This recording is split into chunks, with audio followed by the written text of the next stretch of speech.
Strega, and I'm here to give you your daily collective read for today, Wednesday, March 4th, 2026. We are going to get started on today's daily collective read in the next few minutes, but if you would like to get on the list for a personal reading today, the list, as always, is open. As always, it is 3 cards for a donation of $29 or more, 4 cards for a donation of $23 or more for my subscribers. Links in my bio. Please keep in mind there are 3 things I do not read for across these apps: pregnancy, medical, and legal. Happy to give insight on anything in private readings, and you can book private readings on my site. We're also doing 2 giveaways today. Our first reading giveaway is going to be a reading giveaway when we get to 50K likes, so make sure that you are tapping that screen and we will get to 50K in no time. The other reading giveaway we'll be doing today is a reading giveaway for the highest gifter between now and the conclusion of the daily collective read. So I wish you a lot of luck if you're participating in that giveaway as well. Prior to beginning today's daily collective read, I will be giving a brief recap on what we've been seeing in the cards over the last few days. If you would like to find those full readings, you can find them over on the place where we keep the videos. You can also find them over on the place where we keep the photos. You can also find them as a podcast over on my spot at Tarot Church and over on my stack. But before we begin, first and foremost, scale of 1 to 10, how are we doing? We are coming out of eclipse season. We're moving through a Mercury retrograde. We got a ton of planets that are moving into Aries. We're going to talk about all of it. Okay. I want you to be patient with yourself right now. I want you to be patient with yourself. I want you to be compassionate with yourself. I want you to recognize that sometimes when we have planets that are moving into Aries, it can bring a lot of feelings of anxiety out. You know, the thing I need to describe is Aries energy is often the energy of excitation, right?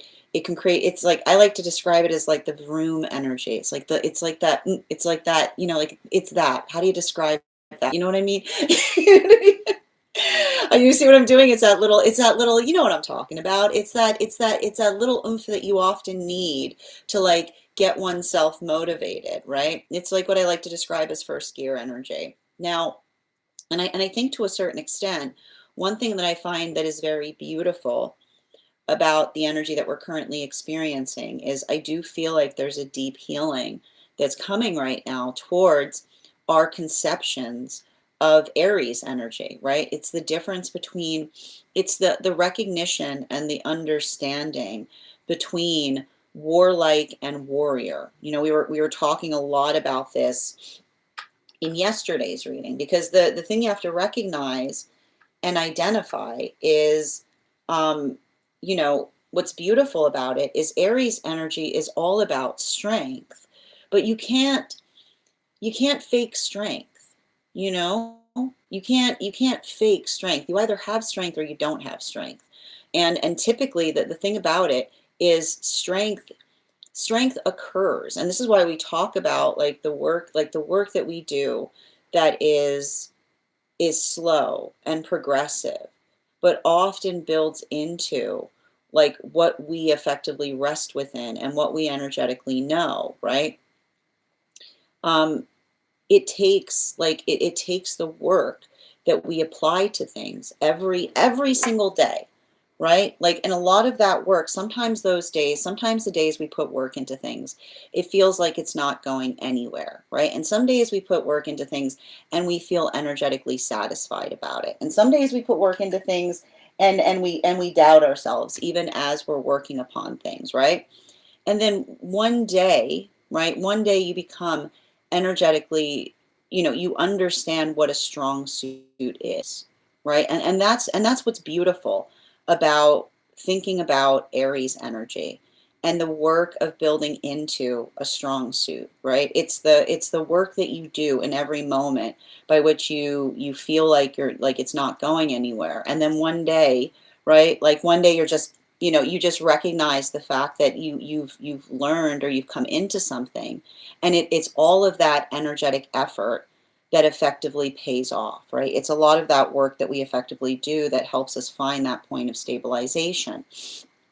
And I feel like in a way, a lot of this energy that we're seeing even now is working through the context of what it means to be able to feel like energetically how we feel strong in relationships, right?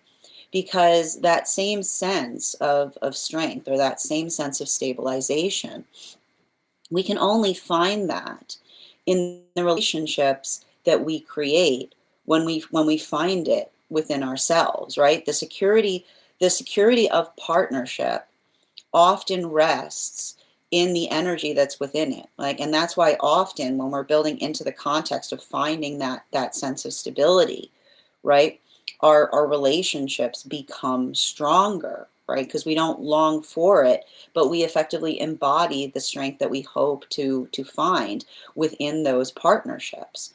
And this is having, and the reason I'm bringing this up is it's having a very big impact right now, particularly and especially depending on where you find yourself on the frequency cycles.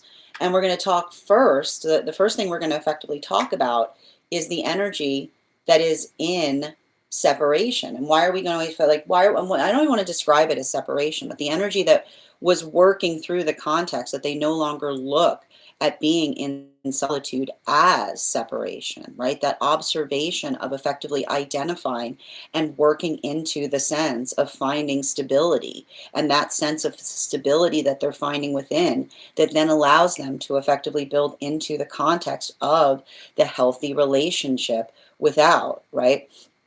It's not easy. And again, especially, right, especially with energy like we're currently experiencing, right? A lot of those modalities by which we feel anxiety rising to the surface, we see that that's a lot of the energy that's doing that work in terms of being able to identify what they're trying to get stronger within. And they're utilizing that either in the space by which they're building into, right, like this the state of energetic working through solitude and finding stabilization that then is helping kind of reorient how they're moving to relationships, changing their approaches, right? And potentially even stepping out of their comfort zone in the context of doing so. Like this is a continuation of Uranus coming out of retrograde in Taurus, which articulates to us at the heart, the way that we find a deeper comfort zone is by stepping out of it. It's working into the discomfort that allows us to build into that deepened sense of comfortability. So we either see that those are a lot of those energies. And I want to say, like, potentially even having new relationships that are working through, right? Working through the anxiety inducing situation first, right? Having those band-aid rip moments, things that potentially an individual waited to articulate upon, right? That is effectively what they're effectively leading with. That's allowing for a lot of that deep healing to occur, because this is what it sounds like, this is what it feels like when we get stronger with things, right? We get stronger by being able to identify the vulnerability, while we also identify that for some of the energies, and those are effectively why we also see that this is a continuation of the World card that we saw that was starting into those relationship dynamics from the time that we experienced that Capricorn new moon energy, which was effectively around the time that we were having in January up until the present. So a lot of this work that we're potentially seeing, but even in the space by which we identify that work is occurring, being able to identify I keep wondering, being able to identify the discomfort, right? The discomfort that is comfortable, right? The discomfort that we find as we're learning to get better at something, right? Versus the discomfort that feels like an act of contortion or something that feels very energetically oppositional to the self. Now, that brings us into the relationships that are moving deeper into partnership right now. And we're speaking specifically upon those are the relationships that we're working on, the lessons that we identify in the moon card of the tarot, which was effectively the relationships that were coming together between about the time that we experienced that double Capricorn moon energy that we had, that was happening over in January, around January 18th, up until the time that Uranus first went retrograde, which was over in September of last year. Now, for these relationships, I feel like this is a flourishing time. A lot of these relationships are flourishing. And why do we see that those relationships are flourishing? We're also identifying why it took so long for those relationships to specifically come together. And one of the hard parts that we identify that was occurring with those relationships, and it was even taking me a while as I was reading into them, is the observation of being able to identify the difference between, and I keep on hearing a lot of these relationships, the anxiety point was effectively working through the experience of the past wound by which they felt that their purpose was in some way painful or devastating to partnership, right? Recognizing and finally finding a relationship with counterpart by which the partnership or the purpose does not feel like it's being treated like third party, right? The relationship that has room, right? The relationship that has room not only not only for the relationship itself, but also for the sense of purpose that another is bringing into it. We see that for a lot of those relationships, this could be, it could be a very expansive time. And it's so funny, hold on.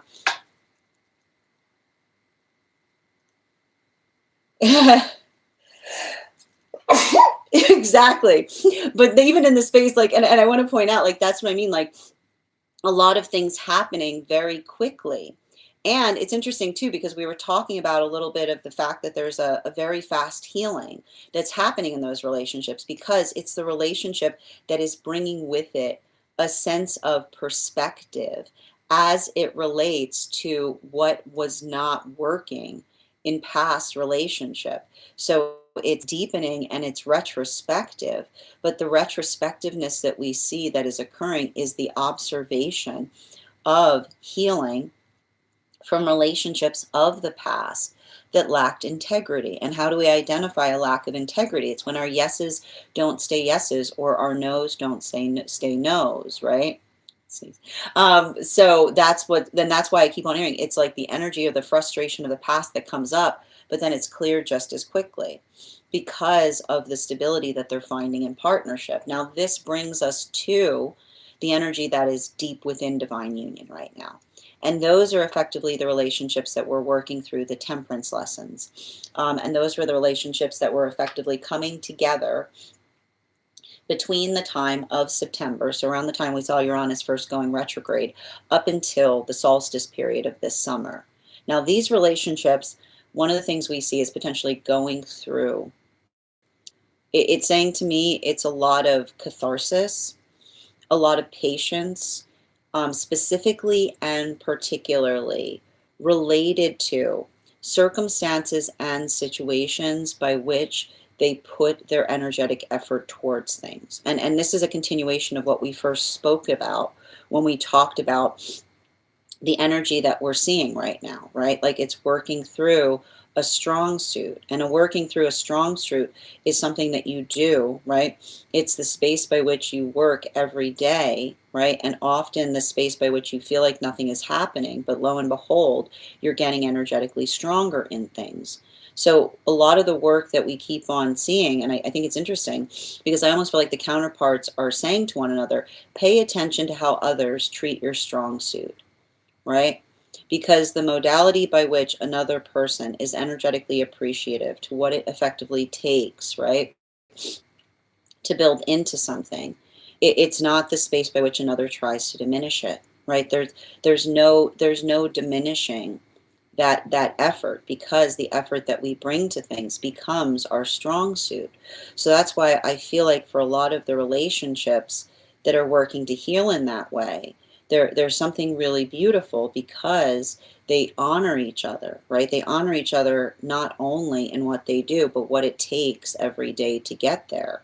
So for a lot of those relationships, the definition and understanding of almost articulating and utilizing that point to help others in terms of how they themselves are perceived, right? There's a lot of potential deep healing that is occurring in these relationships, but the deep healing that we see that is effectively happening in those relationships is the observation of working through, right? The sense of self by which we don't, like you wondering, we don't get overly invested in trying to prove our strong suits to each other, but rather the recognition and the energetic respect that we find there that helps to calibrate what direction we ourselves move into or where we effectively go. So there's something really beautiful there. And, I think that, and this is what I mean about all of this energy potentially being a summation of us healing like healing Aries energy, because it's moving through the misconception that Aries energy is warlike. Warriors are not warlike, right? What is the difference between warlike and being a warrior? Warlike is performative strength, right? It's the space by which you look for something to test your strength against, right? It's the observation of potentially not being energetically strong in the fact that you feel like you need to prove your strength to another. Warrior energy never feels like they need to prove their strength against anything, right? In fact, we see that often warrior energy acts as stewards of their strength, right? It's the work that we do to energetically conserve it. So a lot of that work that we feel like, and I feel like when you want to look for the unifying space across all of these frequencies, like that is a lot of the work that we see that's happening, right? The observation of what actually feels strong, right? Versus what is trying to appear strong. That is where we find all of the energy prior to beginning today's daily collective read. But if you'd like to find that full reading, you can find it over on the place where we keep the videos. You can also find it over on the place where we keep the photos. You can also find it as a podcast over on my Spot and over on my Stack. I also would encourage you to head over to my Stack to learn more about our next tarot class, which is happening on Thursday, March 19th at 6 p.m. PST, 9 p.m. Eastern. We will be continuing our studies into the tarot with a focus on the cup cards, the court cards in the cup suite. We'll be studying the history of those cards, the symbology of the cards. I'm going to be working you guys through spread applications, so how you can read those cards in any direction that they may appear in your own readings. I'll also be presenting you a unique spread that will help you channel the messages of the cup suite into your own readings. And all you need to do if you'd like to become a part of that class program is head on over to my Stack and become a paid subscriber. Your paid subscription is your ticket of entry into our live classes each and every month. And as a paid monthly subscriber, you'll have access to over 9 hours worth of material in the Tarot Church Library Class Archive. Now, it's not necessary to catch up. I'll be doing my best to give you an update on everything we have studied prior to beginning the next class, but the material is there for you to receive as you're ready to receive it. You'll also have access to a complimentary one-on-one chat with me and the other students to ask any questions that you may have in relation to anything we've learned and studied thus far. And if you become a founding member, not only will you receive a discount on the whole year's worth of readings, but you will also have access to over 20 hours of material in the Tarot Church Library Class Archive, as well as the opportunity of receiving a complimentary one-on-one mentorship class with me, where I will meet with you personally to assess where you are on your own personal tarot journey and give you the best insights in terms of how to utilize those classes to the best of your advantage moving towards your tarot goals going forward. One of the things I tried to do with these classes was make them accessible to the absolute novice tarot reader. as well as the seasoned reader. There's definitely something there for everyone. Don't let your lack of experience or your robust experience prevent you from joining us in these classes. And even if you don't become a paid subscriber to my stack, I would encourage you to follow me there to stay up to date on any new offerings or services. I also post my Mystic Meditation articles there, which give you updates on everything we've been seeing energetically in the cards. I just wrote one recently on navigating on navigating this intense full moon eclipse energy that we're experiencing. I also want to let you guys know that on top of my standard life path readings, I also offer mentorship classes. These are for any of my students that are seeking a more personalized educational experience with me. I take a very limited number of students for this reason, as those classes are focused on each individual's personal spiritual goals and journey work. Those classes can be purchased on an individual level or as a monthly class series, weekly or bi-weekly, as your schedule permits, so that you can stay more consistent on your personal journey. I'm also very happy to now offer I also, for my clients that are seeking more consistent weekly tarot support, I'm very happy to offer weekly tarot insight packages. That is a package of 4 30-minute readings, again, weekly or bi-weekly, as your schedule permits, so that you can stay more consistent on your journey at a discount, as well as dream interpretation reading packages, which you can purchase per dream or as a series. Now, if you purchase a series, I would encourage you to start to keep a dream journal, as we will meet weekly or bi-weekly with that journal and utilize the tarot to understand the key themes and messages coming towards you in the dream space. That said, we are going to get started on today's daily collective read very shortly, but let me know in the comments how this energy is impacting you personally. For anyone who would like to get on the list, it is 3 cards for a donation of $29 or more. 4 cards for a donation of $23 or more for my subscribers. Links in my bio. Please keep in mind there are 3 things I do not read for across these apps: pregnancy, medical, and legal. If you have information that you feel is relevant for our readings, you can also make sure to send it in the notes when you send the donation. You can also post it in our subscriber-only Disco channel in the appropriate channels. I'm going to take a few minutes to read over some of the comments that came through as I was reading. If you get on the list right now, you will be the 5th person read for. We have 4 individuals who have gotten privilege today, who will be read for before we get started on today's daily collective. Anyone who gets on the list before I go live as always has first priority. So I'm going to take a moment to read over the comments before we begin. And thank you, Ralasha, for joining us today. How are you doing, JV? Blanca, thank you for those likes. I appreciate it. And thank you, Alex, for those heart me's. Friends who are joining us on the clock app, please make sure that you're recharging your heart me's. If you would like an animal spirit guide card on top of your 1 card. Good to see you today, Yaz. Feeling drained. Well, I want to describe one of the things that we kind of can see when we start to have Neptune in Aries is it can do a little bit of a number on our sleep. So make sure that you're prioritizing rest and hydration at this time. Yeah, it feels like a solid 610. 610 is good. The list is open, Stella, and I've added you to it. Thank you for those heart knees, dear. Hi there, Chip. How are you doing today? Just a reminder to anyone who's joining us across the other apps, you can also get on the list today via my tree that has links in it in my bio. And if you get on right now, you'll be the 5th person read for. How are you doing today, Janelle and Abdul? Welcome. Thank you for those follows. How are you doing today, Per? And thank you for sharing the live. Always appreciate when you guys share the live. Grand Rising, Nicole.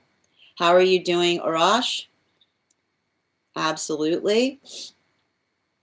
And thank you too, dear. All right, and thank you, Room, for sharing the live. Always appreciate when you guys share the live. As I mentioned, friends, we are going to get started on our readings today. The first person that we are going to be reading for today is going to be Nicole. Nicole, if you're here, I believe we're doing a dream interpretation. Can you just let me know if you're here and if you would like, if we're going to be continuing to do it? I can absolutely read the list as well, Stella. The list we have right now is Nicole, Yasmin, Ivana, and Stella. So if you get on the list right now, you'll be the 5th person read for. You'll also be the first person that we read after the daily collective. These are the individuals who had priority privilege, who got on before we began the live.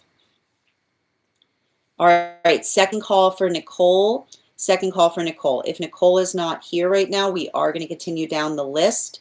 And thank you, Nicole. I see you sharing the live. Okay, see, okay, there you are. I'm not sure if it's a dream interpretation or not. This situation is just heavy. Okay, I've got it, dear. I'm going to pull it up. Bear with me a moment. And for those who are interested, if you have information that you feel is relevant for the purposes of our reading, you can post it in the notes when you send the donation, or you can post it in our subscriber only disco channel in the appropriate channels. All right, and just bear with me a moment, dear.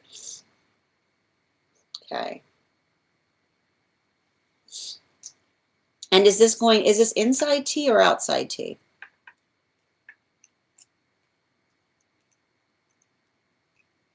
Just let me know.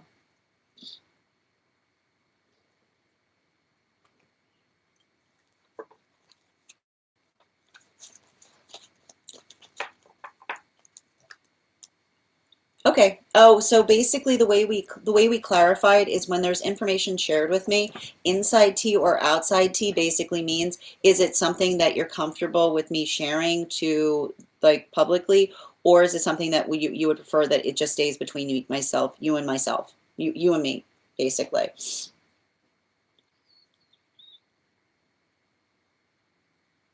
Okay.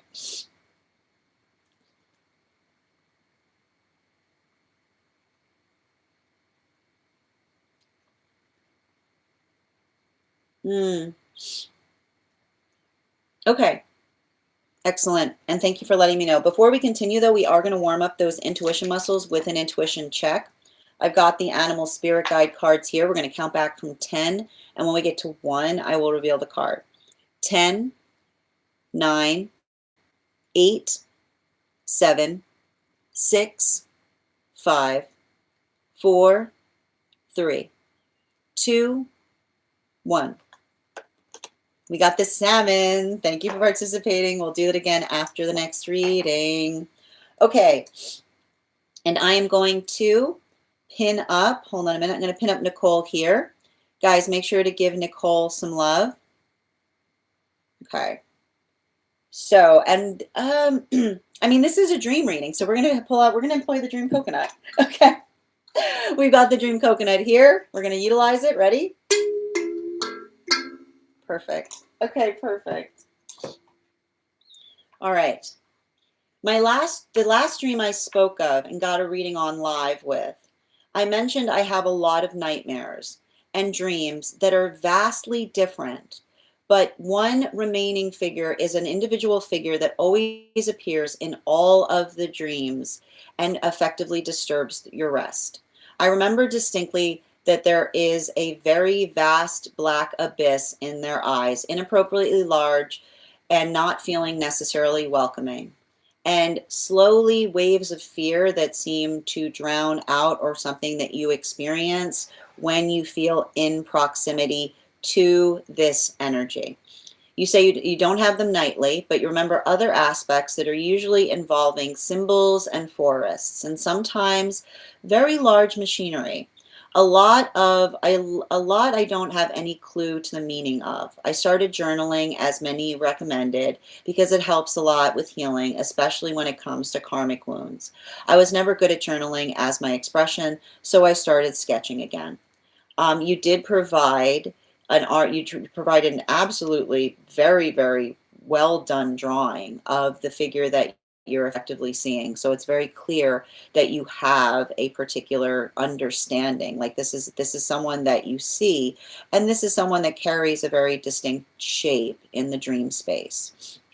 So that said, let's draw some cards around it. And thank you for being the first person on the list today. You will actually have an additional card in your reading as well. Can I please have 4 cards, please? Highest priority messages. 5, actually. Thank you. Yep. And 2 more, please.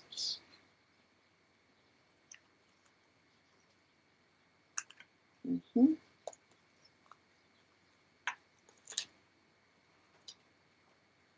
And 1 more. Thank you. And animal spirit, thank you.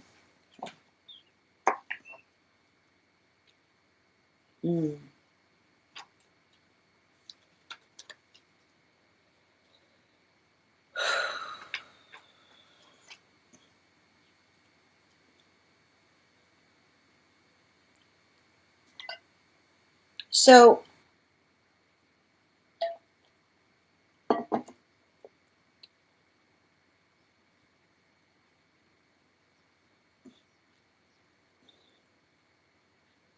it's interesting too, because, and one of the things I want to describe that we see that's happening right now is there's a lot of work that, remember when I said that this period of time right now, we're doing a lot of work in terms of healing Aries energy, or the space by which we are effectively able to navigate circumstances or situations with a sense of energetic confidence or bravery. The hard part about it too is often, and we're just going to kind of have to experience this to a certain extent.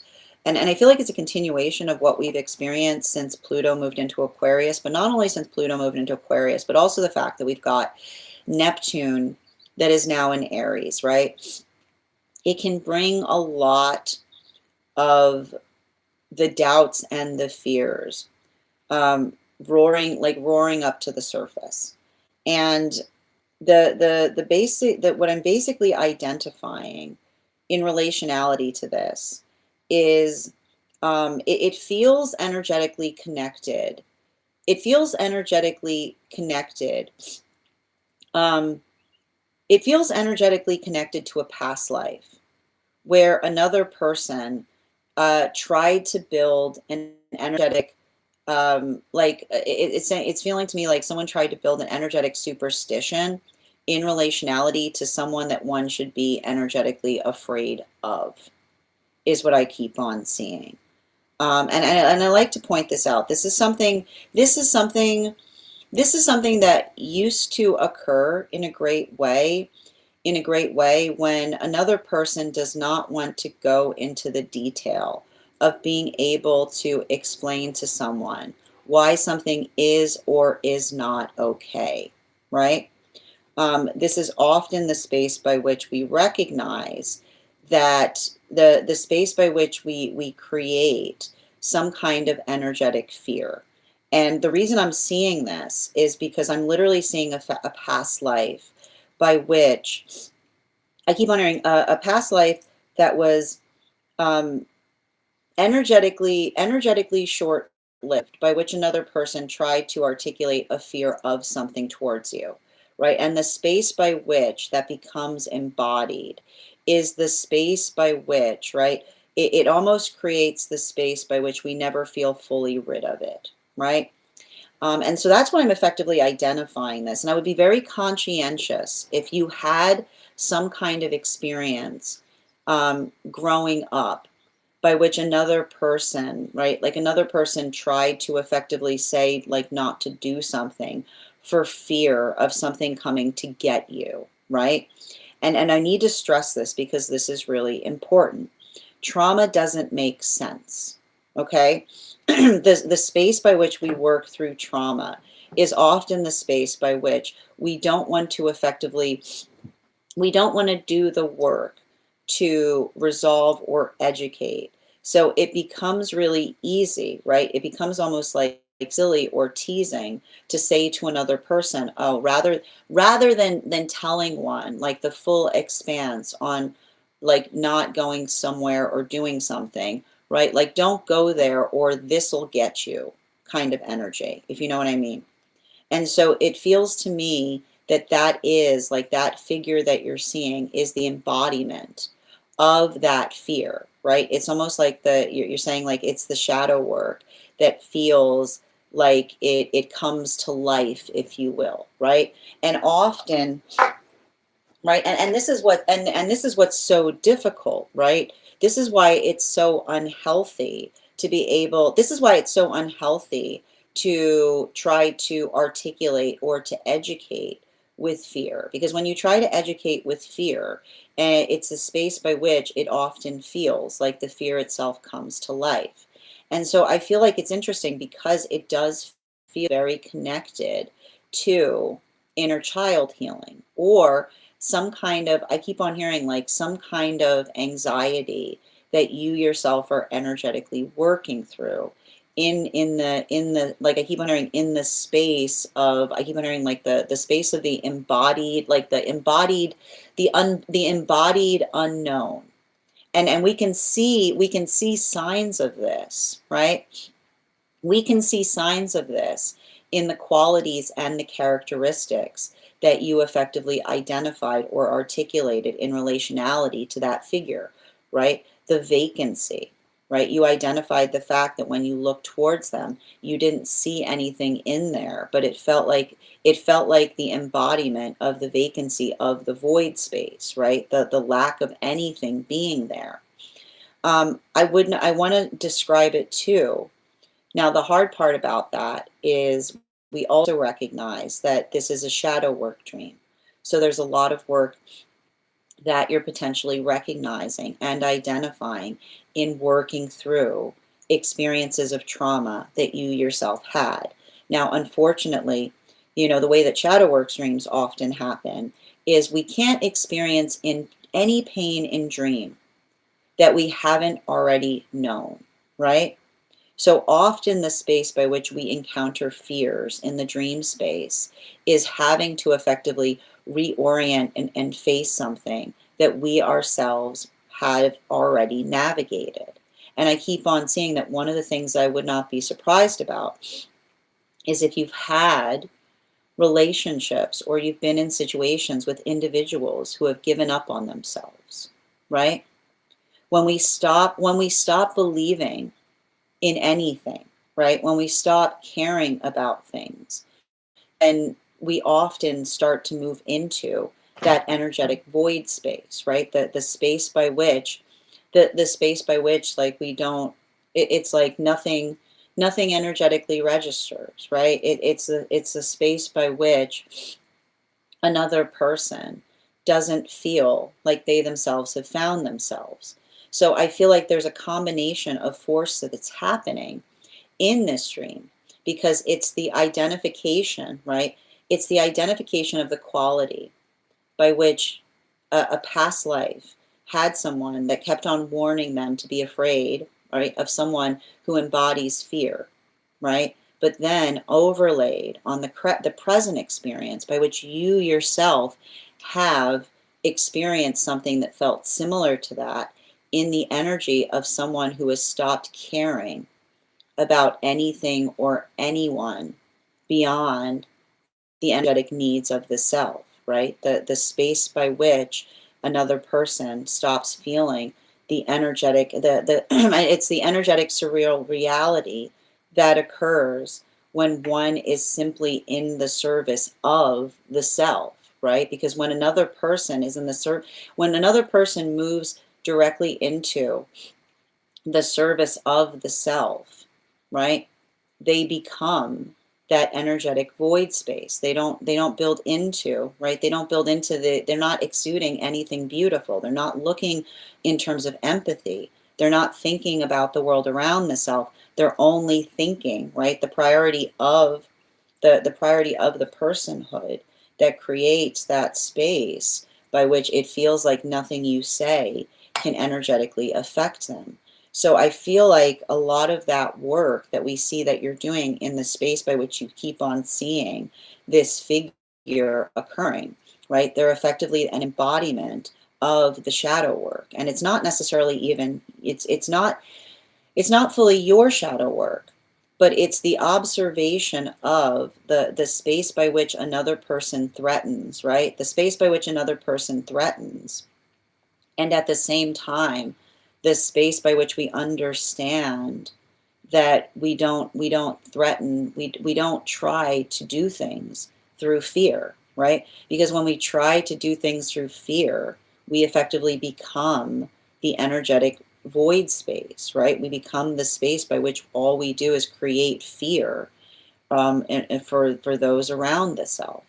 So I feel like there's a lot of that work that we're seeing that we're doing. And it's interesting too, because, you know, and I want to describe this. I think it's important that you're writing them down because I keep on feeling like there's something about the dream by which the nature that you're energetically encountering them is going to change, right? I'd be very curious if you feel like the relationship that you have with that, like with that figure in the dream space changes, because it almost articulates how far you yourself have energetically come. Now, it's hard for me because you'll remember, like, one of the things you're identifying here is the fact that you haven't given me a lot of indications as to the dream itself, so much the concentration on the aspect that keeps appearing in the dream space. So I would kind of, again, if we were doing more work in terms of working through this, having the conversation in relationality to what was going on or the situation surrounding the locationality of that, to help you effectively understand and recognize either where you're currently feeling like still experiencing that in your present life, or simultaneously how that effective energetic relationship or that work that we see is changing in the context of your own relationship to doing your personal shadow work effectively, which is identifying and recognizing what you can absolve and resolve within the self versus what you have to navigate outside of the self related to others. Bottom of the deck on this reading. Yeah, particularly and especially with the Two of Cups in its upright. One of the things that we potentially see here, is working through relationship. I wouldn't be surprised if you're at a time right now when you're trying to build into healthy partnership, and especially in the space by which you're working through the trauma of the past, right? If you went through, I wouldn't be surprised if you went through an experience by which another person was not respective of you or did not effectively take you into a space of kindness or consideration, because I almost see that this is you effectively trying to work into building healthy relationship, but feeling, right? Like feeling the energetic fear in terms of experiencing that lack of care from another person in the past that can sometimes make it very difficult for us to be able to energetically move forward into healthy partnership. So just make sure, I feel like, make sure that you're holding space for yourself. Make sure that you're identifying and recognizing how far you've come, because I just keep on seeing that a lot of that work that you're doing, right, identifying and working through things, is that's what I said about the nature of those dreams energetically changing. It's, and this is the hard part about trauma, right? Like trauma, we can never effectively get over or get through it entirely, right? It's always there with us. If we could shed it, we would, but we sadly can't. So I feel like the space by which you identify that, in a way, that this is the representation of the trauma that you've experienced, is being articulated in the space by which it's conveying the fear of finding that same quality in a future person. But here's the thing about it. You're not going to experience that again, because now you can energetically recognize and identify it, right? It's the observation of being able to see it that helps you effectively heal it. Thank you so much for having that reading with me, dear. And if this message connected to you as well, it's very common for those who need these messages to be here to experience them. We are doing personal readings right now. If you would like to get on the list is open. You will be the 5th person read for. It is 3 cards for a donation of $29 or more, 4 cards for a donation of $23 or more for my subscribers.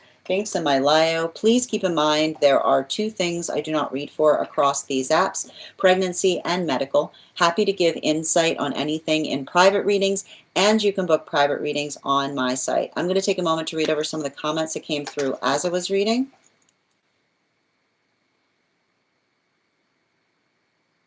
And thank you, Room, for sharing the live. Always appreciate when you guys share the live. And thank you as well. How are you doing today, Per? And thank you, Abdul, for the follow, and Janelle.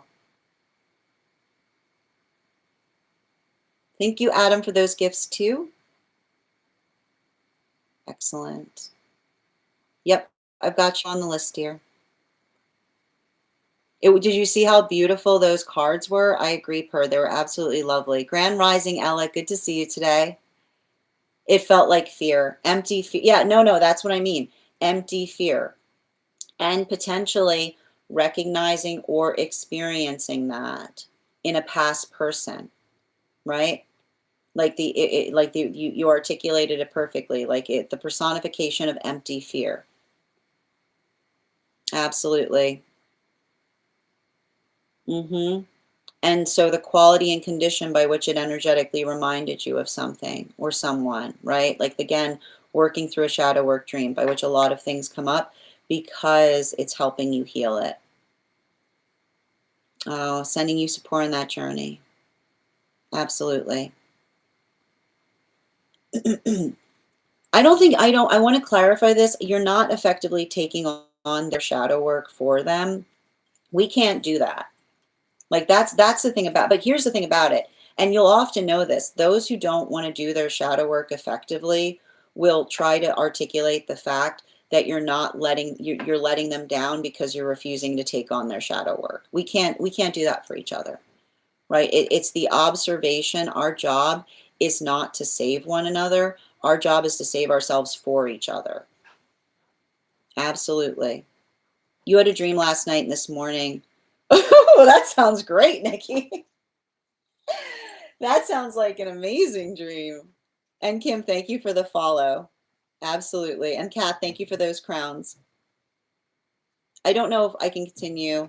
Well, and this is the thing about it, right? You're articulating it, right? It's working through the anxiety of that fear, right? Like it's the fact that you recognize that having experienced that, then there's that anxiety that you will energetically experience it again, right? It's working through those circumstances or situations by which you recognize that energetic anxiety. How are you doing today, Kath? This is a personal reading, dear. We had some individuals that got on the list before we got started. So we're doing them before we get started on the personal. Excellent.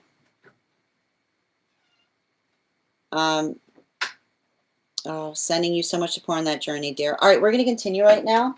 The next person that we are reading for today is going to be Yasmin. Yasmin, if you're here, can you respond in all caps? Let me know if you'd like a general reading or if you have a specific question you would like me to answer. And if anybody else would like to get on the list today, as I mentioned, we have three individuals who are on the list before we start the daily collective, and then we'll get started on today's daily collective.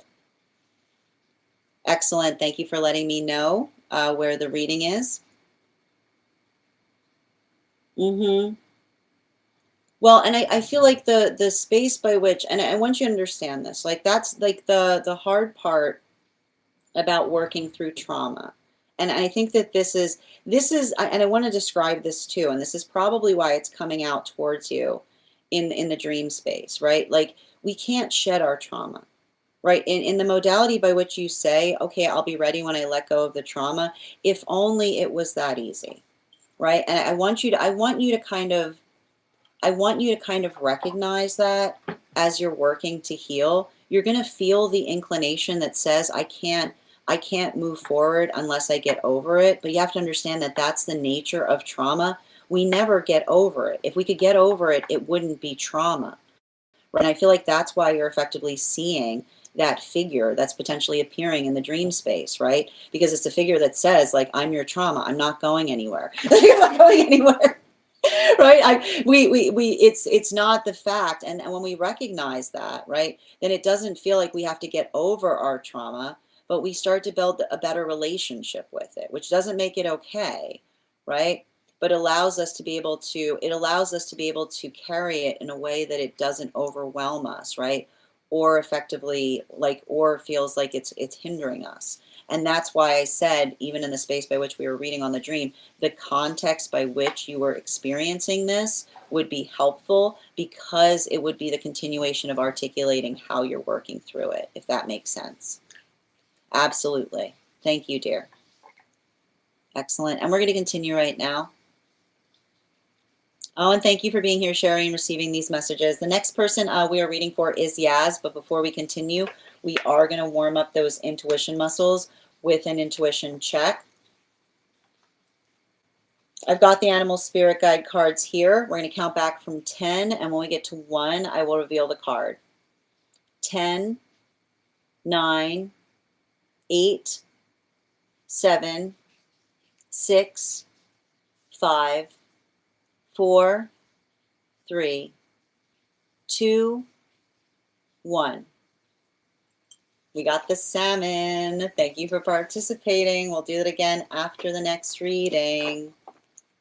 All right. And as I mentioned, if you have information that you feel is relevant for the purposes of our read, if you have a dream that you would like interpreted, or if you have a past life that you would like more information on, you can include it in the notes when you send the donation. You can also post it in our subscriber-only Disco channel in the appropriate channels. I'm going to take a moment to read over.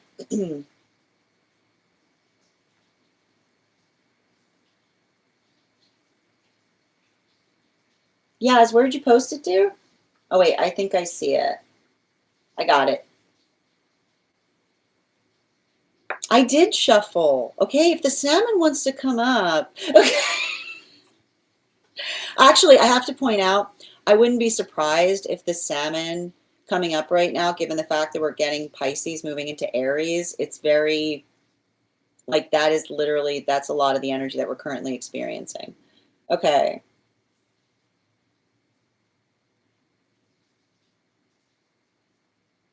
Okay. Oh.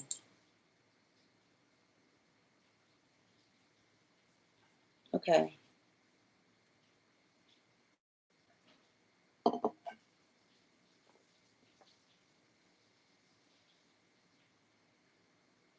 All right, so I need to, before we begin this reading, I need to be very specific that this is not in any way, shape, or form a medical reading.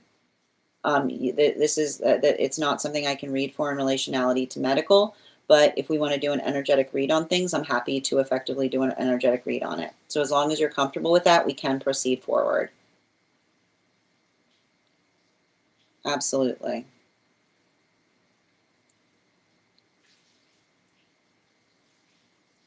Okay.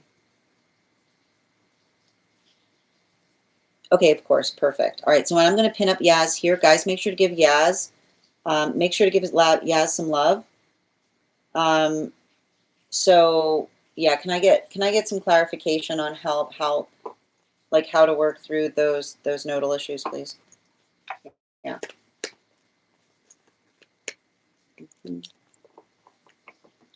4 cards, please.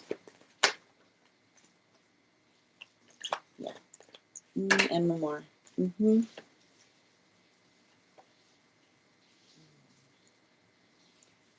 Yeah, and 2 more.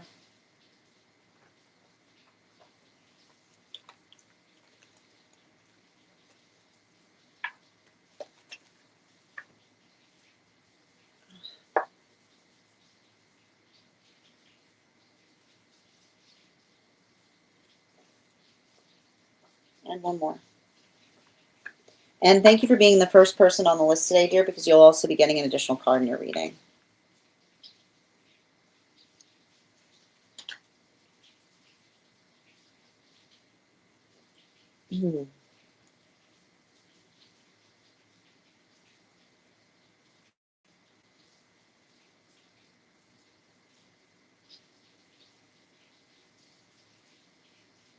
Yeah, there's something important here in relationality to the way I want to describe what I'm seeing has a lot to do with where you carry stress, is what I keep on getting. Um, and I keep on identifying as well, like the space by which I see you. I keep on hearing stress and distress. And I feel like it's interesting too, because um, I feel like you recognize this about yourself to a certain extent.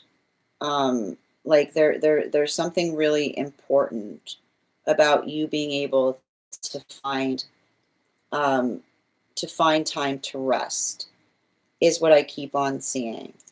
And the space by which, and I want to describe this because you're articulating the fact that you feel like there's been more intensity there, um, as of late. Is I see you effectively, um, it's working through, like, and I want to describe this too. It does feel in a way that there's something emotional that's happening, that, like, I almost feel like it's you carrying a little bit of that emotionality as well, in terms of how you yourself feel in the energetic environment that you find yourself in, is what I keep on getting. And it's saying to me, it's also like, it's it feels, it feels collective, because it's collective because you're feeling protective, is what I'm identifying. It's collective because it's protective, right? It's the modality by which you're working through. I keep hearing the modality by which you're working through a trust wound, right? And I like to describe this as, um, the trust wound is often amplified in the difference, right? I keep hearing that the trust wound that is often amplified in the difference in relationality to feeling energetically. I keep wondering the difference between feeling, um, cared for or dared for, which is interesting. Which is like, I keep on. I need to talk about some of the past experiences that you had in relationship for a second, because, um, I almost feel like I'm identifying some kind of experience by which you articulated, like, I almost see you articulating to another that you are in pain, right? Like, almost articulating to another that you are in pain, and another person, like, potentially, like, diminishing it, is what I keep on seeing, you know? Like the it's a lot of that. It's a lot of that.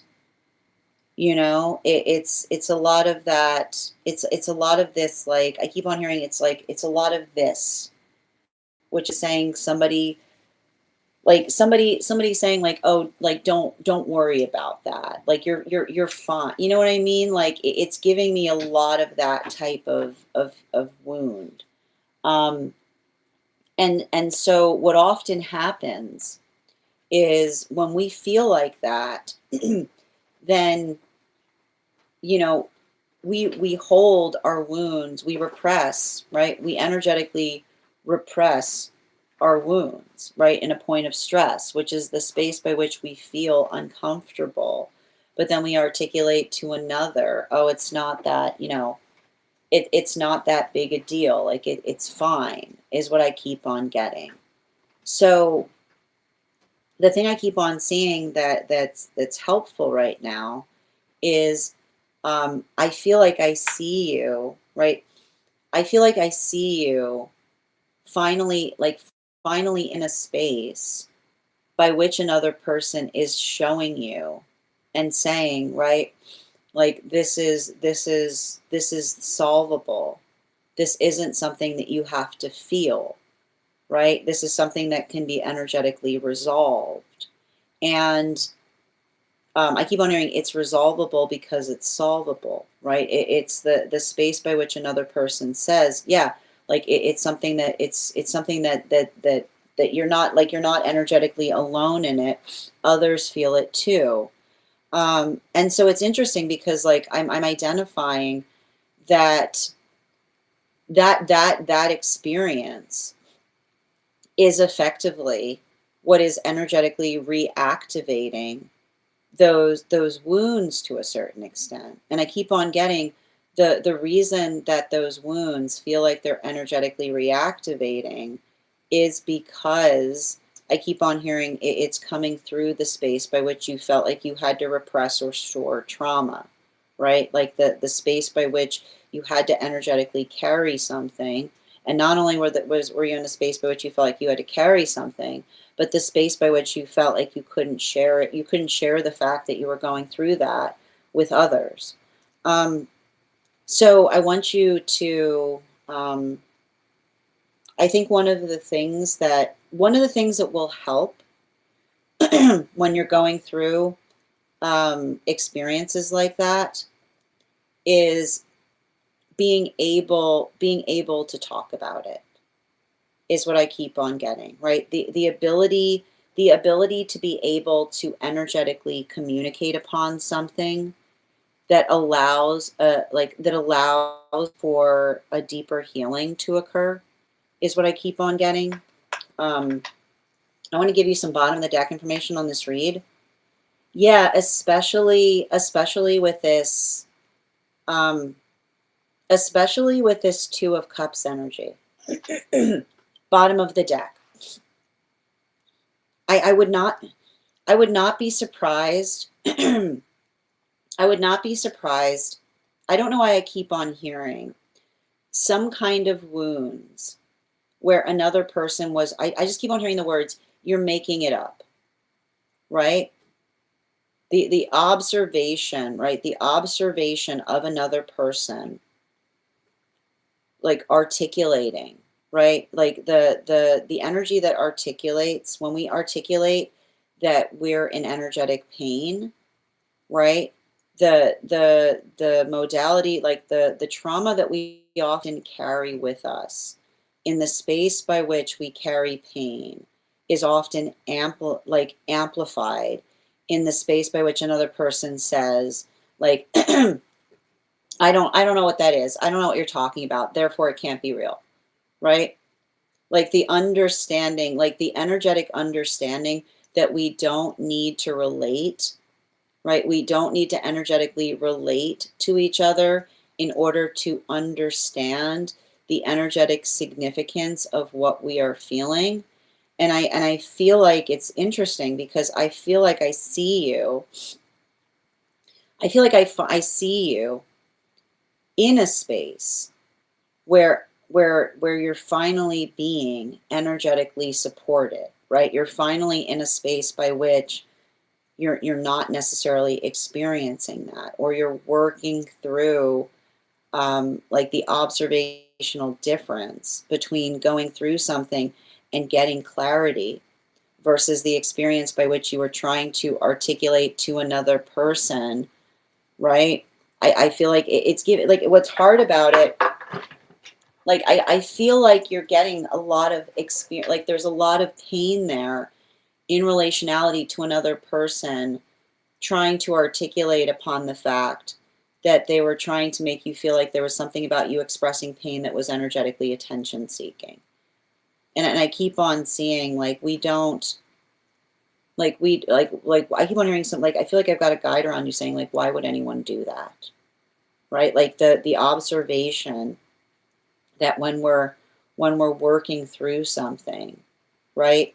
The anxiety, the anxiety does, like anxiety, like everything is real, even if it is ephemeral. Because if we don't navigate the ephemeral, it becomes real within our bodies, right? Which is the work by which I feel like I see you doing a lot of work right now to recognize and help clear energetic anxiety, right? Like working through this space. I keep on hearing like something about understanding, like I keep on seeing the space by which you're getting something attended to, like in the way that one needs to, but also like not carrying as much anxiety or being able to communicate more, right? Because I keep on hearing it's a repression. It's a repression wound, right? It's a repression wound which says, like, what's wrong? Nothing, right? Like it's literally working through that. It's the wound that is expressed when one feels like one cannot express. So make sure that you're telling others. Make sure that you're telling others how you feel. Make sure that you're talking, make sure that you're communicating. Don't hold it in.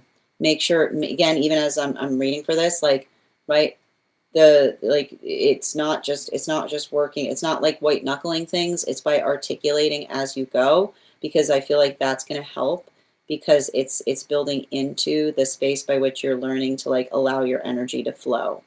Thank you so much for having that reading with me, dear. And if this message connected to you as well, it's very common for those who need these messages to be here to experience them. We are doing personal readings right now. If you would like to get on the list, you'll be the first person read for today.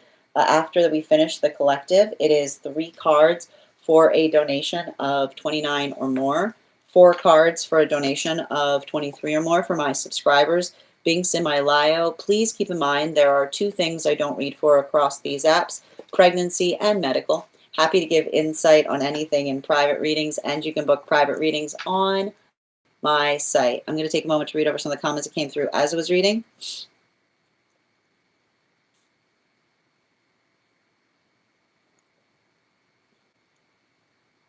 Absolutely.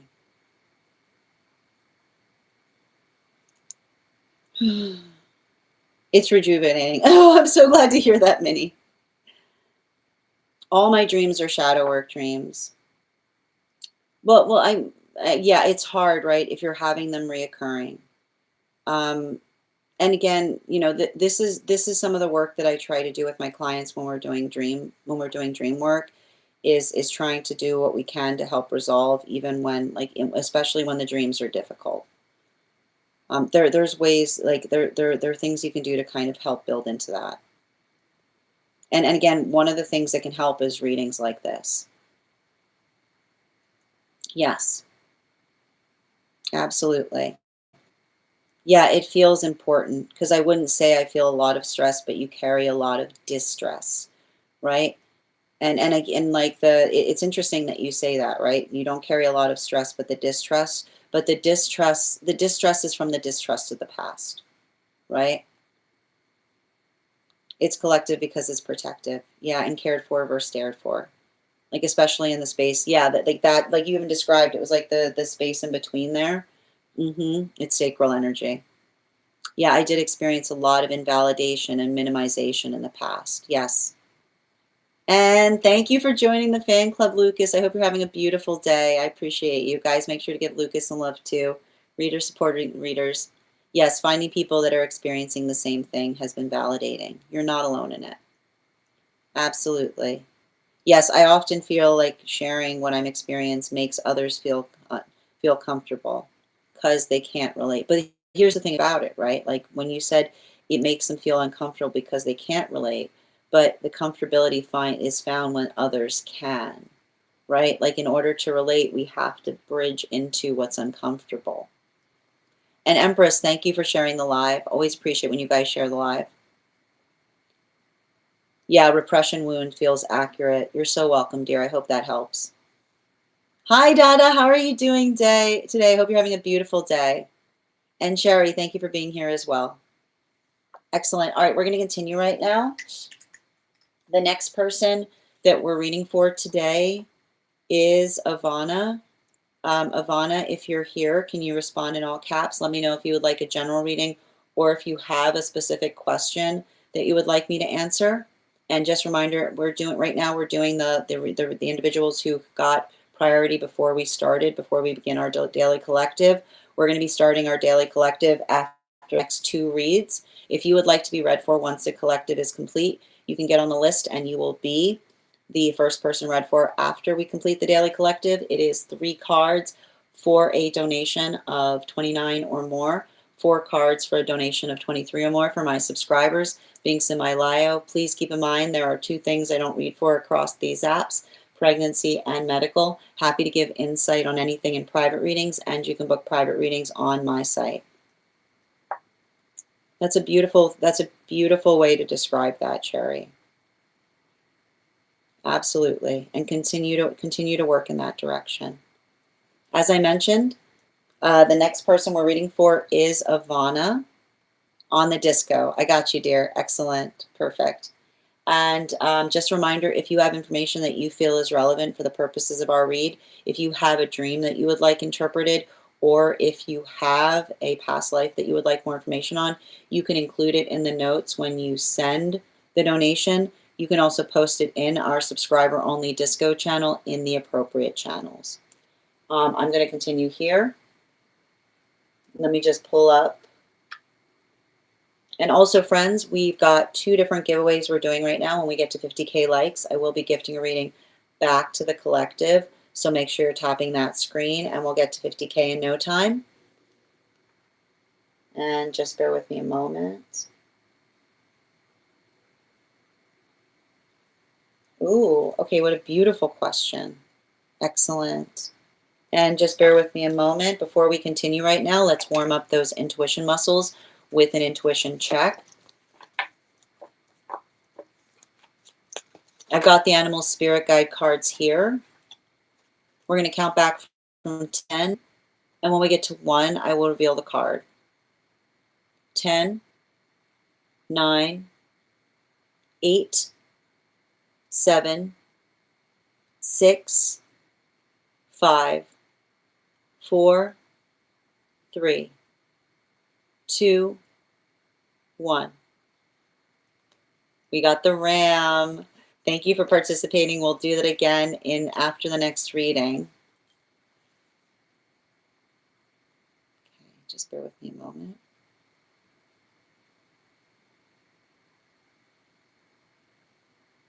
Not the 7 again. The 7's a beautiful card, though. All right, let's get to it. Excellent. All right, and so Ivana, is this inside T or is this outside T?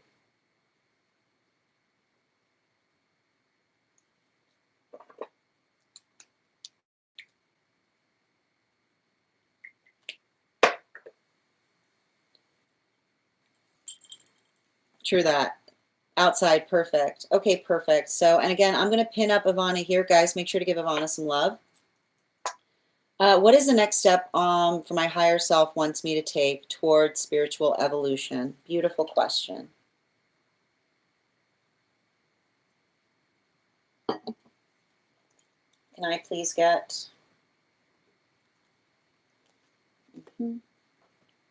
4 cards, please? And 2 more.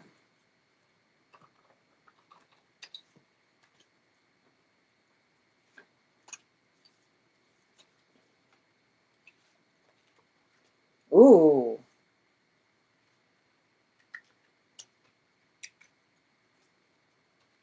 Whoa.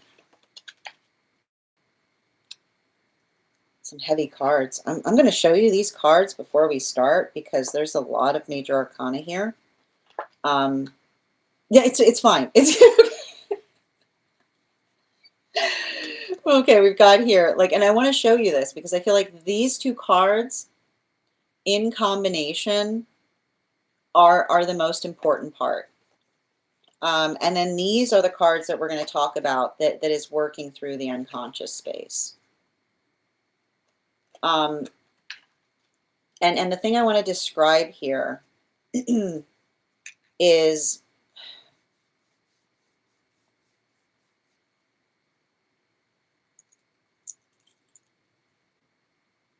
so the identification of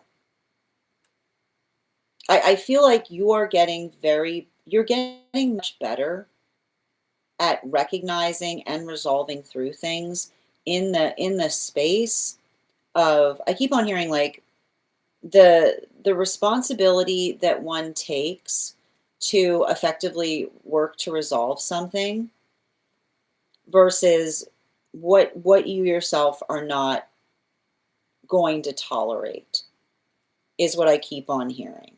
And let's talk a little bit here about tolerance, right? Because tolerant, the word that it keeps on coming up as I'm reading for you is the word tolerance.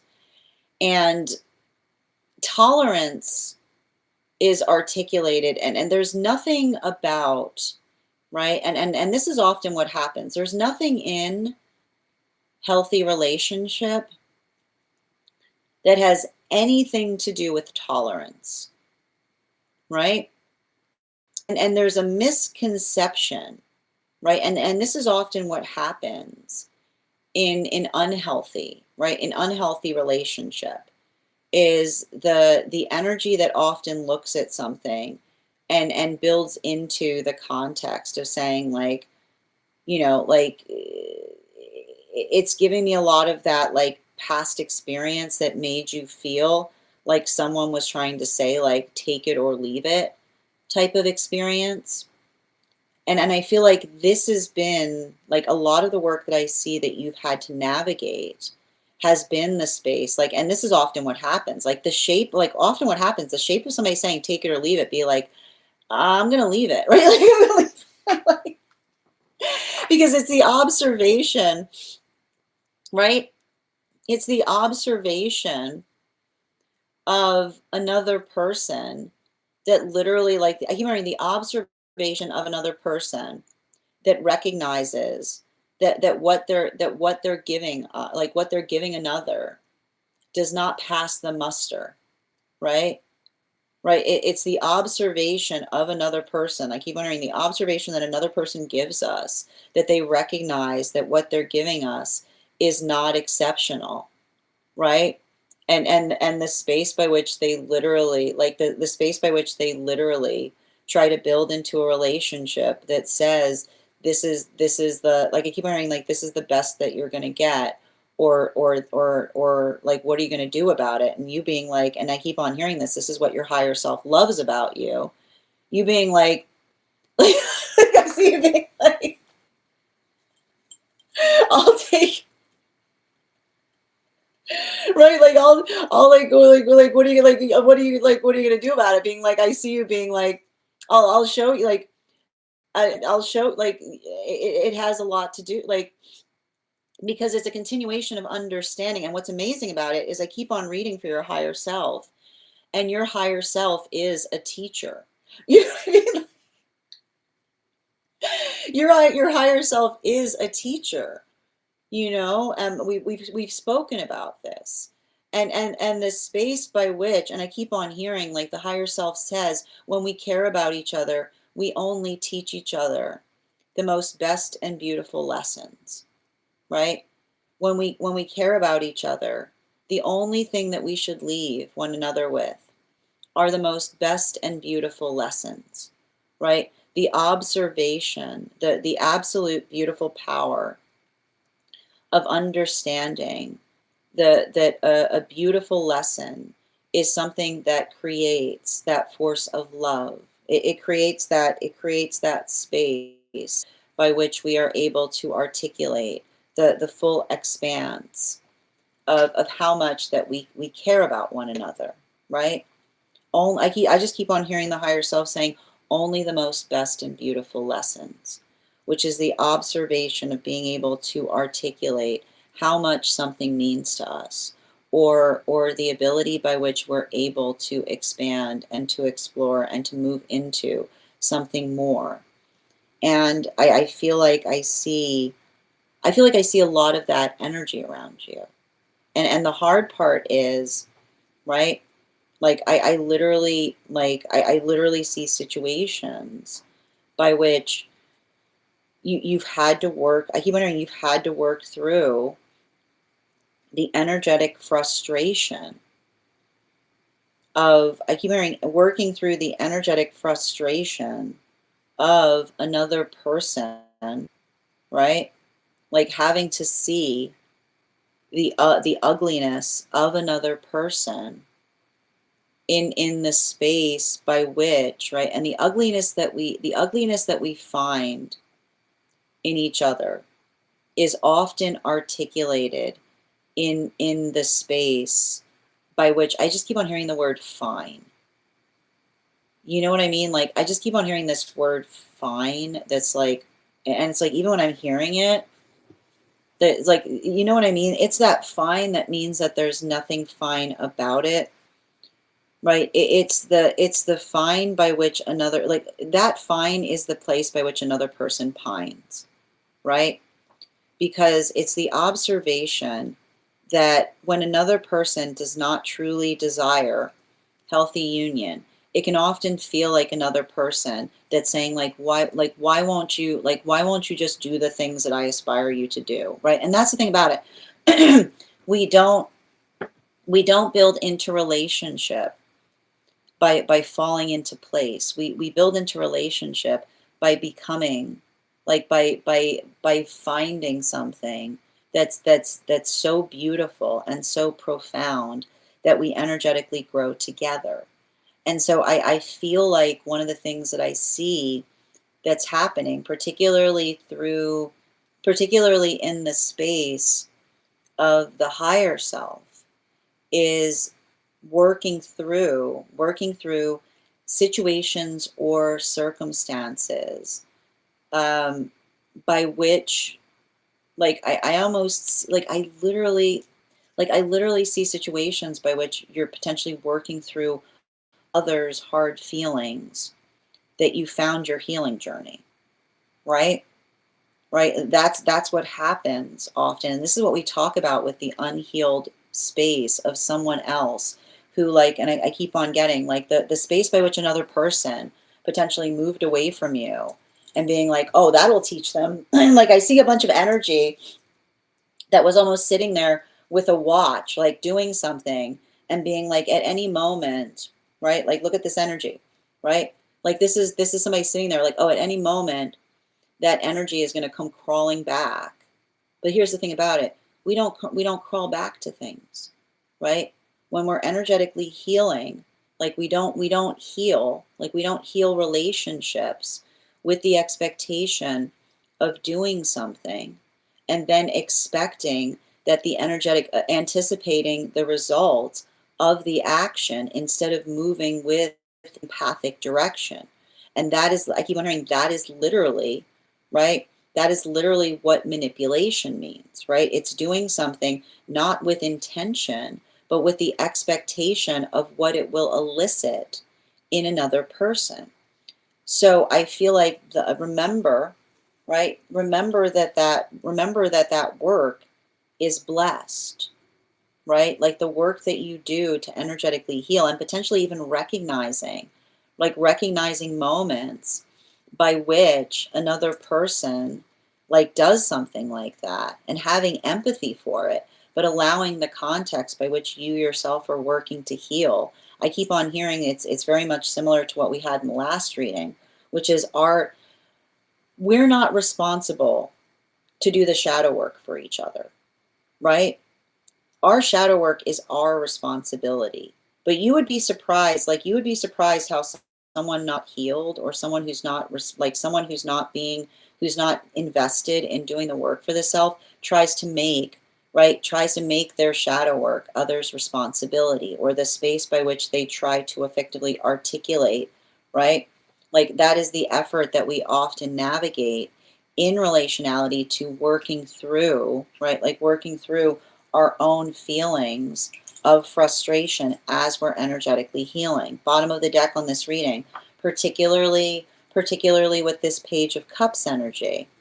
The thing I keep on seeing in relationality to that Page of Cups energy, it's saying to me, I feel like I almost see you having to effectively navigate the space of being a peaceful warrior, which is the space by which I almost feel like I see your higher self being like, you know, I can't, if another person comes towards you in that way, like there's no amount, like, you can give kindness to things, but kindness, I keep wondering, kindness has limits, because I keep on hearing the kindness has limits in relationality to the energetic responsibility that we have to heal, right? Understanding, I feel like I see you very empathic for the pain that another person experiences, but I keep on hearing it's their pain, if another person is not committing themselves to the journey of trying to heal their pain, then we can't be in the space by which we're constantly trying to heal each other's pain. Because do you see what happens? Do you see the space by which another person perpetually is in a point of pain, and they're potentially seeking to be resolved of that pain, and you're effectively giving towards it? And then, oh, look, there's more pain, right? It has to be reciprocal. There has to be there has to be an energetic reciprocity. And I keep on hearing it doesn't need to necessarily be the same reciprocity, but healthy relationships are reciprocal because we understand the gift that we give to things in relationality to how we're experiencing them and what it is that we're energetically sharing. So I feel like that, I keep on hearing it's interesting too, because I almost feel the higher self is saying like sharing is caring, but also being conscientious on what we are sharing with each other is how we care for one another. Thank you so much for having that reading with me, dear. And if this message connected to you as well, it's very common for those who need these messages to be here to experience them. We are doing personal readings right now. If you would like to get on the list to be read for after the Daily Collective, you will be the first person read for. I'm going to take a moment to read over some of the comments that came through as I was reading. And for anybody waiting for the Daily Collective, we have one more read that we'll be doing today before we move into Daily Collective. And we're also at 27.3K likes. When we get to 50K, I will be gifting a reading back to the collective. So make sure you're topping that screen and we will get to 50K in no time. And thank you, Dada, for sharing the live. Always appreciate when you guys share the live. No, Wolf, you can absolutely get on the list if you'd like to, but you will be read for after the Daily Collective. Thank you for the follow. And Lil, thank you for the follow as well. Excellent.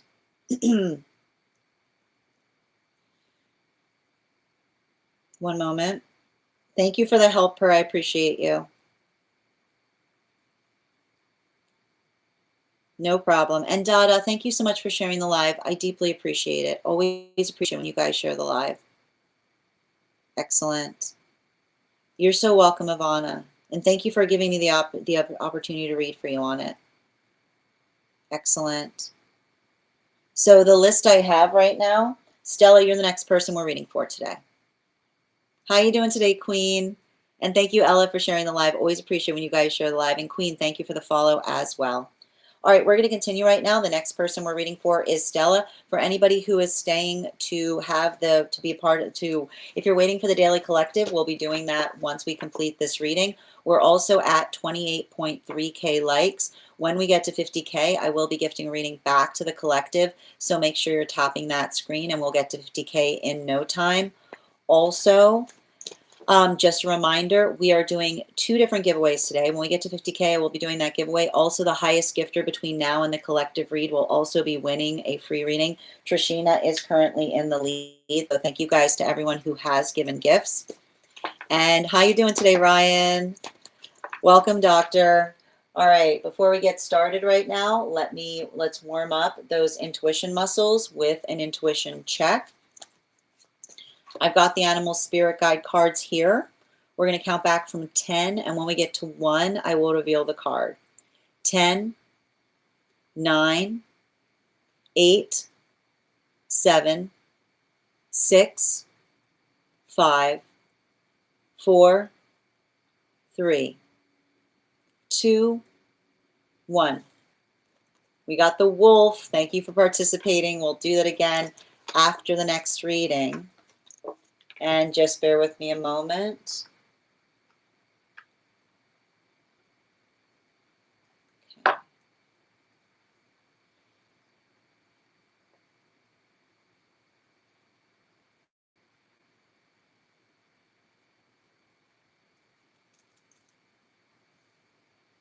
Okay. One moment, please.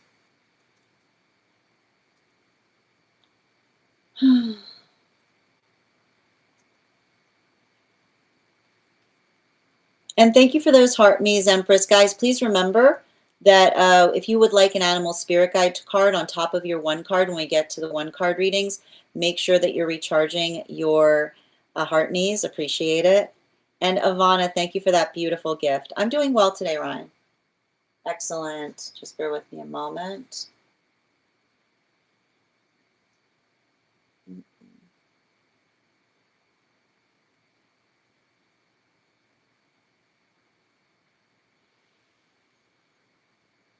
There we go.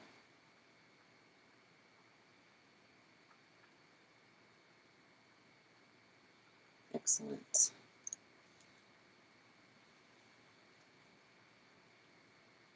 Okay, so we are doing, we have a reading to do right now, but there's private information being shared. So I just need a moment before we continue to read over some of the material before we get started on the reading. So if you guys could please be patient with me for a moment as I catch up, and then we'll get started on the reading.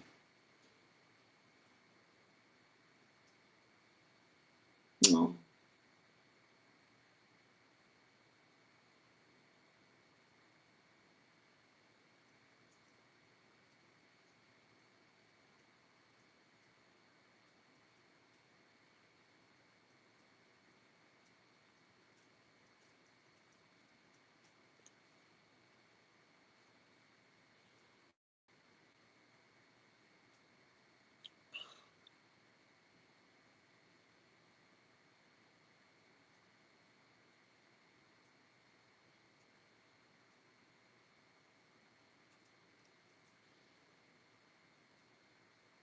Mm.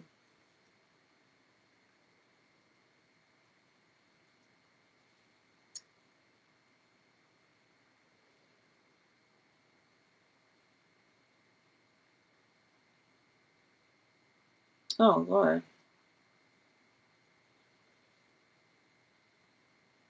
Mm-hmm.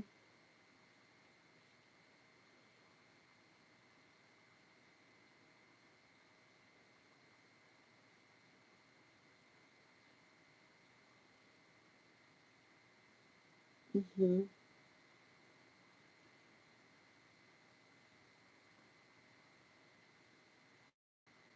I got it.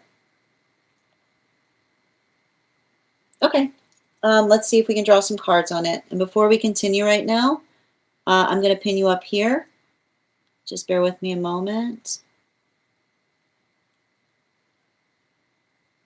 And guys, I pinned up Stella here. Guys, make sure to give Stella some love. Can I get an energetic read in relationality to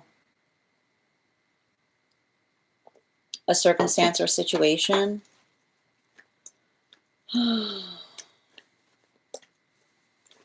4 cards, please. Thank you. And 2 more, please.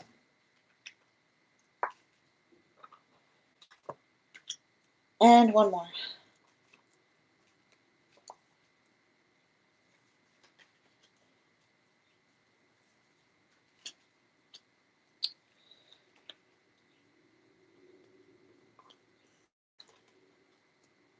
Wow.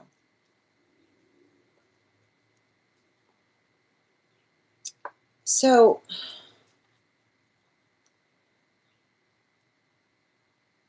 I feel like the thing I'm seeing in relationality to this um, has a lot to do with um,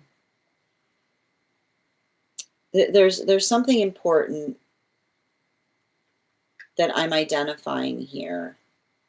In I feel like what you're experiencing is a spiritual. The best way I can describe it is it's a spiritual wound that feels like it becomes real when you're in energetic proximity to someone.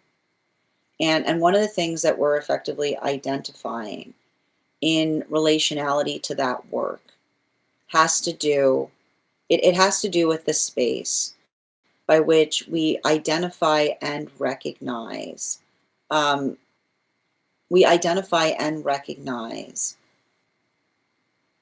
the level of empathy that we bring towards each other, right? And I feel like um, I see you very much in this energy here. So we've got you in this space of the Queen of Wands. And the thing about it is, and I think that this is, I wouldn't be surprised if you were much more insular when you were younger, if you were more introspective, um, because, and I keep on seeing this, um, the introspection that we often navigate is not so much based upon or built upon, um, like it's not based upon or built upon. Um, I keep on hearing the desire or the feeling of effectively um, working towards things, but the comfortability that we genuinely have, right? The genuine love that we feel for one another, right? And so I see you in a space by which I feel like a lot of that amplification of care that is identified there. I see another person who often works through fear. And this is the dangerous space of moving through fear, because when you move through fear, then you often bring your fears to life, is the best way I can describe it, right? It's the anxieties that we often worry upon that make things more, I keep wondering, that make things more difficult. And so I see the fact, right? I feel like you've identified in these experiences modalities by which it feels like this energy has not been entirely forthright with you, potentially not being entirely forthright about how they feel about things or something that is energetically occurring, right? And the hard part about this is because, right, because you feel the sense that they haven't been forthright, then it's not surprising that when you get around them, something doesn't feel right, right? Something something doesn't feel right. You feel like you get a knot in your stomach, because and I like to point this out, right? The space by which we carry energy, right? The space that by which we carry energy of honesty is often in, right? It's often in our solar plexus. So here we have you, right? We have you who's very energetically sensitive, right? And you're working in, like you're discovering that when you're in proximity to someone who has not been necessarily who you recognize, who you have experience having not been entirely forthright with you, right? What happens? Your solar plexus starts to hurt, right? It's the observation, it's the observation of the wound between you that is manifesting when you are energetically around them, right? And it's working through the observation of the fact that you feel like they did not work to effectively clear the air. And so, it particularly and especially, um, as it relates to some of the things that you said, that you shared, right? And I feel like there's something about that too, because there's more to that as well. Because I need to point out what you articulated to me that someone was saying to you, that's abusive.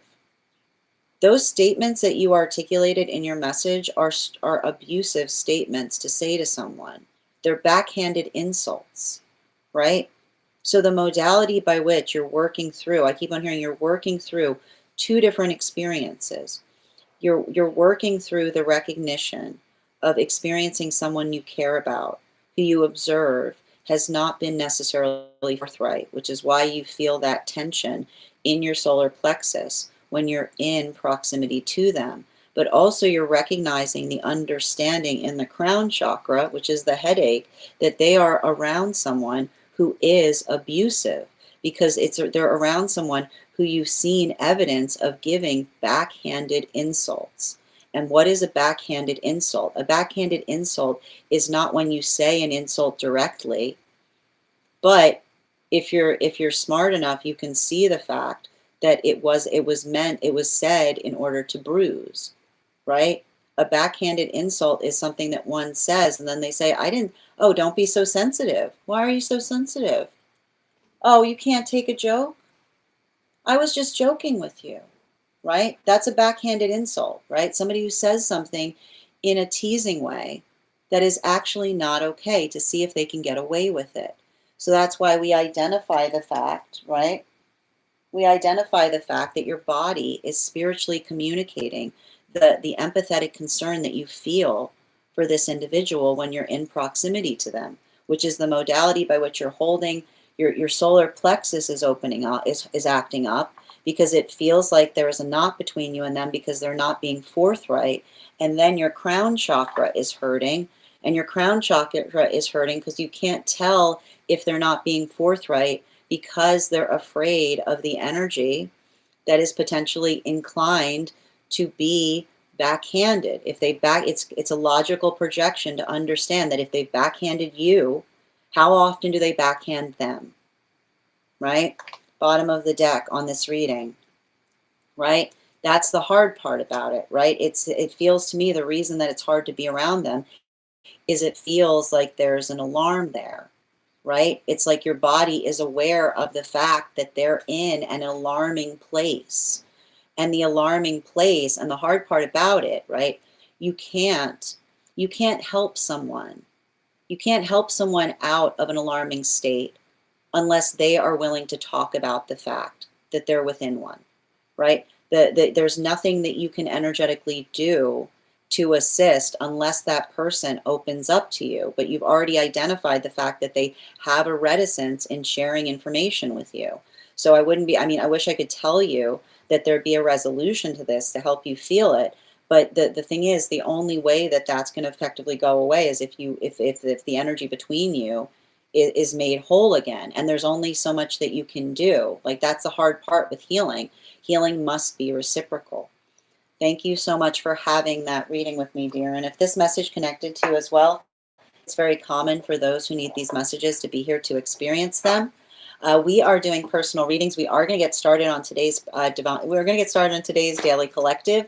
So if you've been patient for that, thank you. We always hold privilege right now to anyone who gets on the list before the daily collective begins. If you get on the list right now, you will be read for after the daily collective. Thank you so much, Angelica, for getting on the list. You'll be the first person we read for once we complete the collective. And if anybody else wants to get on the list today, we've got 5 spots available before the list will be closed. It is 3 cards for a donation of $29 or more, 4 cards for a donation of $23 or more for my subscribers. Being Similayo, please keep in mind there are 3 things I do not read for across these apps: pregnancy, legal, and medical. And I'm going to take a moment to read over some of the comments that came through as I was reading. And thank you again for the follow, Empress. Thank you for that beautiful gift as well. Excellent. It's so good to see you, Alexandra, as well, dear. Oh, I hope you're doing well. Good to see you today. And thank you for those gifts, Lucas. Appreciate you. How you doing today, Bridget? How are you feeling? I'm doing well. Excellent. Happy Wednesday, Angie. I've got you on the list, dear. You'll be the first person we read for once we finish the collective. Absolutely.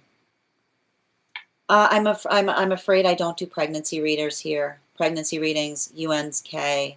But I'm sending you so much support on that journey. Sending you so much support. Excellent.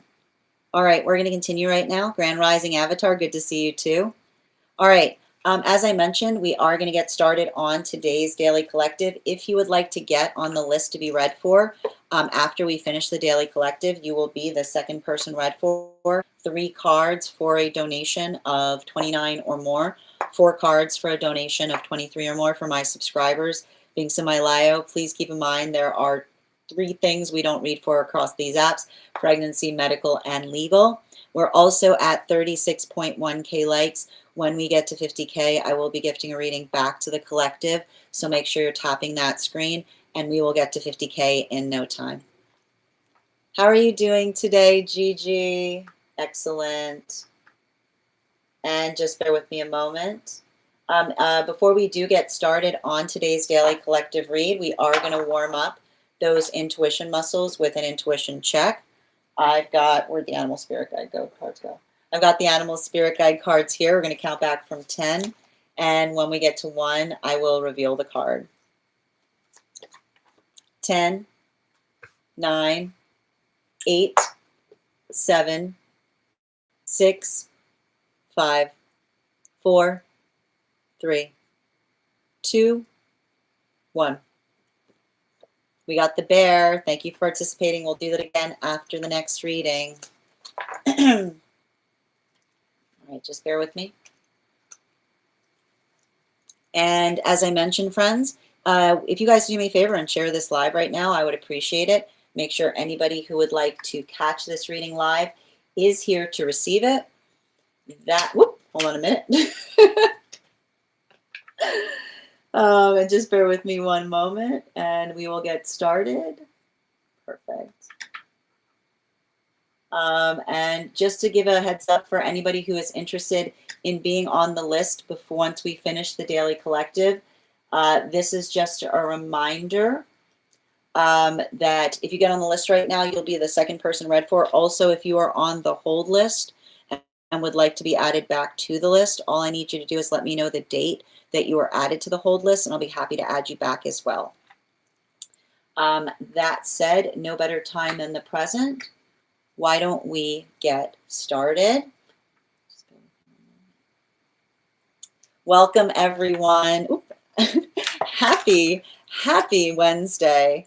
I'm Strega, and I'm here to give you your daily collective read for today, Wednesday, March 4th, 2026. We are going to be doing a masculine, feminine, and non-binary energy update. We are going to be starting today with the energy of masculine. We're going to be utilizing the Smith-Waite Centennial deck to read into the masculine headspace. Can I please get 3 cards, please? 3 cards coming through right now. We have here the King of Pentacles in its upright, in combination with our Temperance card in its upright, in combination with the Queen of Wands in its reversal. Those are some very intense cards. So let's talk a little bit about what we are energetically seeing. This is a continuation of what we are identifying in relationality to what feels restorative in terms of, I keep on getting, there's a lot of this energy that we're working on right now that is related to healing Aries energy. And why do we keep on seeing that it's working to heal Aries energy? It's working on the restoration of healing, the misconceptions that we often construe when it comes to Aries energy. And what is that? That's a continuation of what we effectively talked about, right? What it actually means to be strong. The strength that is energetically performative versus being a steward, right? Versus being a steward for our strength. And so I feel like there's something very important in relationality to that, because it's a continuation of being able to identify and recognize what feels energetically supportive. And it's a continuation further in the observation of what we identify is relationality to how we perceive and recognize our vulnerability, right? And this is a further continuation that we identify here with the Queen of Wands in its reversal, right? This is what we work into when we recognize what feels energetically expansive, is working into the space of the vulnerability that it takes to energetically heal relationships. And why do we effectively see that? Because it's the observation, right? The observation of the trust that we build into, that vulnerability that allows us to trust. We can't, and this is the thing about it, and I feel like a lot of the masculine energy, again, bearing in mind that this is not based on gender, but what you feel most aligned to, right? The observation that in order to be able to trust, we must be vulnerable, right? It's very easy. We're very inclined to desire to bring our trust wounds into relationship, right? But here's the thing about it, and this is what we understand and identify. Whenever when we're working to heal trust wounds, then we have to understand trusting is never a failure point, right? And when you recognize this, right? Because when you identify and recognize that vulnerability is a gift, right? When you hold, and this is why it's like, this is how we heal the relationships. When we look at our vulnerability as something that we cherish, then whenever we effectively share our vulnerability, we are giving another person the opportunity to likewise cherish it, right? So it is the mutual cherishment of vulnerability that allows for the strength of relationship, right?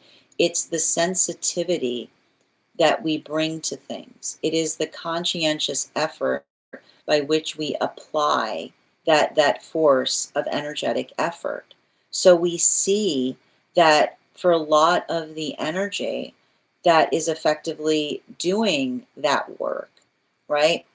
It's literally, it's working through like what it means to be strong, right? What is strength, right? Strength is being. Like when one has strength, then one does not feel like one must prove one's strength. Like why, like that is the difference, right? That's a show of force. So the observation of what it means to be strong, right? The difference between, I keep on getting, and this is what we mean about healing the Aries energy, the difference between warlike and a warrior, right? Aries is not warlike, they're energetic warriors, because warlike is feeling the need, is like feeling the need to energetically test something, right? It's the need by which one looks for something to test one's energetic strength upon. And often the space by which you feel like you need to test your strength is observation of recognition that you're probably not that strong, right? In the way beyond the space by which we celebrate, right? Beyond the space by which we celebrate, right? Again, Aries energy likes to celebrate their strength, right? They like to, the space by which, and I keep on seeing this, like the space by which you want to show off the energetic strength of something is not the space by which you feel like you need to, like the need of having to energetically test it upon something, right? So I keep on seeing that this is a lot of that energy that feels like it is healing, because it's the observation that when we're in healthy spaces, then we test our strength in the best ways possible, because it's being able to identify and work towards our energetic vulnerability, right? The expectation or the understanding that feels profound because we identify and recognize that we're working through something that we haven't experienced before, right? So there's a lot of that energy that we effectively see there, and to a certain extent it feels very profound. It's a profound healing. But a lot of that work, and I just keep on recognizing this, a lot of that work that we're identifying is working through, I keep on hearing, it's working through the observation of how we effectively care about each other, or how we energetically esteem upon one another, right? The space by which we hold each other sacredly. So I feel like there's a lot of that energy that's working through that. And I feel like at the same time it's painful, because they feel, right?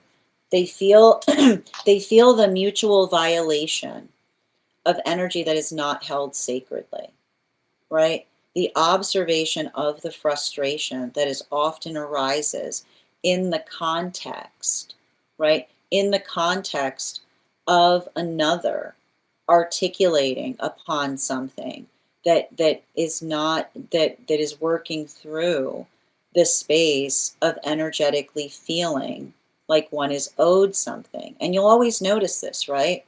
Like we talk about this, like we talk about the work by which we are, like we are never owed, right? We're never owed relationship.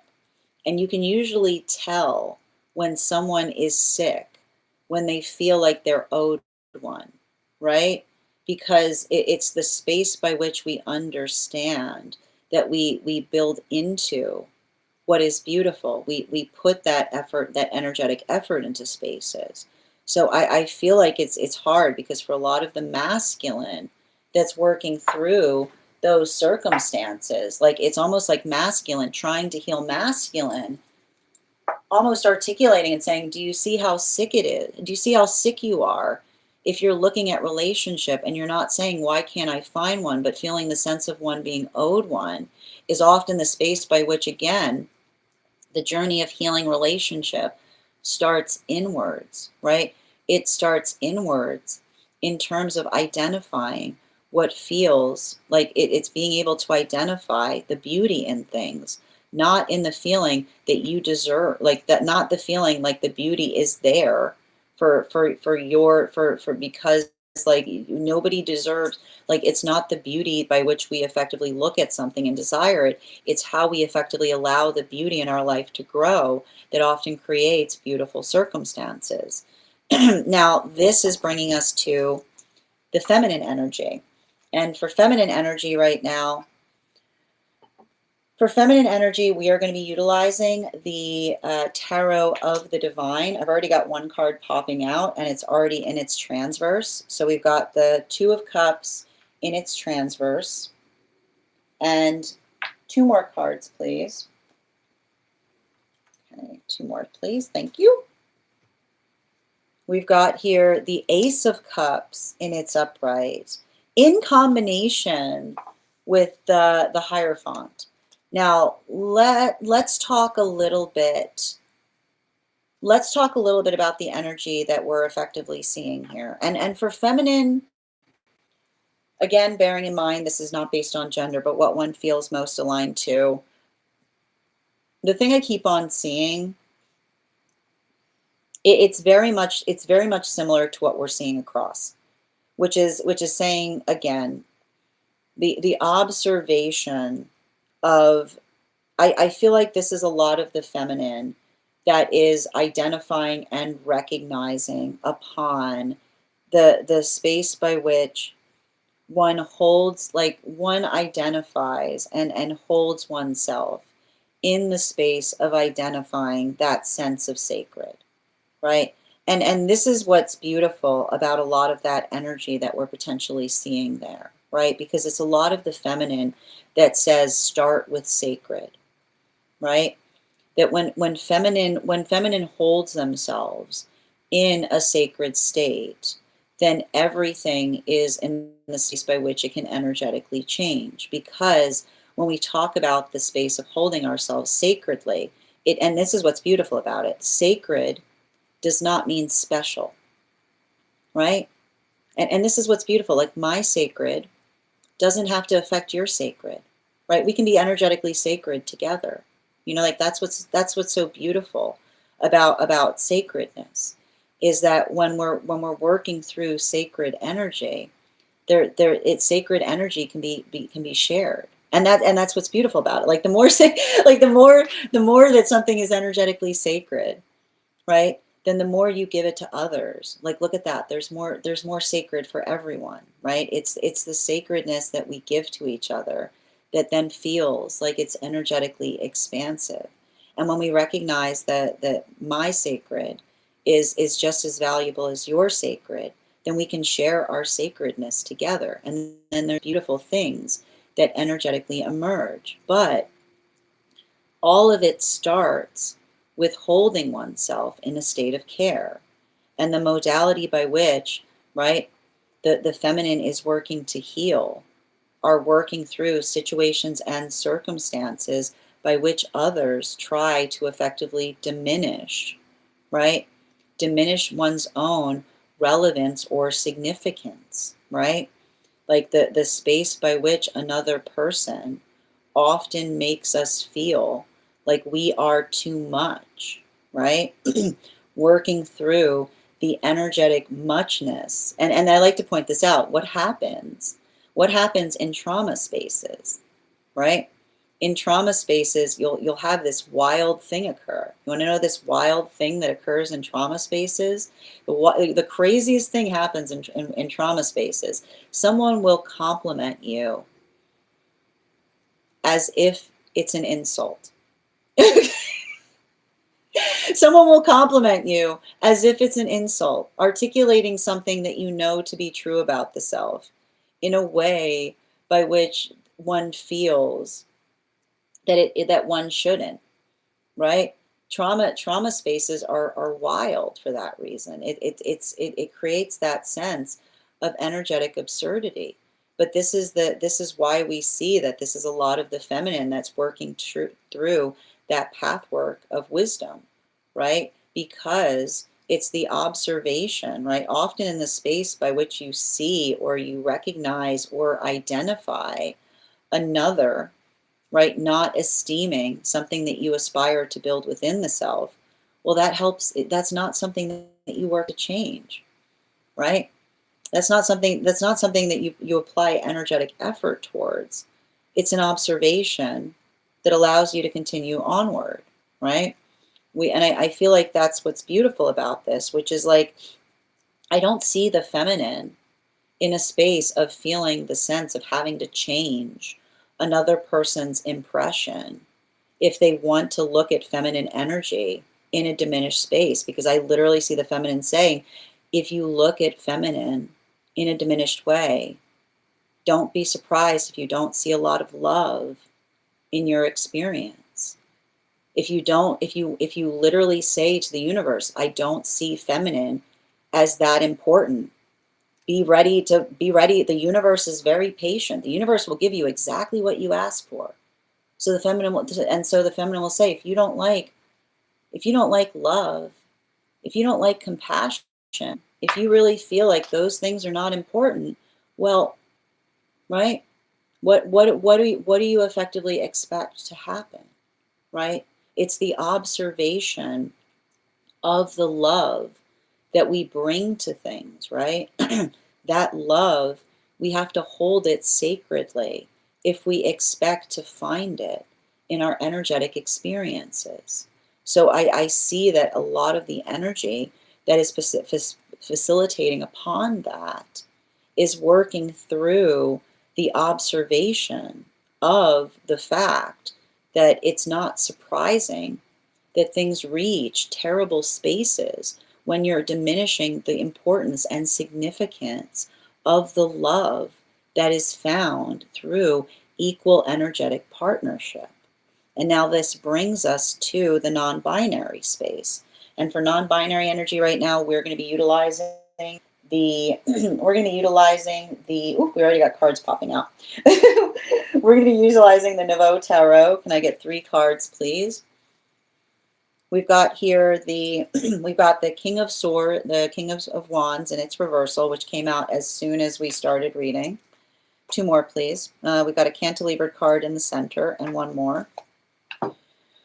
We've got the 10 of Swords cantilevered, and we also have the 6 of Wands in its upright. So let's talk a little bit about what we're energetically seeing in relationality to a lot of the work here. I feel like for a lot of the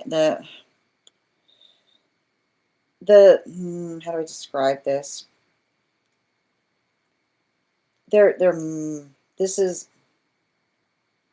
It's working through the frustration of selfishness. It's a combination of what we see that's happening. It's working through, it's understanding that I keep on seeing selfishness. And let's talk about selfishness. This is often energy. There's selfishness, and then there is selflessness, is what I keep on seeing. And working through the understanding of selfishness and selflessness is the recognition of what we effectively put our hearts into, right? It's the modality or the experience by which we recognize and identify the energetic intrinsic value that we bring into situations.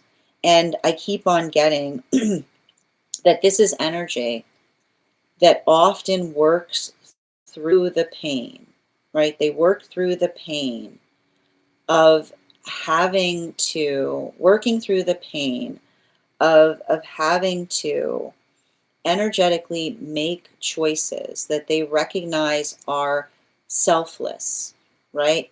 The observation, and this is the hard part that you often see, the modality of understanding that when we're making selfless choices, right?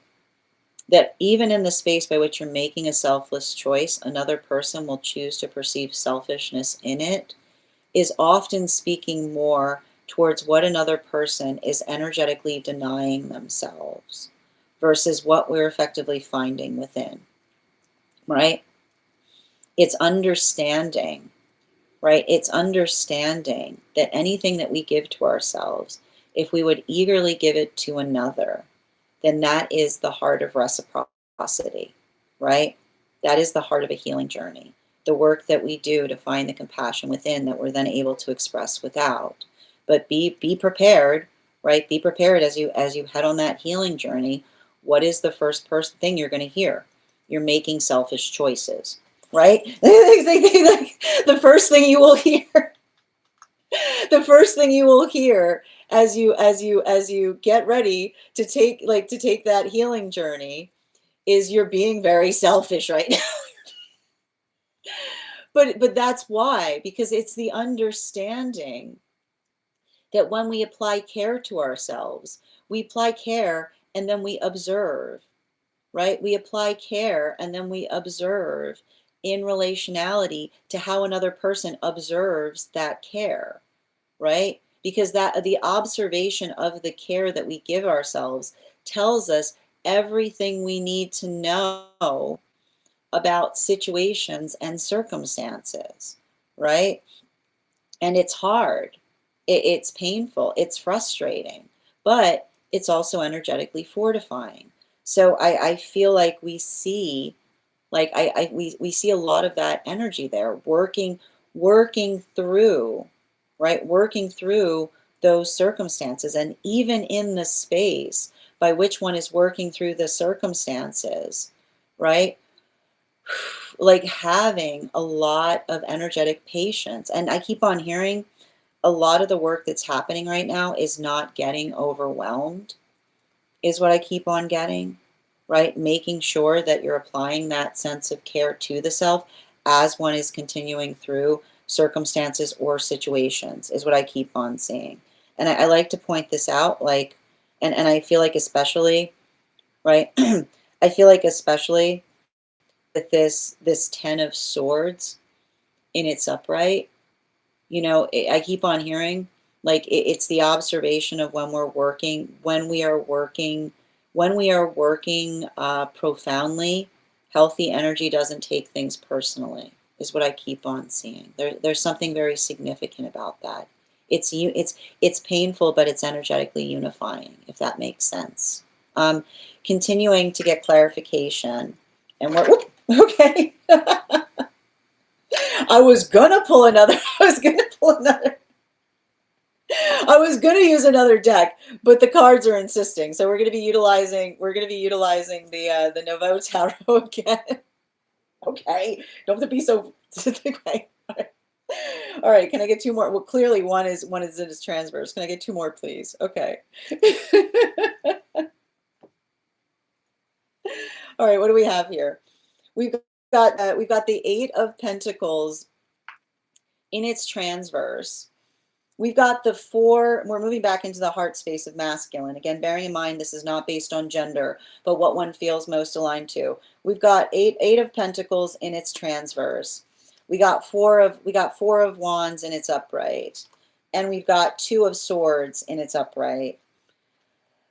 Okay, let's talk about it, man. Okay. All right. Okay. It's fine. How do I describe this? Okay. You know,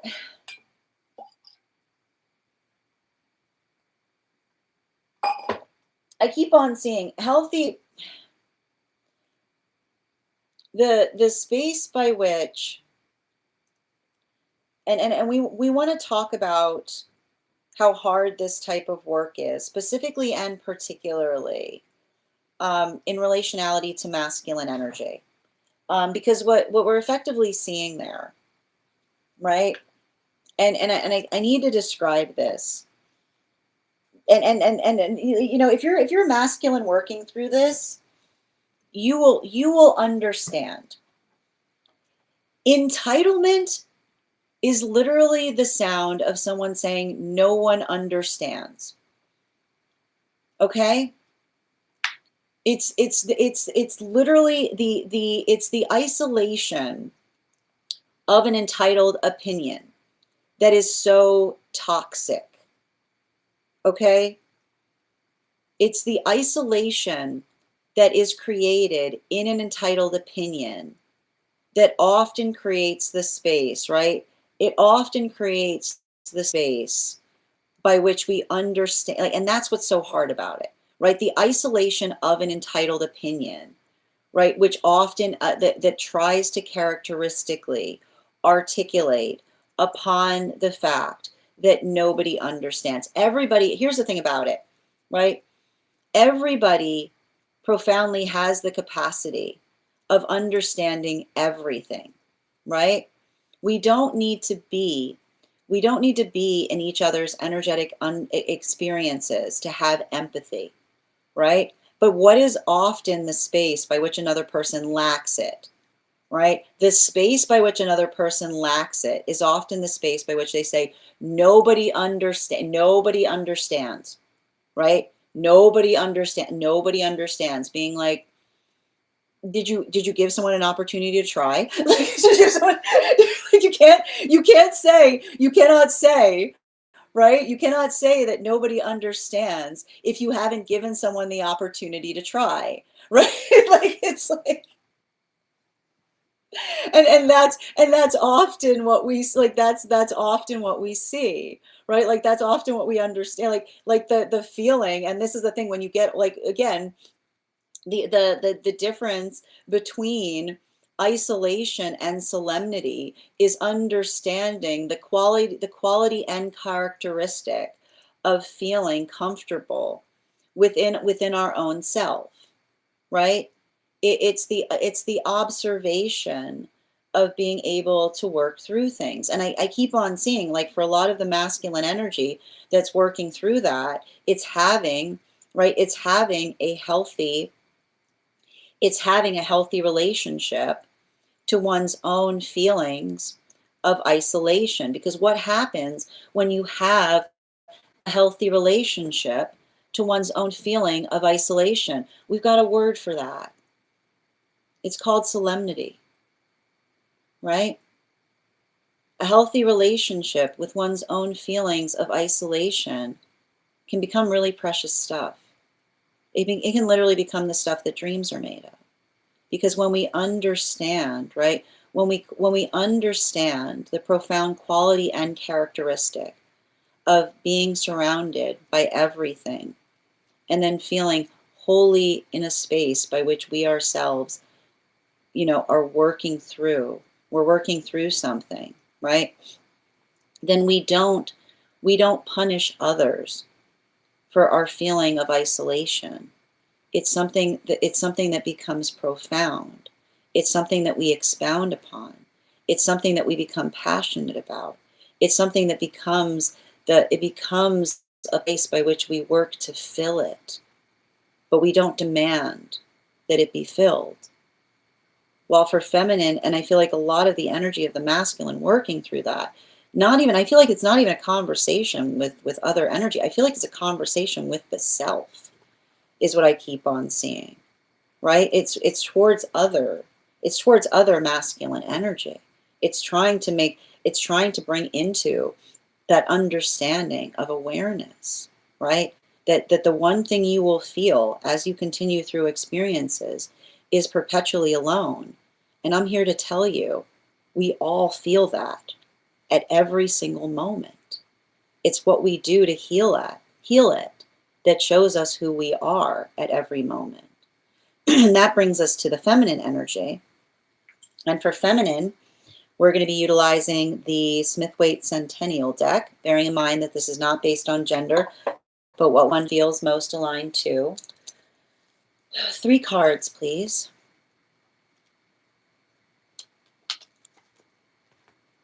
We've got the Page of Wands in its reversal.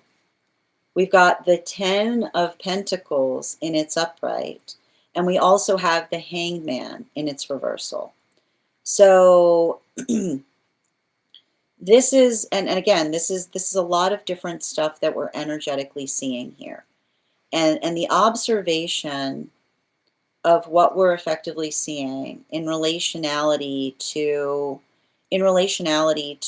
that work is it's I want to describe this as the frustration that feminine often experiences as it relates to the nature of having to carry fear, right? And this is what's wild about it, and this is what's so frustrating for feminine energy, right? It's the modality by which it's the modality by which you would much rather not carry fear everywhere, right? But when you're in a space by which others don't hold you sacredly, then the fear's got to come with you everywhere. Okay. It's basically, it's working through that. It's working through the frustration of that. And often, right, like I said, what is the modality by which we recognize and identify, right? What is the sound of entitlement, right? The sound of entitlement is often articulated by the energy by which another person says, nobody understands, right? It's the modality by which the identification point, right? And I keep on seeing that this is a lot of the feminine that often works through experiences by which, right? Energy, like literally seeing somebody say, like running towards them and saying, don't, like, you can't run towards someone and say, don't be afraid of me. Have you ever noticed? Have you ever noticed, like, do you ever notice how terrifying that is for someone to come running towards you and saying, don't be afraid of me? That's terrifying. Like, that's some terrifying stuff because it's the context of understanding another's energetic presumption, right? The well-reasoned energetic presumption that we often build as it relates to energetic entitlement, right? The space by which we work to energetically resolve is how we effectively navigate or work through things. And I keep on seeing that for a lot of the energy that is focused upon healing, right? I feel like a lot of energy of feminine that often articulates that they have to be brave every day in a million different ways, right? How incredibly impressive it is for the feminine every day to be brave in a million different ways, in a million different things, because that is the space by which they put their heart, right? Like that is the bravery by which we bring things to situations, right? A million different ways, a million different braveries every day, a world by which every moment you look at something and say, how can I be braver here? How can I put my heart here a little bit more? How can I care about something more? And that observation of the level of care it takes for feminine to have to be brave, right? To be brave in a world that often can feel depraved to the feminine. Because what is depravity if not a lack of bravery? What is depravity if not a lack of bravery? So the space by which we put our bravery in a depraved world is the space by which we put ourselves forward in that way. And when we see it, and this is why the feminine is working to heal comparison, when others see one another working so hard, right? Putting that effort in every day, look at that energy, a little bit braver there, a little bit braver over here, then that is the stuff that allows the world to change. But it requires all of us to be able to do it every day in a million different ways, right? And it's not something that we demand of each other, it's something that we give to one another. While for a lot of for the non-binary energy right now, 3 cards in the heart space, and we're going to be utilizing the Tarot of the Divine for the heart space of non-binary. 3 cards, please. Oh, cantilever. We've got the Queen of Wands in its upright. We've got the 8 of Cups in its reversal. And we also have the Queen of Swords in its reversal. And I feel like this is what's so difficult for a lot of the energy working through. The thing about working through, and I feel like this is the energy that knows that understands bravery all like very well, right? There's not one circumstance or situation by which, and this is what I meant about the energy working through the disambiguation between selfless or selfish, right? This is what will happen as you heal.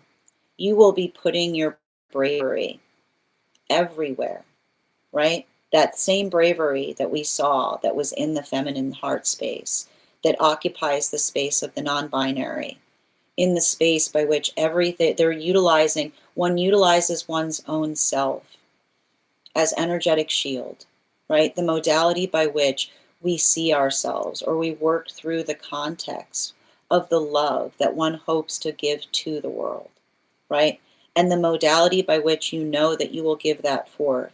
And those who cannot see it will misperceive it as selfish, right? Looking the space by which one chooses to embody the love that one holds for oneself, in the authenticity that one chooses to find, right? How hard it is to evolve into one's authenticity, and then recognizing the space that there you will be in the heart of your authenticity, and another person will see you there, operating in the heart of your authenticity, trying to put that bravery everywhere. And because they're so shielded in terms of navigating their own vulnerability, all they can say is, why are you making such a selfish choice, right? Because it is the projection, the selfishness that is directed to another, that speaks about the lack space within another, right? So the selfishness by which another person articulates how much they've energetically denied themselves, how much denial one must be of joy, by which you see another person doing nothing, not hurting anyone, just moving towards their joy and hoping to share that joy, and then articulating that as selfish, which often speaks towards the observation of seeing the depravity within another person's experience, right? The depravity that articulates the void by which they avoid learning about the self or working through the self or deepening the relationship to the emotionality of the self, but in the context by which they see another person that has nothing to do with them, and then feeling that they must experience the full force of the projection. So this is a lot of the energy that works through the ability of understanding why it's so hard to build energetic relationships, right? The fact that they often feel that they have to hold themselves in a space by which they're very protective, because I see that the energy has understood, right? The modality by which, right? Like, look at this. We've got the Queen of Wands and the Queen of Sword in its reversal. Like, every time someone comes towards them, almost having to say, what are you here for? Are you here because you're energetically interested in the person, or are you looking to project something upon it? Right? And this is why we see that it makes it much harder, because this is a lot of the energy that often navigates situations more energetically closed off, but energetically closed off for a reason, right? This is what we identify as healthy shielding. Now that brings us back into the unconscious space of the masculine energy. 3 cards, please, for masculine, and we'll be utilizing the Tarot of the Divine for the unconscious of masculine. Again, bearing in mind this is not based on gender, but what one feels most aligned to. We've got here the Eight of Wands in its upright. So we've got a lot of 8 energy right now. This is similar to what we see in the non-binary space. 2 more, please. We've got the Emperor in its reversal, as well as the Six of Coins in its upright. So let's talk a little bit about this energy that we're seeing here. Because, and we've got another card coming out, so I'm actually going to read this one too, because I was about to pick up this deck, but it's there, so we're going to, and I want to describe this, right? We've got a lot of energy that's moving into Aries right now. And often the amplification of working through the eclipse cycles can bring a lot of those feelings that are coming through. Like eclipses amplify. Sometimes it amplifies positive. It'll also amplify negative. The one card that we have that was appearing was the Knight of Swords in its reversal, right? And I want to show you this, because this is what we effectively see that's happening right now in the unconscious of masculine, which is working through, right? I just keep on hearing the same message. A healthy manifestation goal is one that is mutually shared. A healthy manifestation goal is one that is mutually shared, right? The observation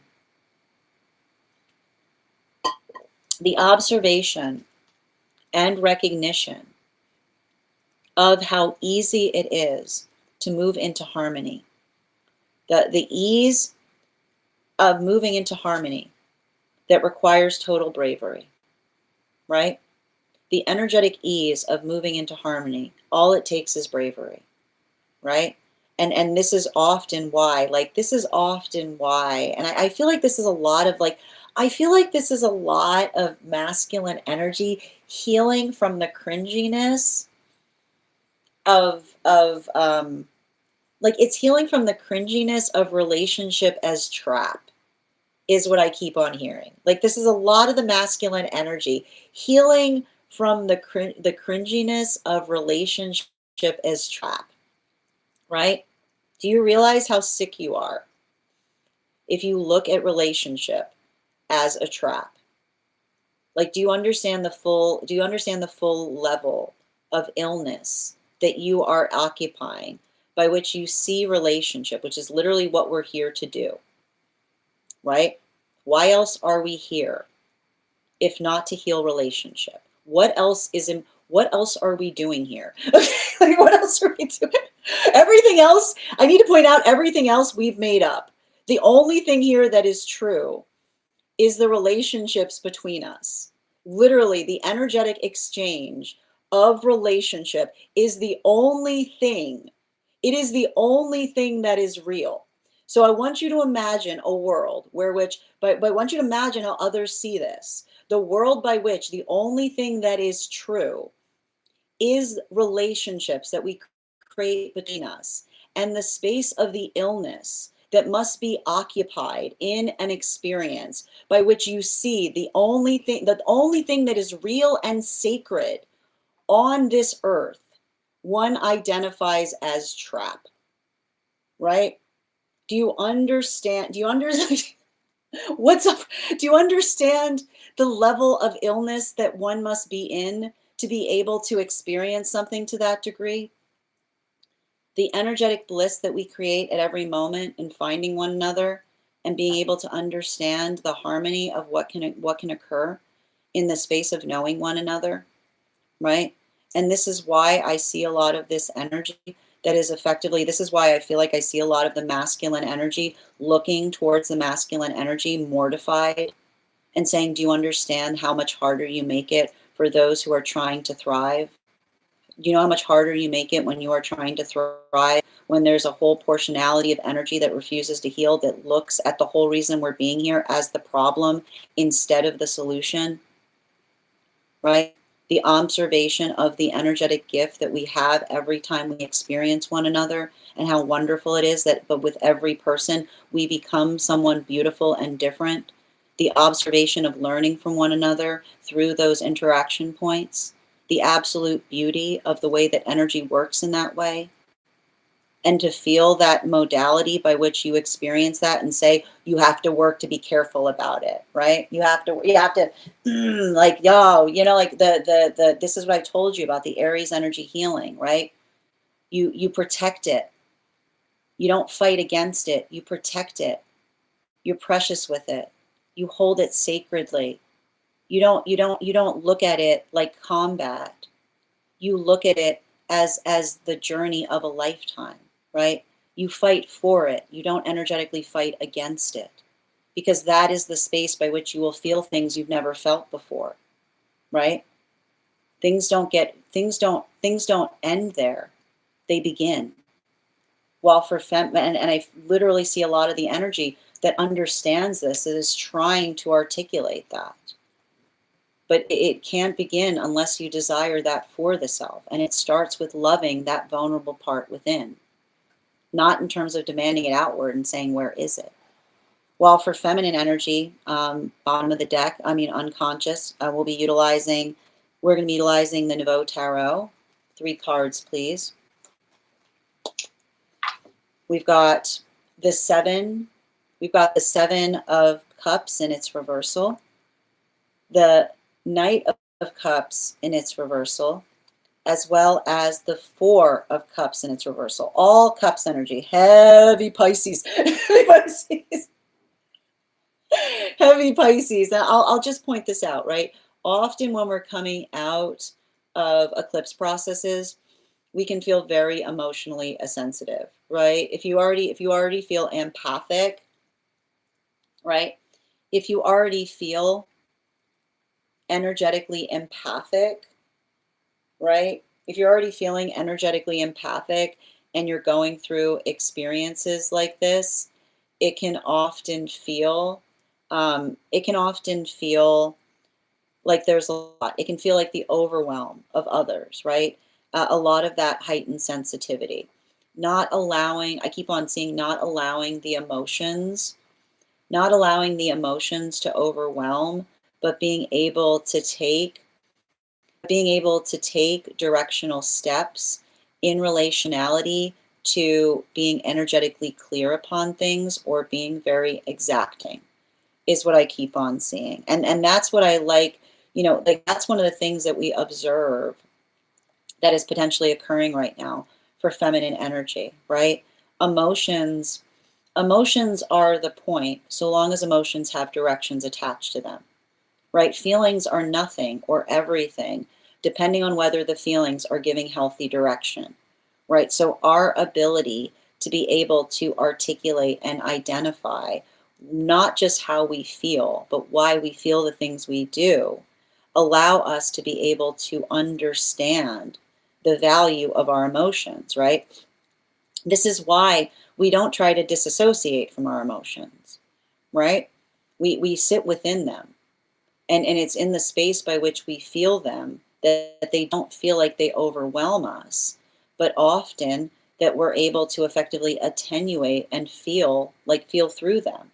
So I feel like for a lot of the feminine energy, that is potentially working upon the realm of the feelings in the best way, because it's a continuation of saying emotions, right? And I need to point this out.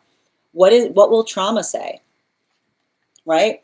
What will trauma say? What are you doing bringing those emotions in here? What will trauma say? Trauma will make you feel like, we'll try to take a compliment and make it feel like it's a detriment, right? That's the wild thing about trauma. You'll bring gifts into places, and the trauma will try to make you feel like the gift isn't a gift, right? Our emotions are gifts, as long as we have directions attached to them, which doesn't mean, right? So as long as, like, there's nothing wrong with bringing emotions to place, and so long as there's a direction attached, which says, like, the reason we can articulate why we feel so energetically empathic about something, because it's important, right? Because it's important. So we see that that's a lot of the energy that works through circumstances and situations in that way. But even as they do so, right? Even as they do so, being very, very clear on what the emotions mean, right? It's that beautiful, expansive process by which we're able to effectively articulate the meaning. So that's a lot of the energy that's healing, potentially even healing from situations and circumstances that were requiring them not to have feeling, right? the healing from situations and circumstances that required one not to have feelings, right? What will trauma say? Let go of emotions if you hope to reside here, right? Those emotions are your shield. They're there to protect you. Never let go of those. While for the unconscious of non-binary, right? 3 cards, please. And we're going to be utilizing the Smith-Waite Centennial deck. What do we have here? 2, 3. We've got the 5 of Wands in its reversal. We've got the Justice card in its upright. And we also have the Knight of Pentacles in its reversal. So what are we identifying in relationality to a lot of the work in the non-binary space right now? And I want to describe this. I keep on hearing the word that's coming through. It's something that effectively the word that we see here is the word provocative, right? Now let's talk about this. Something that energetically provokes us allows us to be able to feel that we ourselves understand or see things. And the healthy spiritual journey is not about refusing to look at things, right? Like the space by which my sacredness is not hurt by your sacredness. And if there's something wrong, if my sacredness can't stand to see something, then I better be able to articulate the reason why, right? Because the thing is, the higher self loves a conversation. And if something's wrong, the higher self would love to go into exquisite detail to be able to articulate exactly why something is wrong. It is the blessed conversation that goes on ad infinitum in relationality to literally talking about why something is not okay. But what do you notice about trauma? Trauma never has anything to say about the things that one is disinclined about, right? And will often articulate some kind of illogical reason as to why something is wrong, right? The identification point of wrongness is being able to articulate. If you can't articulate why something is wrong, that is your trauma in disguise. Because our trauma loves nothing better than to masquerade as standards. And that is why it is very important that we are logical when we hold standards. Because if you don't work on your trauma, my friend, I promise you, you're going to go around with standards. You're going to be telling everybody you have standards, and those standards are going to be ridiculous. Those standards are going to be ridiculous. And when somebody asks you why, you're going to say, because I said so. That is not what the higher self said. The higher self never says, I said so. The higher self always has a reason why. The higher self always has a reason why. But the trauma likes to say, I said so. The dead space of a final energetic conversation by which another person does not want to broach a subject, which is articulating upon the fact that they themselves have shadow work that they have not done, right? The space by which we navigate our uncomfortability, the space by which we articulate upon what it is that we feel and what it is that it doesn't require us to be okay with everything. We're not supposed to be okay with everything. But the space by which we can conversate upon it is the space by which everything begins. And this is why I see this energy that works towards relationships so carefully, because they've experienced both. They've experienced modalities by which they themselves have been held sacredly versus energy that potentially was intrigued by them, right? The modality by which another person says that they're energetically intrigued only to feel because when somebody says they're intrigued by you and they haven't done their shadow work, prepare for all that shadow work to be projected upon you, right? Prepare for all of that shadow work to be projected upon the self. So that modality and experience, right? This is the energy that says they hold those standards and they hold them for a reason. And yes, they'll be very happy to elaborate upon them, right? Because it is the conversation that is foundational to where they find themselves. It is where things start. And that's why I see, right? I feel like that's the energy that gets very, like, I feel like that's a lot of energy that recognizes that things start to crumble when somebody says, I don't want to talk about it, right? The modality that is often articulated by which another person brings a full stop, right? You can't, we only articulate, and there's a difference. I keep on hearing the energy that recognizes the difference between someone that says full stop versus I'm not ready to have that conversation, because this is how we make room for each other's trauma, which is the observation, right? The observation that it doesn't require us to have to address everything at every moment, but the space by which we can say to someone that says, I'm steadying myself to ready myself to heal even further, right? The beauty of a different conversation between another person says, the difference, everything that changes in the subtle difference between someone that says, I don't want to talk about it versus I'm not ready to talk about it. And the reason that that's so significant is the observation of someone experiencing the wall in the self by which they refuse to face something versus someone who's seeing it, right? They're like, yep, it's there. It's there.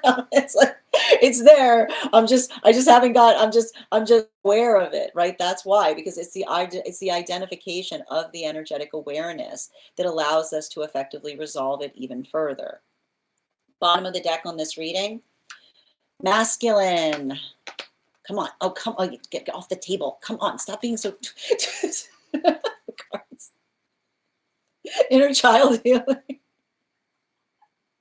I just want to point out the reason I'm laughing so hard. If you just realize how long it took me to get this magician off the table, it was like, I was very intrigued. I was like, I was like, this is going to be it's going to be a problematic card. I'm like, it was giving me all this trouble. It was like, I don't want to get up. It was like, it didn't want to get off the table, right? But here's the thing about, and I'd like to point this out. That's what healing is, right? The difference between something that is healthy and something that is indulgent, right? The difference between something that is energetically healthy versus someone energetically indulgent is the observation and the point of effort in relationality to, right? The observation and the intentionality to the fact that when we're working through things, the only way out is through, right? It's doing the hard part. It's doing the work. It's coming into those spaces and into those places by which we feel, right? Like this is a continuation of working through, like Uranus coming out of retrograde in Taurus, which says that when we recognize that we're healing, we're always moving towards the uncomfortable, right? Not in a way that feels like it contorts us, but in the observation in the space. And I feel like this is and I like to point this out, it's a continuation of a lot of the energy continuing to heal Aries that says, right, it's the modality by which we work in terms of being into the space of being able to admit that we don't know everything, that allows us to be able to learn more, right? We have to start with the space by which we look at the world with a sense of wonder, right? We have to look at the world as wondrous, not as conqueror, right? Because if you look at the world as wondrous, then be prepared to be amazed, right? And if you look at the world as conqueror, prepared to be frustrated. Prepare to be frustrated. Now, continuing to get clarification for feminine energy, we're going to be utilizing the Tarot of the Divine, the Five of Swords in its reversal. And this is a lot, I feel like this is a lot of feminine getting, like, comparison is the thief of joy, right? And it's not just the fact, comparison is the thief of joy, because it's the modality by which, when we recognize our exquisite, there's nothing in the world that compares to you.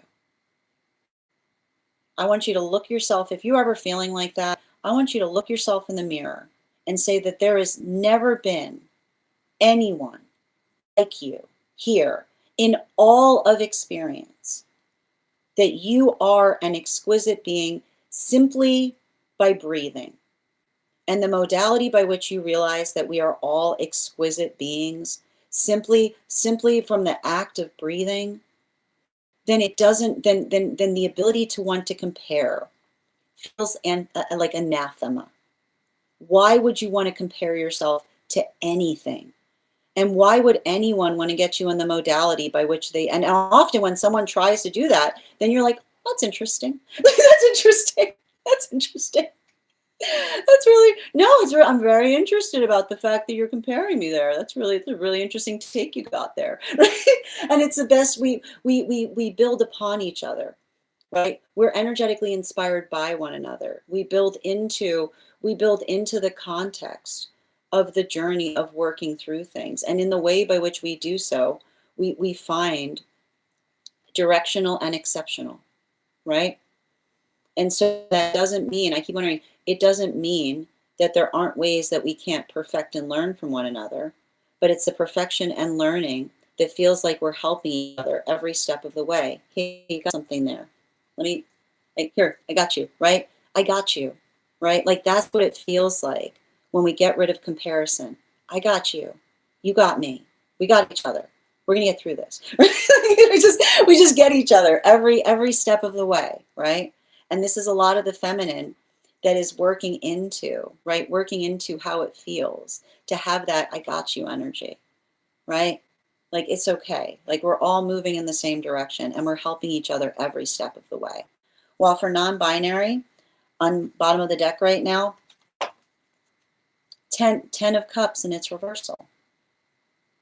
It's painful. It's a scary world out there. It's absolutely terrifying, right? It's the context of trying to work. If you can't, if you laugh so you don't cry, right? And the modality by which we work through that, right? The understanding that we give to things, right? Nobody has a right to tell you how you carry your joy. Your joy is your birthright.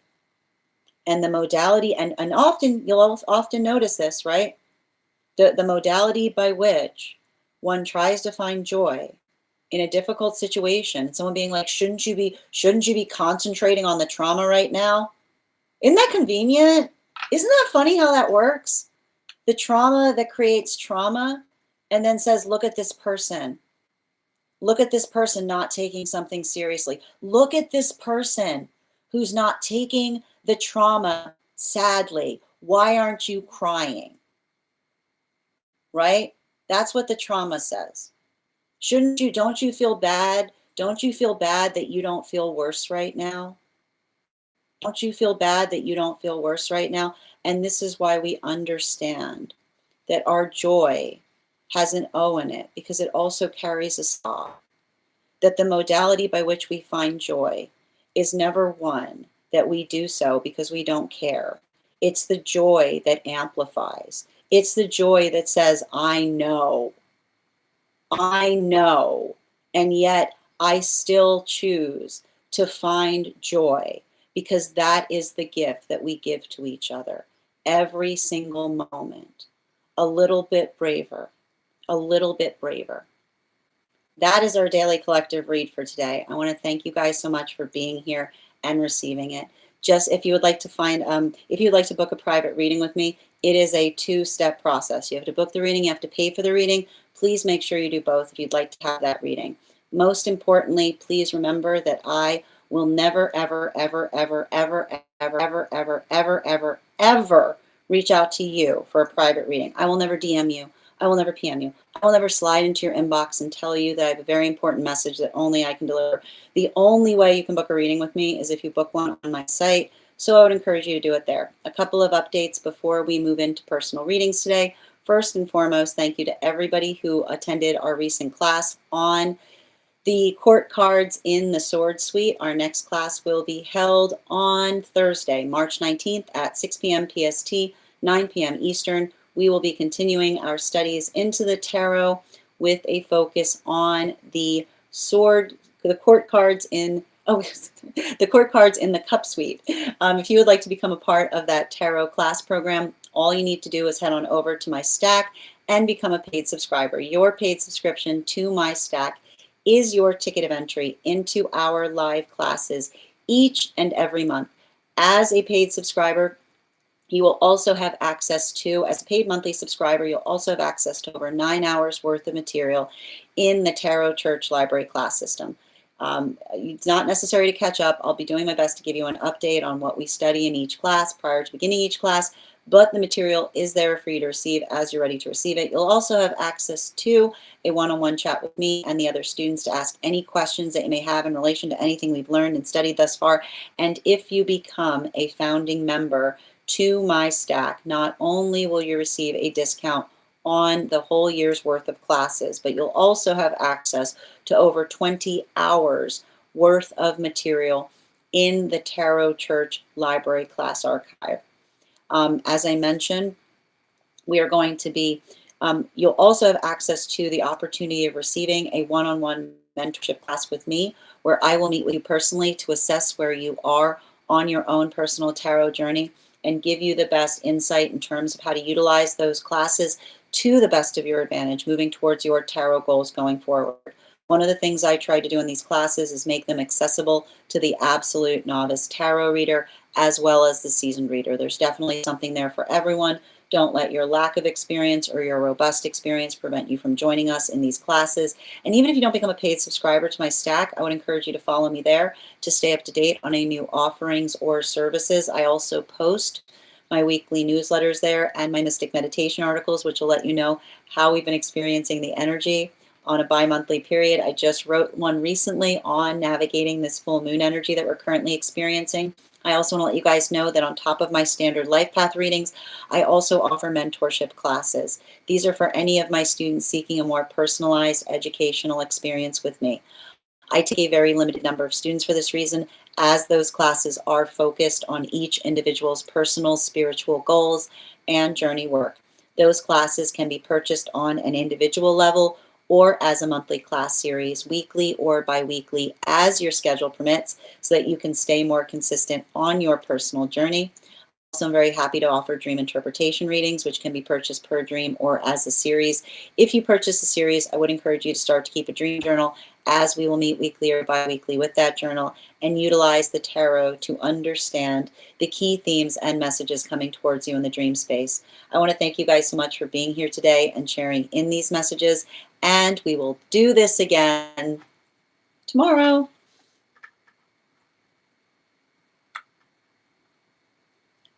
That is our daily collective read. We are going to get started on personal readings. Congratulations to Avatar. You got our highest gifter for today. And Lucas, you came in second, so you will have an additional card in your reading. If anybody else would care to get on the list for today, the list is open. You will be the you will be the third person read for today. 3 cards for a donation of $29 or more. 4 cards for a donation of $23 or more for my subscribers. To my bio. Please keep in mind there are 3 things I don't read for across these apps: pregnancy, medical, and legal. Happy to give insight on anything in private readings, and you can book private readings on my site. I'm going to take a few minutes to, we also got to 50K. So thank you guys so much. We'll also be doing a giveaway and gifting a reading back to the collective. I'm going to take a moment to read over some of the comments that came through as I was reading. Where were we? Excellent. And again, thank you so much. Grand Rising, Gigi, good to see you today. How are you doing today, Boku? And thank you for sharing the live, Bridget and Angie and the Empress. Always appreciate when you guys share the live. I need a list of what animals are in the deck. If you stick around long enough, Nicole, you'll usually find all of them. Absolutely. Yes, Neptune energy with this Pisces stellium is allowing for Aries energy to feel a softening. It's great. You know, here's the thing. I know it's hard right now, but I want to describe, I keep on seeing something really beautiful that's happening in the Aries energy in relationality to understanding what strength is. Absolutely. Oh, I'm so glad you're feeling better today, Bridget. And Silva, thank you for the follow. Thank you for sharing the live, Lucas. Always appreciate it. Guys, make sure to give Lucas some love too. Readers supporting readers. I know, it was an intense full moon. Oh, thank you for the compliment on the ceremony. That, I'm happy to read for you on that. If you'd like to get on the list, list is open. I believe the don't blame it. Don't blame it. How you doing today, Rainbow? Good to see you, dear. Oh, you survived. I hope you had a very happy one. I'm sending you so much support, dear. And thank you for being here and helping us share it with you. Nicole, selfishness is healthy in some aspects. Well, here, I need to stress this. It's not selfish if it's reciprocal, right? You can't call it, the difference between being centered in self, it's not selfish if you would eagerly give it to another person, right? There's nothing selfish about it. Yeah, I know. Two of Pentacles energy, indeed, Nicole. Absolutely. Observe, don't absorb. So true. Thank you, Bridget. Hi there, Gabrielle. How are you doing today? Thank you as well, Avatar. We just finished the Daily Collective, Lucas. Thank you as well, Yaz. And Nikki, thank you for those gifts. I'm very aware that Yeshua loves us, Christy. Thank you for letting us know. Nobody knows what it means, but it's provocative. It gets the people going. What are we talking about? Oh, how you doing today, Nikki? Sorry, I had to quote. Oh, I don't know what that was. I'm like, this is me. I'm like, who? What? No, come on. No, I'm so, like, I don't, you know. Thank you so much, Nikki. And thank you as well. I know the potatoes. Is this saying something about is that saying something about the masculine? Absolutely. And thank you. I needed to hear that. I just had a comparison dream. Oh, sending you support, dear. Probably. Listen, I've been already seeing it. There's a lot of shadow work dreams happening right now. Thank you, Carolyn, for also being here and receiving this message. Absolutely.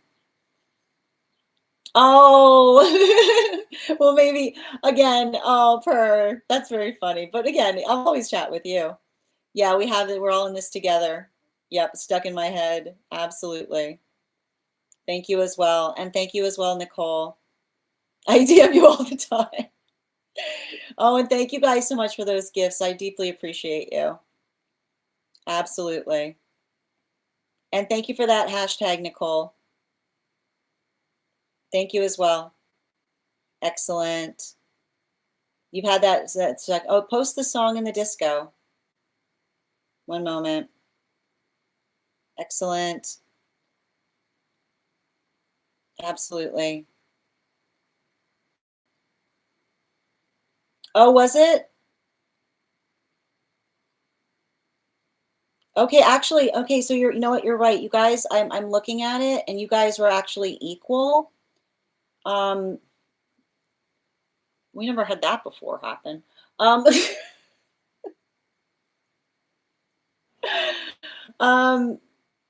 We're gonna, I gotta, let me think, I gotta figure out what to do here. Yes.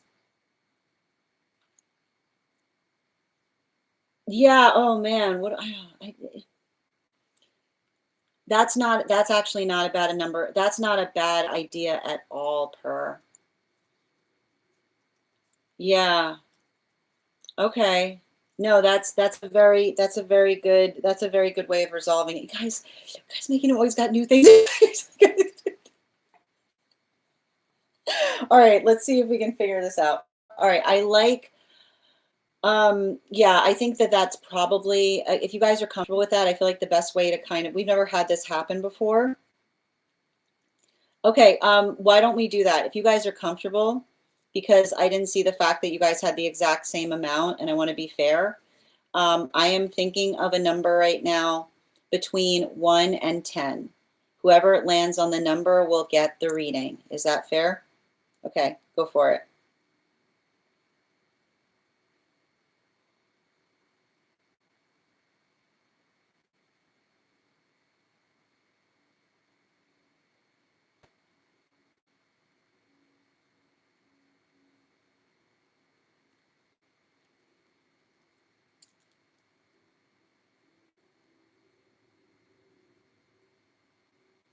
Avatar got it. Okay, thank you guys. Also, I literally said Avatar and Lucas, and other people are like throwing other numbers in. Excellent. All right, thank you guys. All right, perfect. And thank you guys again for those gifts. And we'll have to do that. We'll do that going forward. So we have a new rule today. So if we get into a tiebreaker, we'll do it. We'll do a 1 to 10 number system for guessing. Okay. Oh, we have to do the 50K too. All right, perfect. So I am thinking of a number right now. So we're gonna do the 50K. Okay, more numbers. Okay. So I'm thinking of a number right now to do the 50K giveaway. I'm thinking of a number right now between 1 and 43. First person I see that posts a number will get the free reading. First person I see, not the first person that posts it. Sometimes I see things in a different order. Minnie, congratulations, you got it. That was fast. All right, and thank you guys so much for participating. We'll do that again when we get to 100K. All right. That said, why don't we get to it? The first person, if anybody else wants to get on the list for today, you will be the third person read for. 3 cards for a donation of 29 or more. 4 cards for a donation of 23 or more for my subscribers. Links in my bio. Please keep in mind there are 2 things I do not read for across these apps: pregnancy and medical. Happy to give insight on anything in private readings, and you can book private readings on my site. Also, when we get to, hold on a moment. When we get to 100K, I will also be gifting a reading back to the collective. So make sure you're tapping that screen. And we will get to 100K, we're almost there. We'll get to 100K in no time. That said, we are going to get started on personal readings today. And if you are on the hold list and would like to be added back to the list, just go ahead and let me know the date that you were put on the hold list. I'll be happy to add you back to the list, as well as, yep. And again, thank you as well. No problem. Oh my God, I have one on hold. I forgot. All right, and I've got 5 spots today before the list will be closed. The first person that we are going to be reading for today is going to be, what did I write here? Good Lord, my handwriting. Angie. Angie, if you're here, can you respond in all caps? Let me know if you would like a general reading or if you have a specific question you would like me to answer. And just bear with me a moment.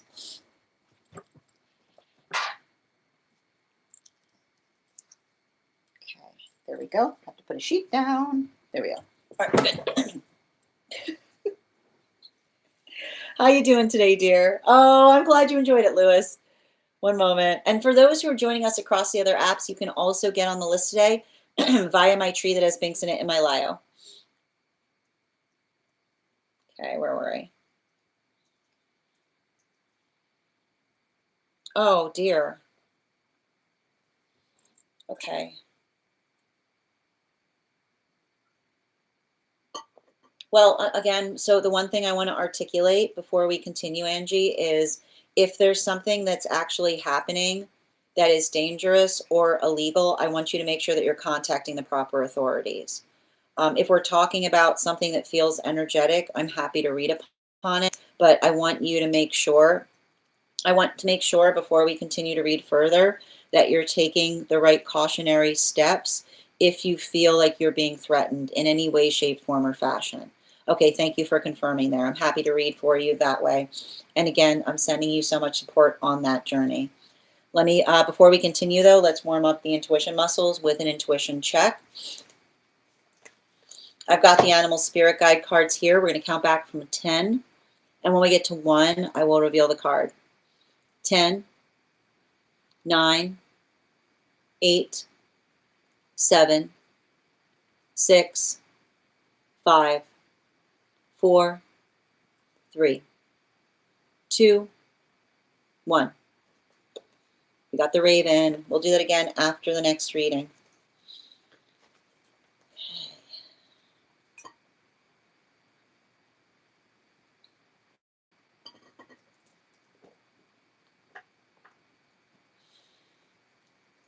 And I'm going to pin you up here, dear. And guys, please make sure to give Angie some love.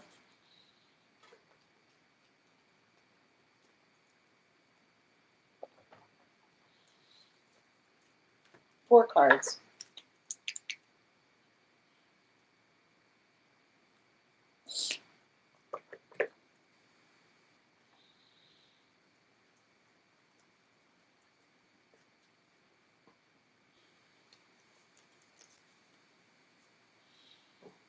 And two more.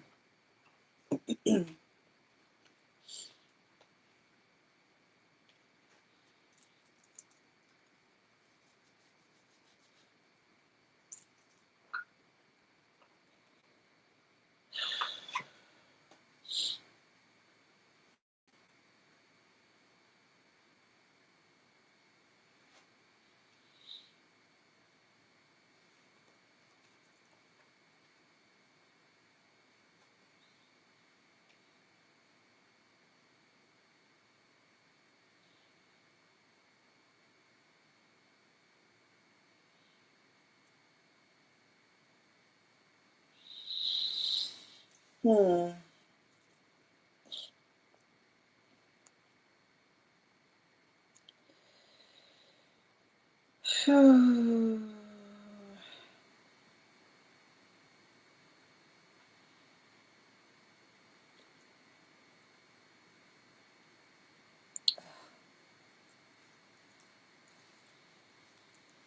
So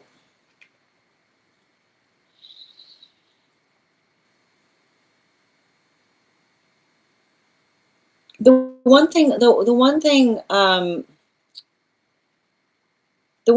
I'm seeing in relationality to something here, it feels like it feels like there's something significant in relationality to how do I describe this? Working through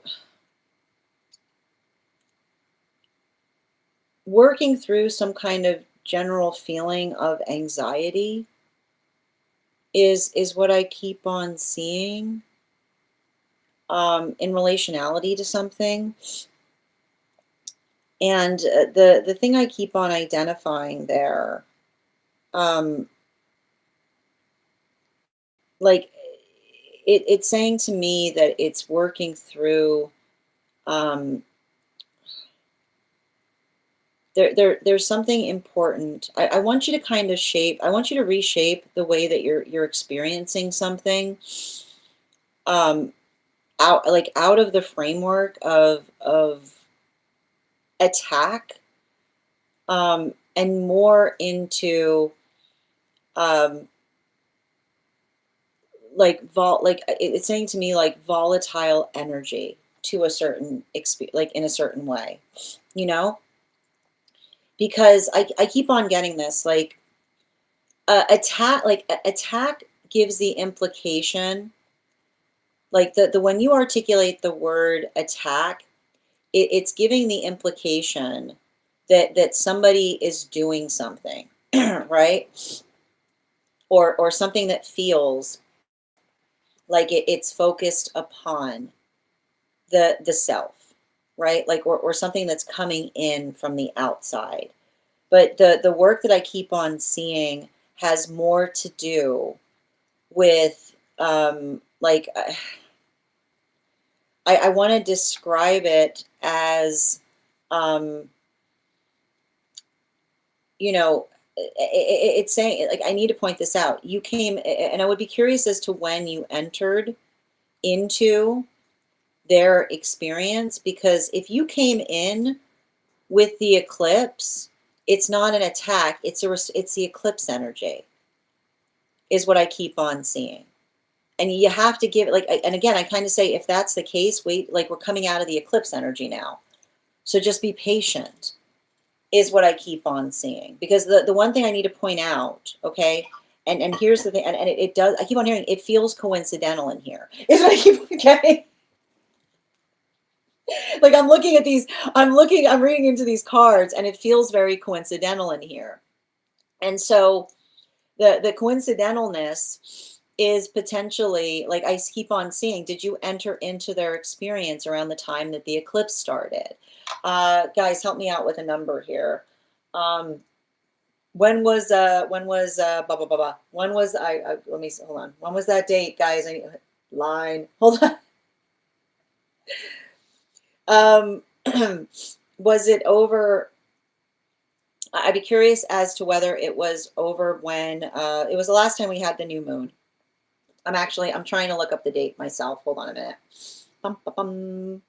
Yeah, I think it was around the 27th, Avatar. I appreciate that.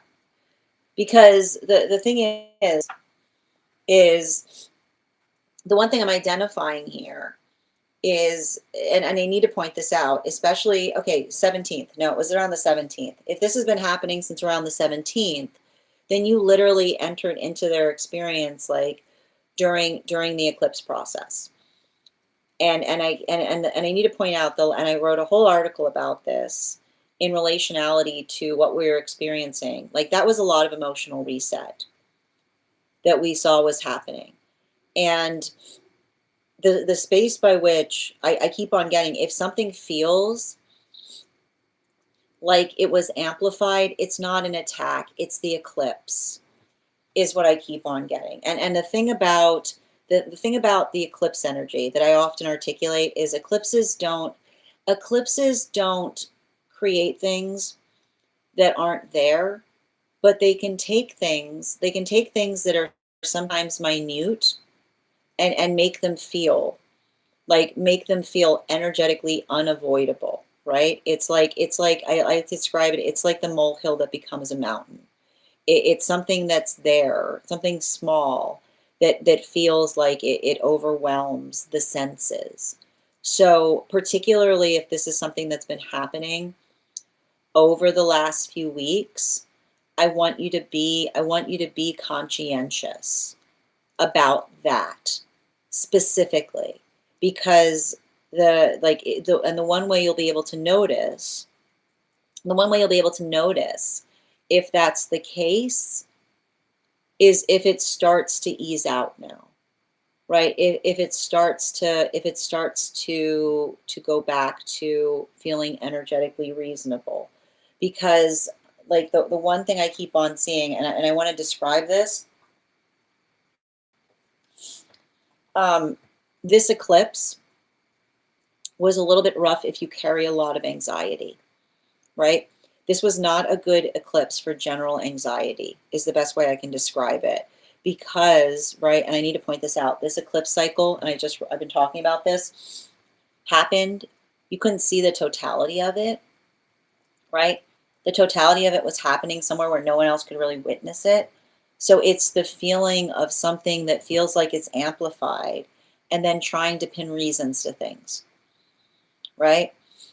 It's like, and I like to point this out, like when we're going through eclipse processes is not the time to try to pin reasons to things, because often the space by which we try to pin reasons is working through, right? It's working through, right? What we're effectively healing from, like the observation of what it is that we're working to energetically address versus things that cause us distress.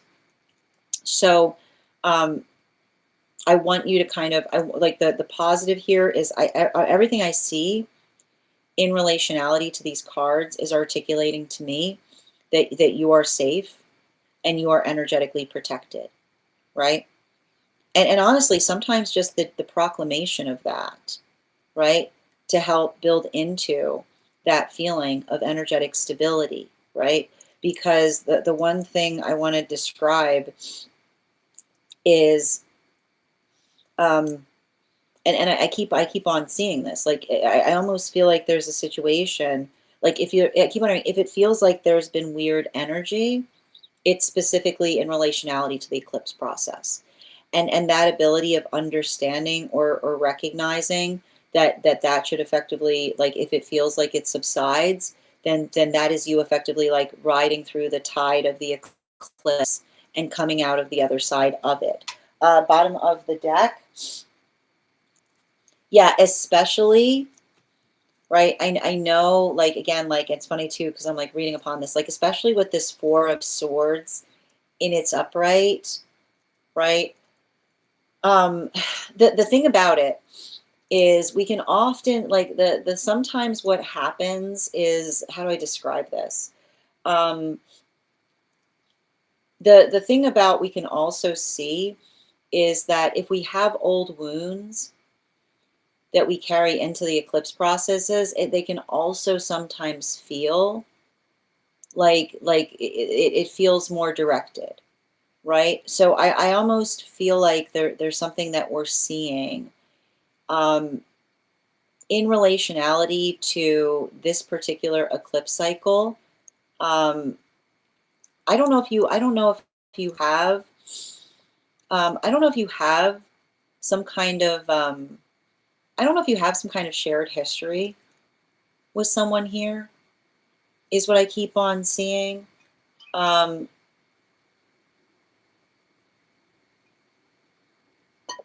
and I've been telling my own clients about this to a certain extent, like the ability by which we don't, um, we don't look for a cause to identify the energetic feeling or the space by which we sometimes worry that something is happening to us that creates, like, it creates the space by which it feels energetically directed. Um, don't if like it does feel like there's some kind of old wounds that were coming up here. And again, I don't know what's going on with the dream space, is what I keep on hearing. Is there something about a dream that happened during this that you aren't articulating about? Because I just keep on hearing a lot of strong impressions in relationality to a dream that someone had, or something happening in a dream. So there might be something about that to pay energetic attention to, because um, I feel like in a way, and I want to kind of describe this, like, I don't know why, but like the dream, like the dream like quality of something, or someone working towards sleep, is what I keep on getting. Um, make sure, like I keep on hearing, make sure that you're prioritizing rest, because the other thing that's happening right now that I like to point out is that Neptune just moved into Aries. So sometimes the dream space can be a little bit more volatile when we have Neptune in Aries, because it could often bring out the space of shadow work dreams. So again, like, make sure that what we're not seeing here is potentially the combination of the eclipse with the shadow work coming through in the dream space. Don't feel like, don't let it be the space by which you think that it's coming from an outside person, but let it be the resolution of being able to identify and recognize, like, what needs to heal, right? Like old wounds coming to the surface is what I keep on seeing. That's what a lot of this eclipse is bringing out. So don't I keep wondering, don't look for a person, look for the history of something, or look for some trauma that hasn't been fully healed. Thank you so much for having that reading with me, dear. And if this message connected to you as well, it's very common for those who need these messages to be here to experience them. We are doing personal, thank you for confirming. We're doing personal readings right now. If you'd like to get on the list, you will be the second person read for. It's 3 cards for a donation of 29 or more, 4 cards for a donation of 23 or more for my subscribers. Binks in my bio. Please keep in mind there are 3 things I do not read for across these apps: pregnancy, medical, and legal. Happy to give insight on anything in private readings, and you can book private readings on my site. Yeah, the dreams, right? Yeah, I've been seeing, like, it's interesting too, because it's interesting because I don't know if there's like energy, like it feels like there's a lot of ancestral energy, like related to, like, somebody's got like there's a little bit of energy there that's ancestral, and I almost see somebody being like, who's that? You know what I mean? Like, who's that? You know what I mean? Like it's coming through a little bit like that, if that makes sense, right? Like, it's not necessarily from outside, but it's like I keep on hearing it, like, I don't know, I keep on getting it's ancestral racket, if that makes sense. Thank you so much, dear, and just bear with me a moment. Yeah, volatile energy. Okay, great. Thank you. Hold on, just reading through. Yep. Oh, Jean, I'm sending you so much support on that journey. I'm wishing the best for you and everybody. Absolutely. Sending you so much support, dear. Yeah, absolutely. How you doing today, creative?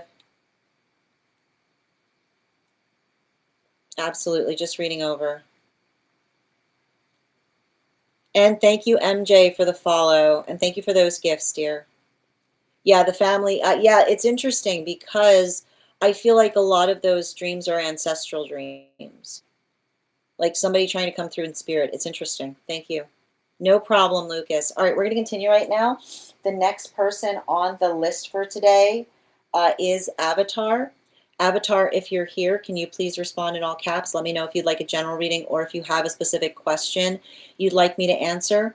And if anybody else would care to get on the list today, you will be the next person read for. It's an absolutely lovely time if you'd like to secure a spot on the list. It is 3 cards for a donation of 29 or more, 4 cards for a donation of 23 or more for my subscribers. Links in my bio. Please keep in mind there are 2 things I don't read for across these apps, pregnancy and medical. Happy to give insight on anything in private readings, and you can book private readings on my site. Oh, excellent, Nikki. I'll be happy to add you to the list, dear. And if anybody else wants to get on the list today, we have 4 spots available before the list will be closed. Excellent. And before we continue, I guess in general, I'm all over the place. I got you, dear. All right. And before we continue, let's warm up the intuition muscles with an intuition check. I've got the animal spirit guide cards here. We're going to count back from 10. And when we get to 1, I will reveal the card. 10, 9, 8, 7, 6, 5, 4, 3, 2, 1. We got the cat. Thank you. We'll do that again after the next reading. All right, bear with me a moment. Okay. And I'm going to pin up Avatar here. Guys, make sure to give Avatar some love. 4 cards, please.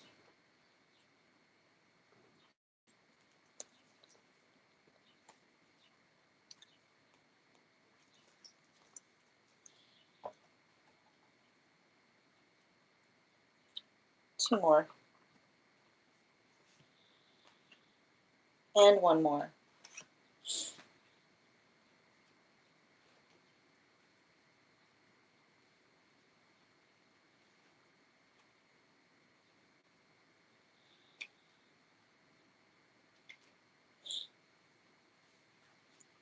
Oh, man.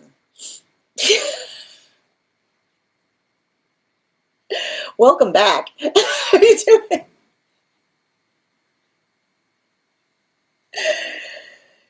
It's like the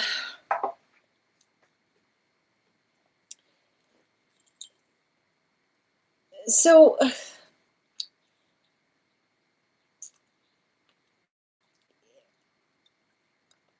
I gotta it's interesting because it's coming through very heavily. I literally I hear one of your guides saying like, sorry, I forgot it was sacred for a second. You know, like it's giving me a lot of that type of energy.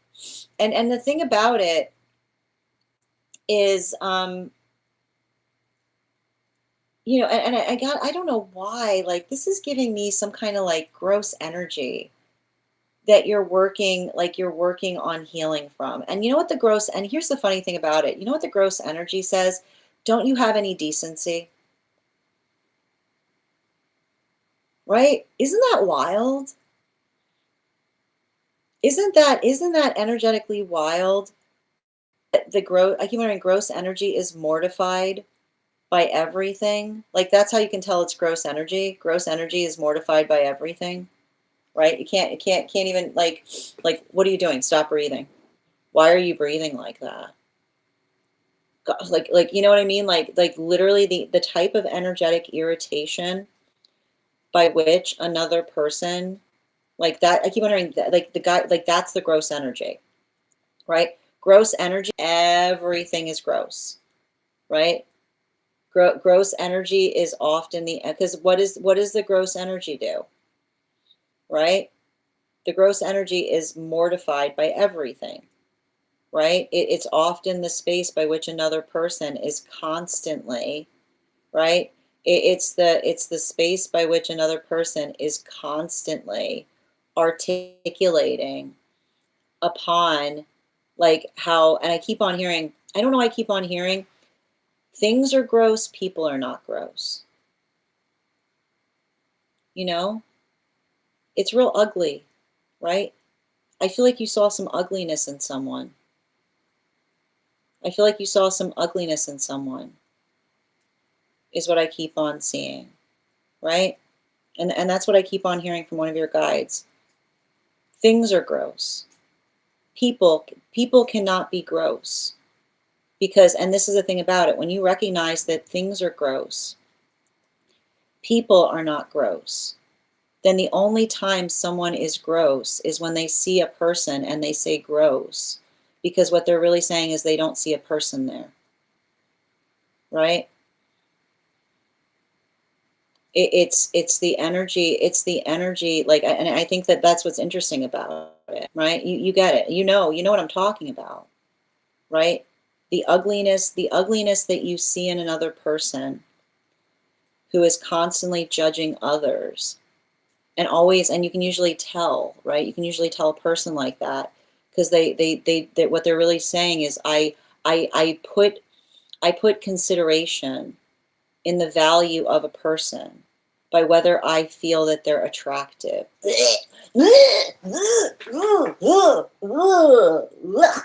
Like, ugh, right? Oh my gosh. How can you can't be around something like that? No, I can't be around something like that. You know? You can't. But and I want to and I feel like, and here's the thing about it. And I've got like, I've got a guide walking me through here. There's the difference between what you can heal with another versus recognizing the space by which another person wishes to heal. You cannot be upset at yourself for staying around something like that. Because I literally see something by which you're beating yourself up. You're literally beating yourself up about something and saying to the self, like I can see you kind of working through that. And I keep on hearing one of your guides saying you stayed until you recognized that that person was fully aware. They just didn't care, right? Fully aware, just didn't care. Fully aware, just didn't care. You can't do anything with someone like that, right? Fully aware, just didn't care. And I feel like I see a situation like by which you stayed, like you that I keep on hearing that effort, that effort was not wasted. That effort was not wasted because I just keep on hearing fully aware, just doesn't care, and now they know that they're doing that. Is what I keep on hearing. You told them. You were the first one to tell them, weren't you? You were the first one. Everybody else walked away from them. But I guarantee you, you did not leave. You did not leave until you made sure that they were fully aware of why. That was a gift you gave them. That was a gift you gave them. I know it was hard. I know that you gave them that gift and you knew that there was going to be a door that slams on the other side of it, but that's why it was a gift that you gave to the world. That was a gift you gave them. How they choose to use it, how they choose to use it, that's how they choose to use that gift you gave them, that's all. I know it's painful,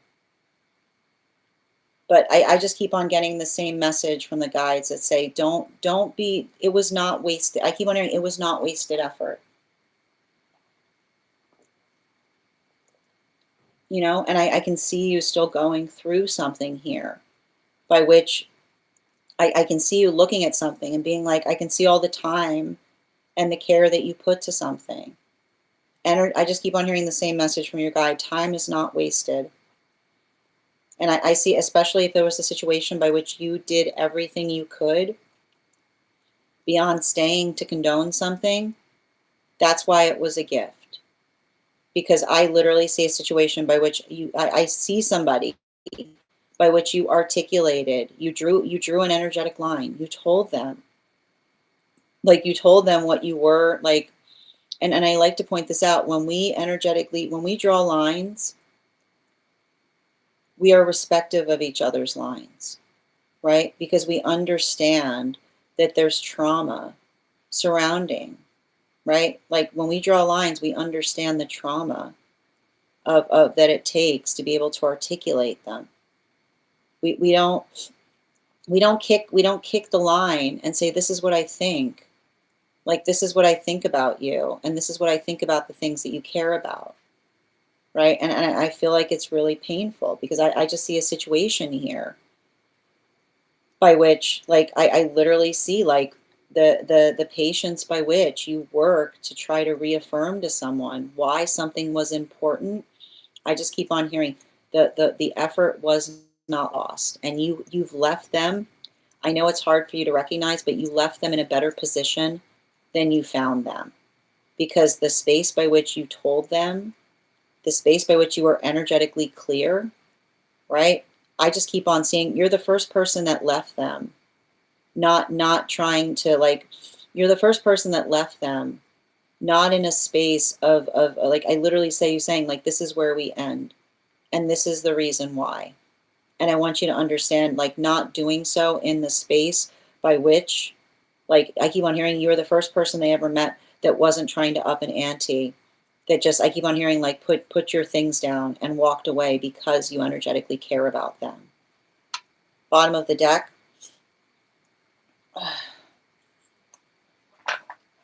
Yeah.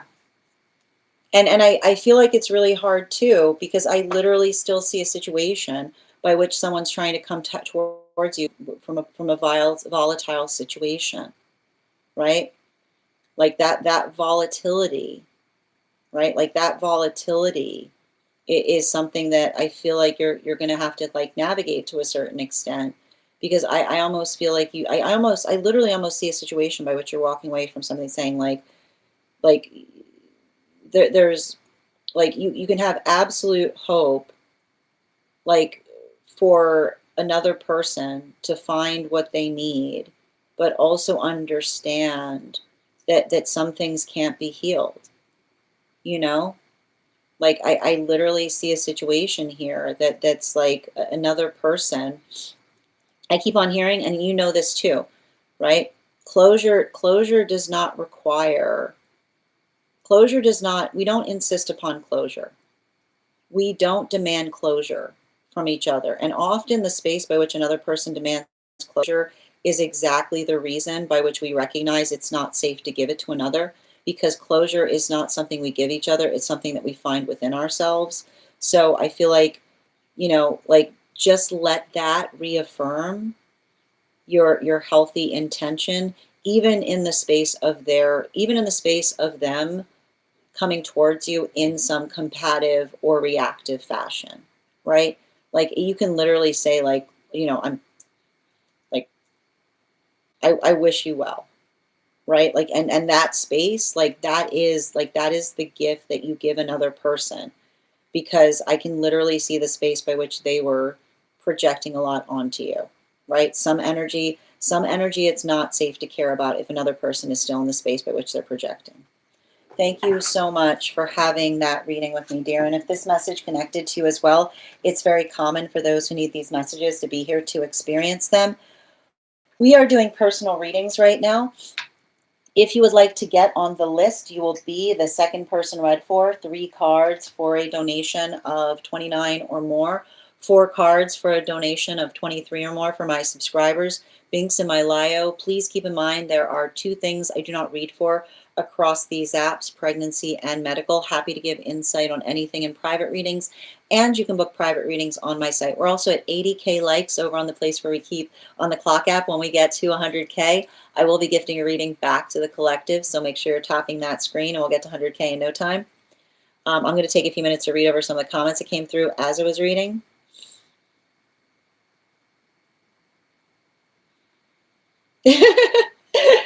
I know, the cat's back. I know, I love that paw very much.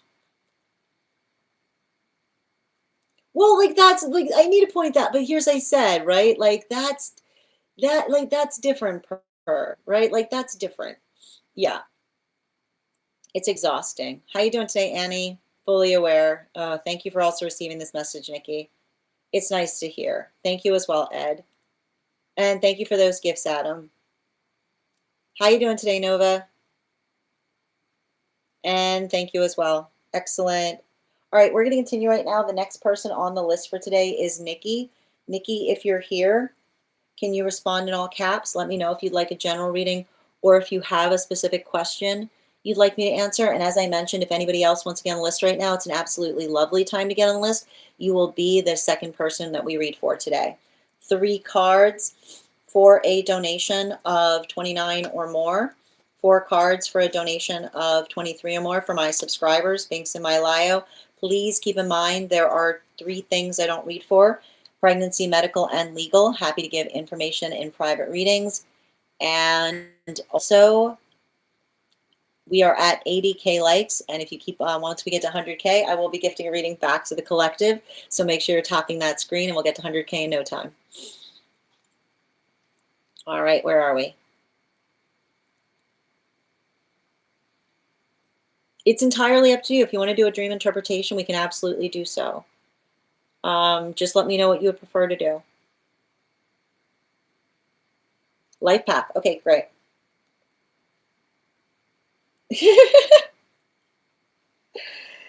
It's never dream nonsense. It always means something. Okay, let's see here. All right, we're going to be doing a life path right now. And before we continue, though, let's warm up those intuition muscles with an intuition check. All right. I've got the animal spirit guide cards here. I'm going to go back from 10, and when we get to 1, I will reveal the card. 10, 9, 8, 7, 6, 5, 4, 3, 2, 1. We got the bear. Thank you for participating. We'll do that again after the next reading.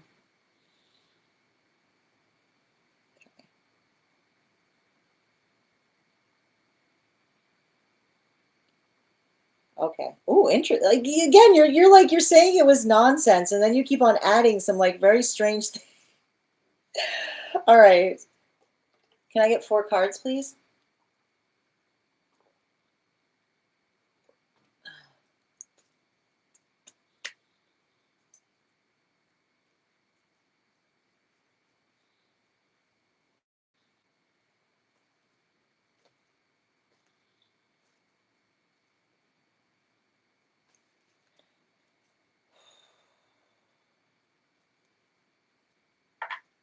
Two more.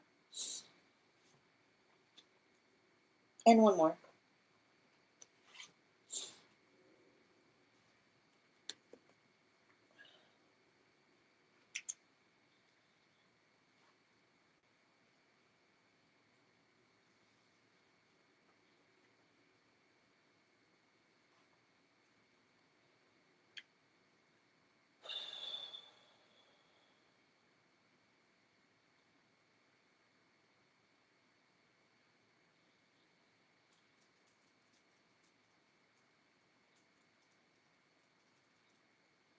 So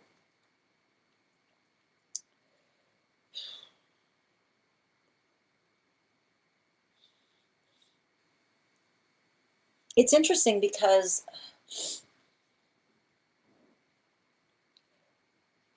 how do I describe this? Um,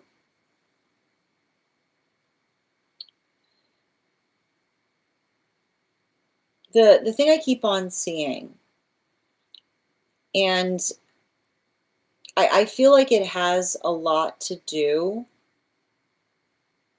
I feel like it has a lot to do with the work of trusting.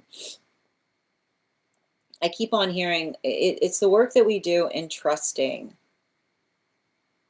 each other's judgment is what I keep on getting, right? And I feel like I see this happening for you in a lot of different in at least two different vectors of your life right now, right? And what is um and it's curious too because and it does feel like it has something to do. I often see this, like I'm curious as to where Gemini is. Like I'd be very curious as to where Gemini is or where Gemini lives in your chart. Um because and I want to describe this. I don't know why I keep on hearing like there's a Gemini detriment somewhere, but the I keep on hearing someone that said, and this is often what I hear when there's like a Gemini issue. If you would let me finish, right? If you would let me finish. This is a big issue. Like Geminis get that, right? Because the thing about, and this is what, again, if you like having a conversation with a Gemini, right? That's the fun thing about Geminis. Geminis will take you on a journey when they're having a conversation with you. They'll start you here and be like, what are you talking about? like, like picture it. Like, you know what I mean? Like they'll throw you back somewhere, right? And you're like, what are you on about? But then if you just give them, right? If you just give them a minute, like like just give them a minute, okay? Just it needs a minute, right? Give that Gemini a minute, all right? Because if you just let them, that's why, like with Geminis, literally Geminis will cut one out of their life and be like, why did you cut that person out of life? Because they never let me finish, right? Because they never let me finish, which is the modality by which you have to let somebody have the time to get to the point. Because once you do, right, Geminis are amazing at flourish, right? You'll be looking at something Gemini doing, and you're going, what the? And then they'll go, and you'll go, you know, it's amazing. It's like that. Right? But you have to be ready for the journey, right? You got to strap in, right? You're like, where are we going? Like you have to trust, right? You have to energetically trust the process because it's the understanding that the journey, right? That the journey has purpose, right? That you can't just go here or there. You got to go here, there, and everywhere because once you do, what do you have at the other side of it? Comprehension, right? It's working through energetic comprehension. So I feel like it's difficult because that's why I keep on hearing I would be very curious upon where Gemini sits because I feel like I feel like you're experiencing some kind of hurdle, right? In the space by which you're trying to get somewhere and another person says I don't see the purpose of this, right? So I want you to understand, and I feel like that, like I feel like what's happening now is, you know, like, and I literally see a situation, right? Like I literally see a situation by which, right? Like the space by which another person, and I like to point this out, like this is why we talk about, um, and this is what I keep on seeing too, like the space by which, um, the space by which I feel like it's interesting too, because it has a little bit to do with some energy around you that often feels like I literally see situations by which energy says, "What are you doing?" Right? And you being like, "I'm finishing something," or "I'm working on something," and someone being like, "I don't know what you're working on," being like, "Just give me a minute," right? And the ability to effectively have the time to be able to work through something. I just keep on seeing this is the sound of you finally getting to your exquisite, right? Because, right, when energy gets that, right, then it's not about whether they understand what you're doing minute by minute, right? But they understand, they trust your process, right? They trust your process of doing something, even though it's not the way that they necessarily would go about doing it. And so I think it's really interesting because I literally see, I feel like I see some energy that, like,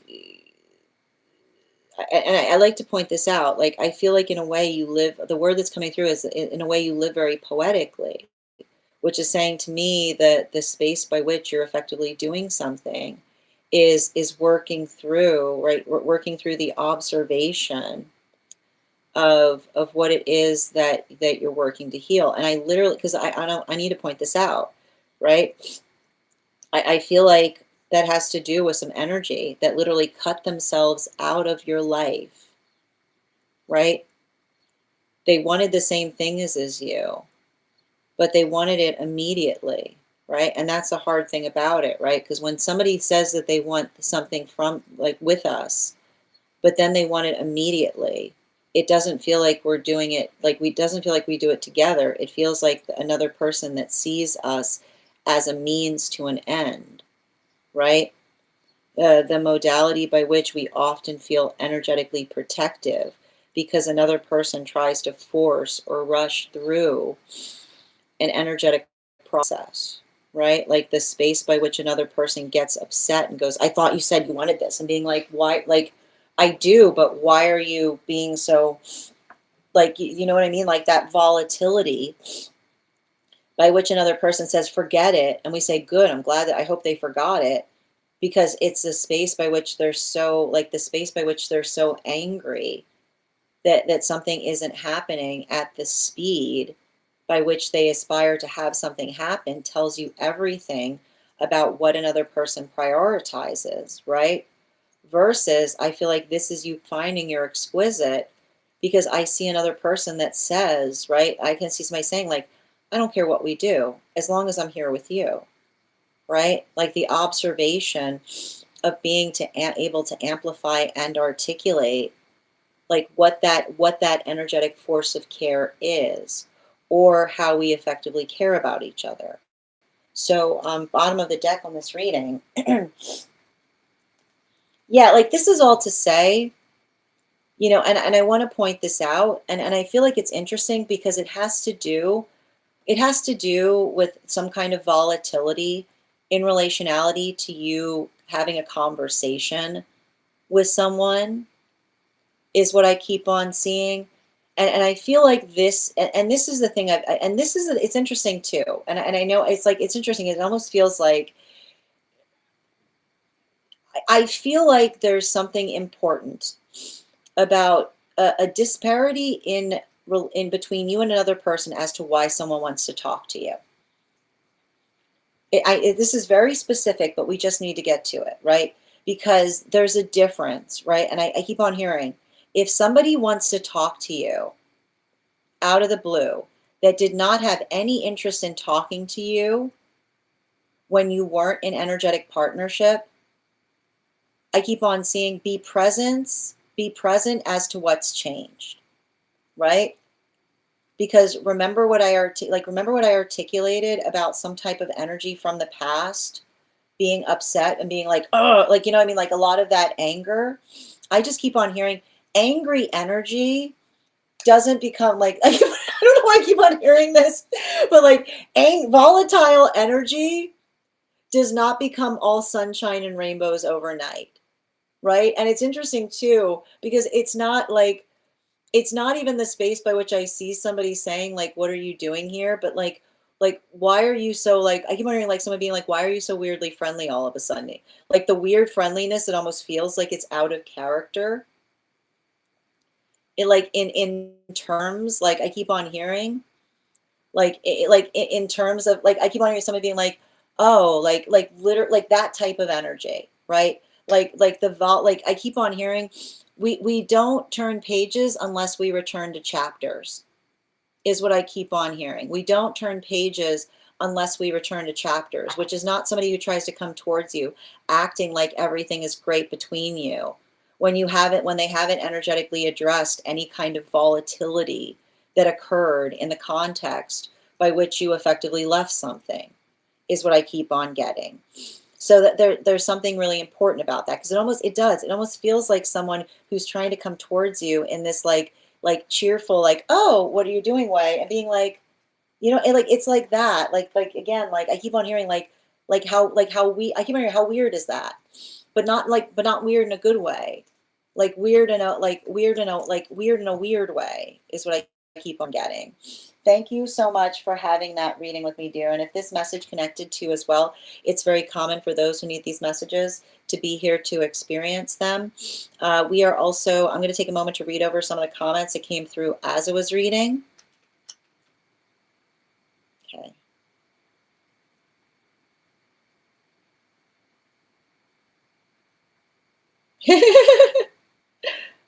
Yeah, you saw that, but they were very different. I keep wondering, they were very different. They were very different nights. Yeah, absolutely. Gemini, Mars, thank you, and Venus straddling eighth and ninth health. Okay, that makes sense, right? Which is saying like if like good things come to those who wait, versus energy that like energy that is impatient is energy that sees you as a means to an end, right? Absolutely. Daisha, I'm happy to read for you. If you'd like to get on the list, list is open. You'll be the next person read for. You're welcome, Ed. Yeah. Thank you for confirming that you knew what I was reading on. Okay, thank you. That's my partner. Oh, I love a Gemini moon. Yeah, when expressing emotions, it's a roller. Yeah, they gotta go. You gotta, exactly. Yeah, that's a very good way of describing it. Absolutely. It's like, let me get there. Yeah, exactly. I don't like being rushed. My partner will now just sit and listen. Yep. Yep. This is my mother acts that way. Absolutely. I used to have, oh, you did? Oh, sweetheart. Oh, I'm glad that you're in recovery for that. But it's interesting that you were able to recognize where it was springing from. Yeah. And Trevor, thank you for the follow. Correct. Or as an object. Exactly. Thank you as for also receiving these messages. Oh, sweetheart. I'm glad I am absolutely delighted for all of us that you've been healing that. Excellent. All right, we're going to continue right now. Oh, hold on a minute. Bum, bum, bum. 1 second. I lost my spot.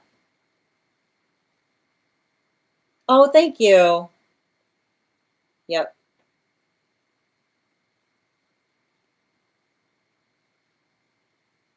Thank you for also receiving these messages, Nuts. Okay. I found my voice. That's beautiful. Yeah, because you had to decode what was actually happening. No, I mean, but here's the thing. I need to point this out as healthy relationships should not require any decoding, right? Like the minute, like that's the beautiful thing about it. Like it should not require the need to decode something in order to build into something healthy. Absolutely. Hi there, Ken. Happy to read for you on that. If you'd like to get on the list, list is open. Yes. Oh my God. Thank you, SO. Thank you for also receiving these messages, SO. Yeah.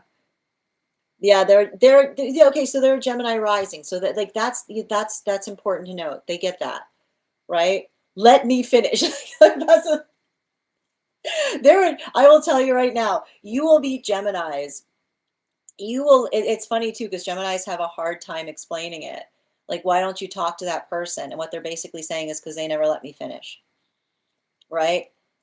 It's like the energy that going, this isn't going anywhere. And being like, if you'd only like, if you just gave like, you know what I mean? Like, just give it a minute, you know?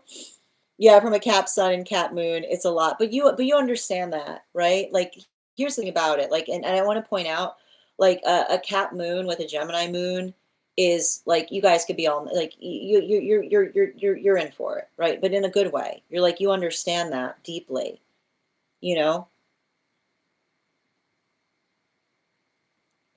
Welcome from Australia, Trevor. Thank you as well. Hold on a minute. I have no idea where that place is, though. Okay. You want to get on the list? Absolutely. I mean, we can work for that not to happen if that's something you're concerned about. Yeah, we can absolutely avoid that, Per. Yeah. Hold on a minute. Reading books out loud. Oh, what a beautiful way of getting through.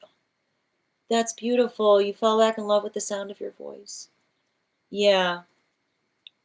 Yeah, my ex and my mom are always like, where is this going? Get to the point, which is like that now you don't feel like getting to the point, right? When somebody says that. No problem, Lucas. Yeah, exactly. Now I don't even want to keep going.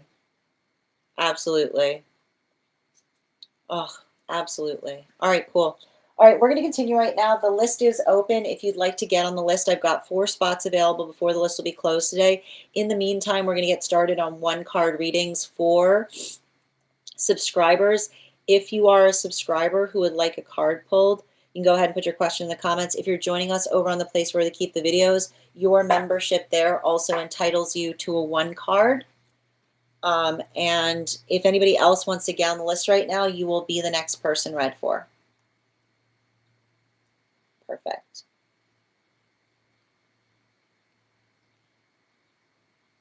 Okay.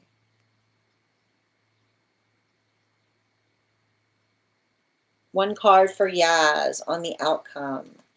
Okay. And thank you for getting on the list, Per. The list, please hold on the 1 cards if you haven't posted one already. And if anybody else wants to get on the list right now, we've got 3 spots available before the list will be closed. 1 card on the outcome would be positive. I feel like they'd be very happy to hear from you.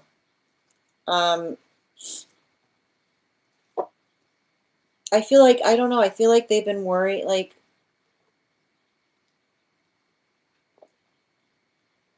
I feel like they were overwhelmed last time you tried to reach out to them, you know? Like, I see somebody, like, I literally see somebody that's, like, been dealing with a lot, is what I keep on getting. Animal spirit guide. Yeah, blank, right? Like, I feel like there's like, I feel like there's something, like, there's something about that by which, like, I feel like you get it. You know what I mean? Like, it's nice because I almost feel like there's something between you and them by which, like I don't know why like, you don't take their busy personally, is what I keep on getting. I got you, Ava. 1 card on them, please. Um, I feel like I see somebody that's like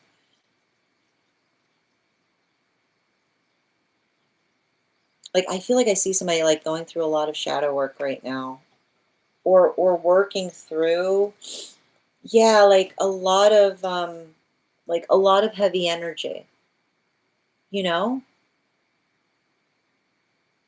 I don't, did they come up in, was there a dream related to them recently? I keep on hearing, Don't confuse the higher self with the person, right?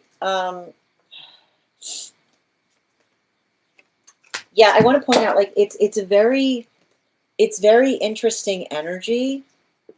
And that's why I feel like it's interesting about a dream, because I like to point out, like, I need to stress this. The higher self never comes to us on behalf of the present self. I need to stress this. The higher self never comes to us in the space of dreams and says, like, I'm here on the behalf of the present self. If they needed, like, the higher self would go to that person if they would listen, is what I keep on hearing. You know what I mean? Like, it's that type of energy, right? Like, the higher self does not ask for emissaries to help each other through things, right? The higher self often comes to explain, like, it comes to explain to others, like, the reason or the state by which you're finding someone, is what I keep on getting. I don't know why that was coming through on that very strongly. Yeah. Bridget, one card on the outcome of a decision. It feels positive, you know?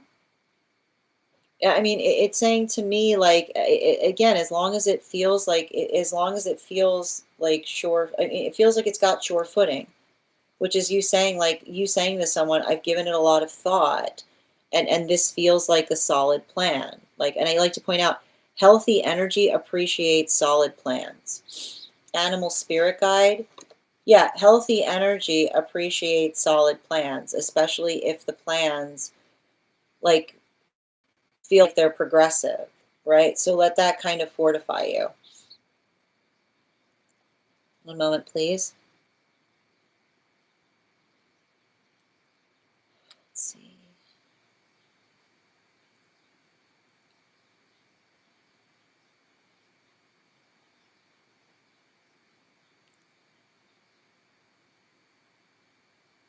One minute. Okay. And Nikki, one card, highest priority, please.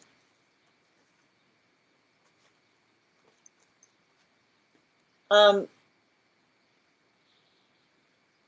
yeah, I feel like this is you continuing to heal and grow with someone that is simultaneously, like, I keep on hearing it's not perfect, but the difference, like, think when we're learning, it's not about perfect, it's about perfecting, is all I keep on hearing. Bottom of the deck.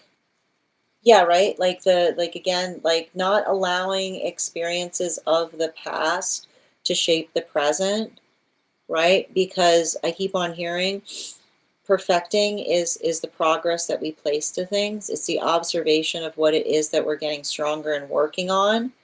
Animal spirit guide. Yeah, specifically with the otter, right? It's not the energy by which we articulate upon, um like, and it's interesting too, because it almost feels to me like, I keep on hearing, it's weird because I feel like like a conversation between you and a counterpart about changing tunes, right? Which is, it's like, it's saying to me, like, it's interesting because I keep on hearing, like, we don't change our tunes when we understand that we owe each other apologies, right? It's very, I keep on hearing, like, somebody say, like, see how quickly someone who owes us an apology will try to change their tune to avoid it, right? Which is like the observation of trying to come towards us friendly, instead, like, coming towards us friendly and non-bothered, right? And then makes it weird when they're like, "Oh, why are you so upset?" And being like, "Because you're coming towards me changing tune instead of with the apology that you know that you owe me," right? It's the recognition that we effectively come towards each other with that allows us to be able to resolve or heal it, is what I keep on getting. Okay, I'm just continuing here. One card for Alexandra, highest priority, please.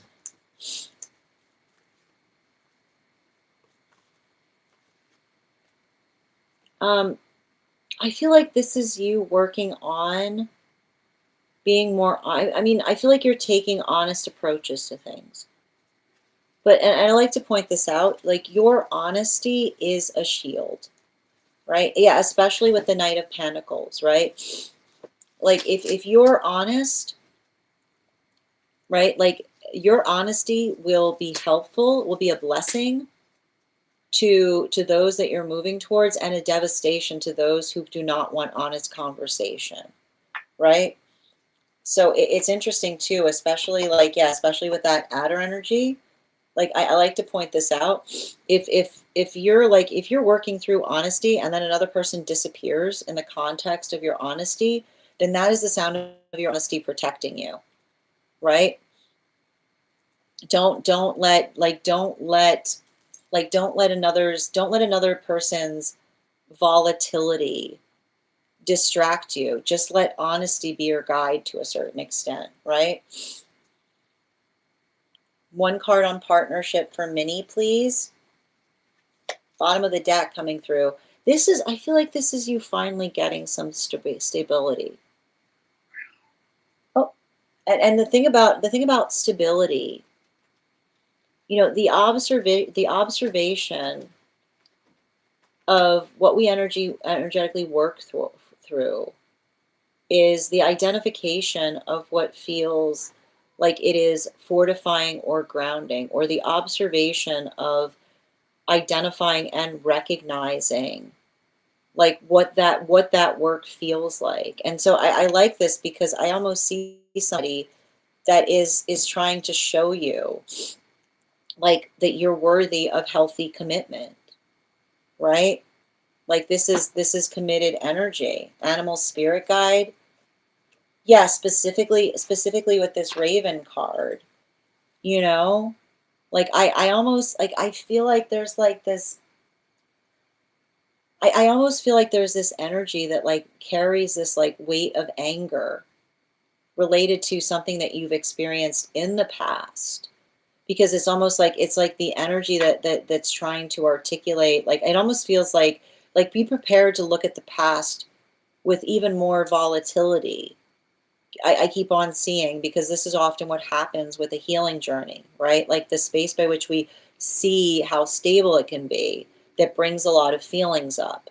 So remember, it's okay to be processing things in the past in new ways, given the context of the stability by which you found yourself in presently. Absolutely. Nicole, I got you, dear. Outcome, please. Help. Yeah. I feel like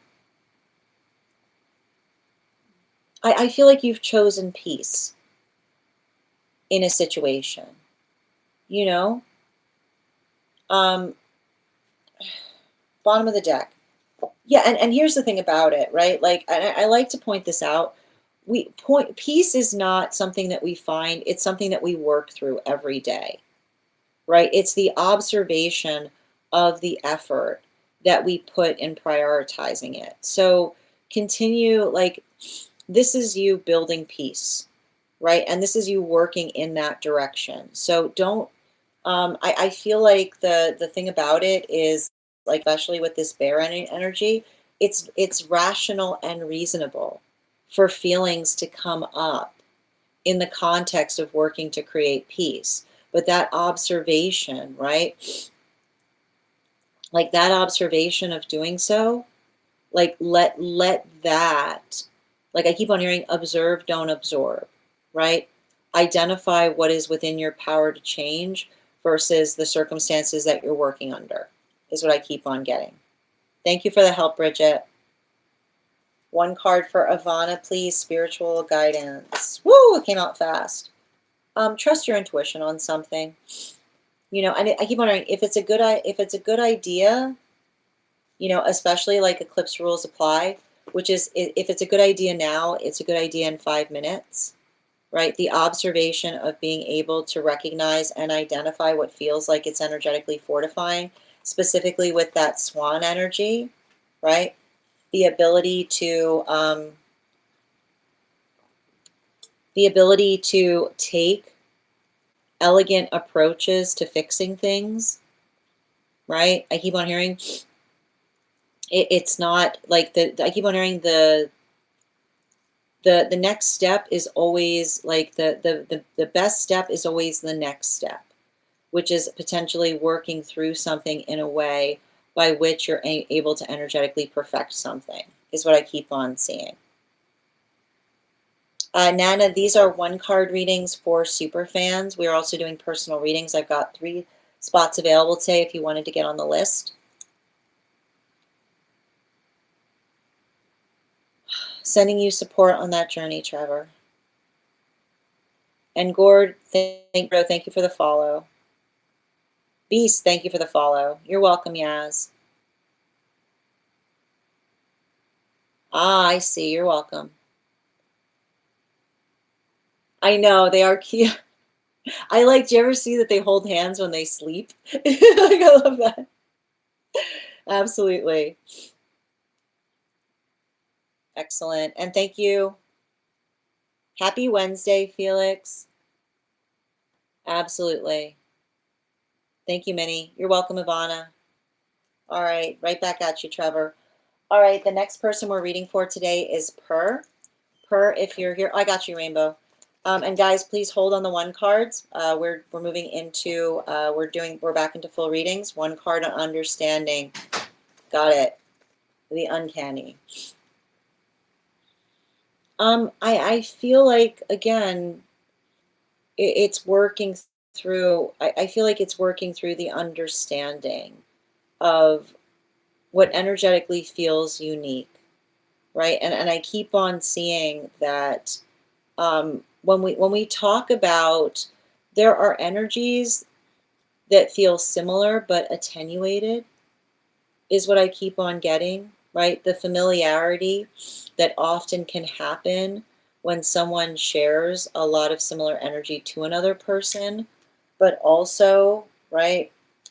Yeah, specifically with that high priestess in its reversal, right? It's the attenuation of effectively working through something, but not just in the space by which we work through it, but the observation of the energetic priority that we hold for one another is what I keep on seeing, right? Like I keep on seeing, notice, pay attention to the energetic differences, particularly and especially like with that hawk energy, right? Like as it relates to, I keep wondering, like as it relates to recognizing whether you prioritize the same things or whether you hold like whether you hold the same priority in relationality to what you're energetically focusing upon is what I keep on seeing. Thank you. All right, we're going to continue right now. The next person we're reading for is Per. I do need to step away for a moment before we continue. So before we continue right now, I will be back in just a moment and we will continue the readings. But if anybody else would like to get on the list right now, you will be the 3rd person read for. The 2nd person read for. We have 3 cards available, 3 spots available today. 3 cards for a donation of $29 or more. 4 cards for a donation of $23 or more for my subscribers, Binks and Mylayo. Please keep in mind there are 3 things I don't read for across these apps: pregnancy, medical, and legal. Happy to give insight on anything in private readings, and you can book private readings on my site. Per, if you could, I'll be right back and we'll continue.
Where were we?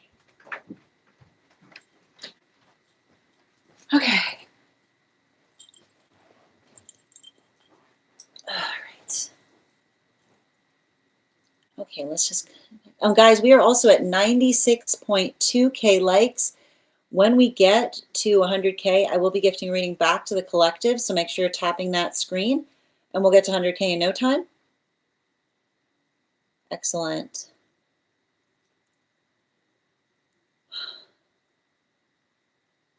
Oh, okay. Yeah, we can absolutely do that. What an interesting way to read. Okay.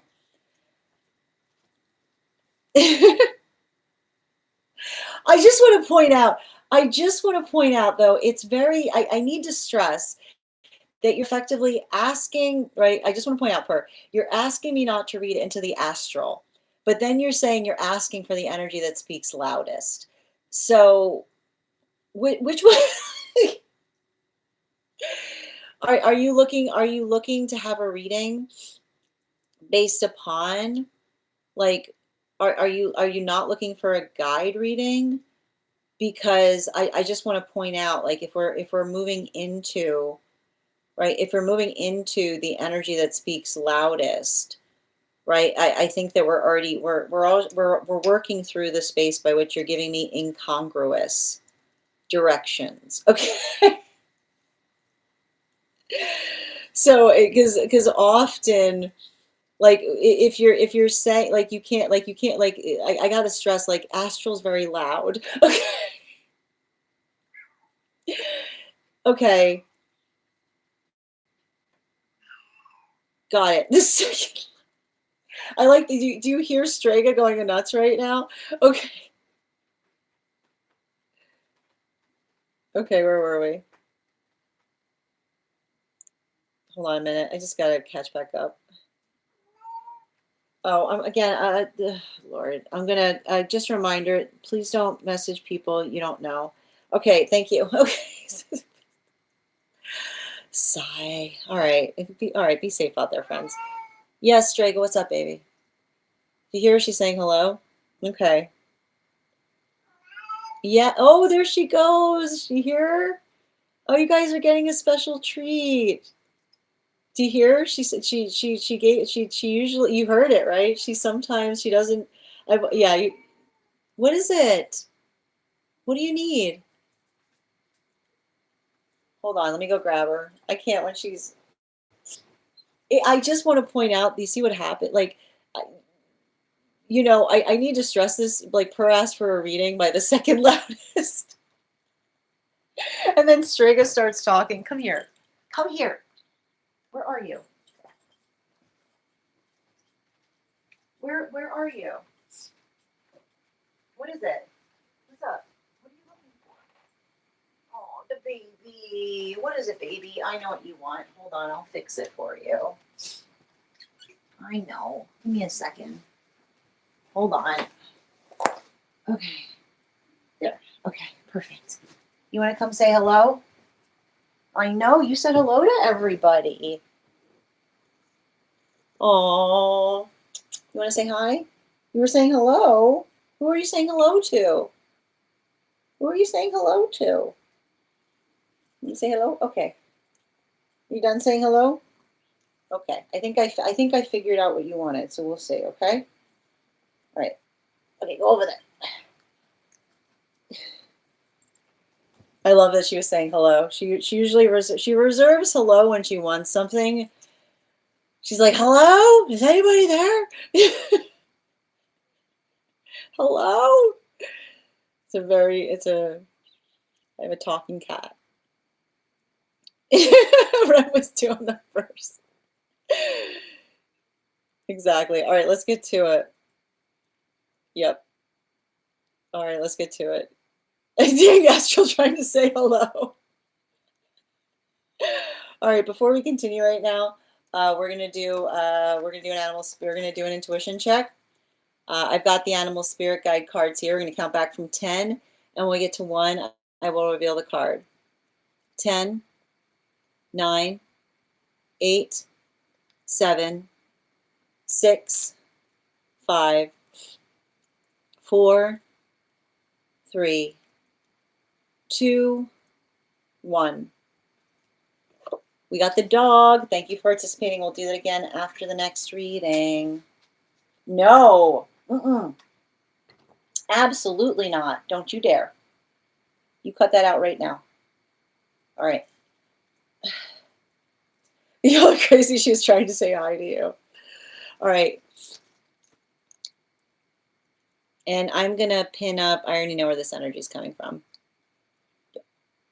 All right, 1 second. I'm going to pin up her here. And if anybody else wants to get on the list for today, it's a great time to get on the list. You'll be the next person read for. 3 cards for a donation of 29 or more. 4 cards for a donation of 23 or more for my subscribers. Binks in my Lio. Please keep in mind there are 2 things I don't read for across these apps: pregnancy and medical. Happy to give insight on anything in a private reading. And you can book a private reading on my site. Okay.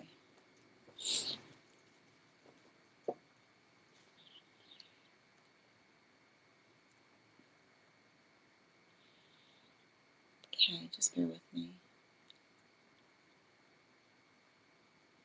4 cards, please.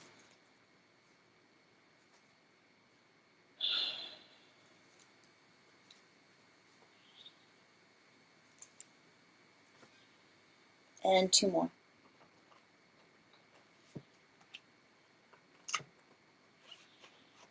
Okay.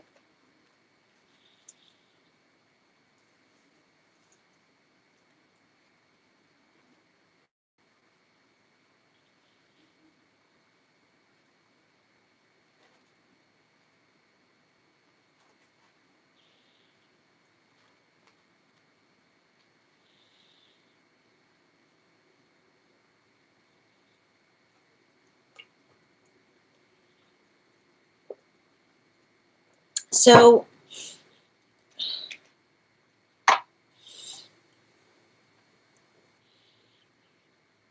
I mean, I feel like a lot of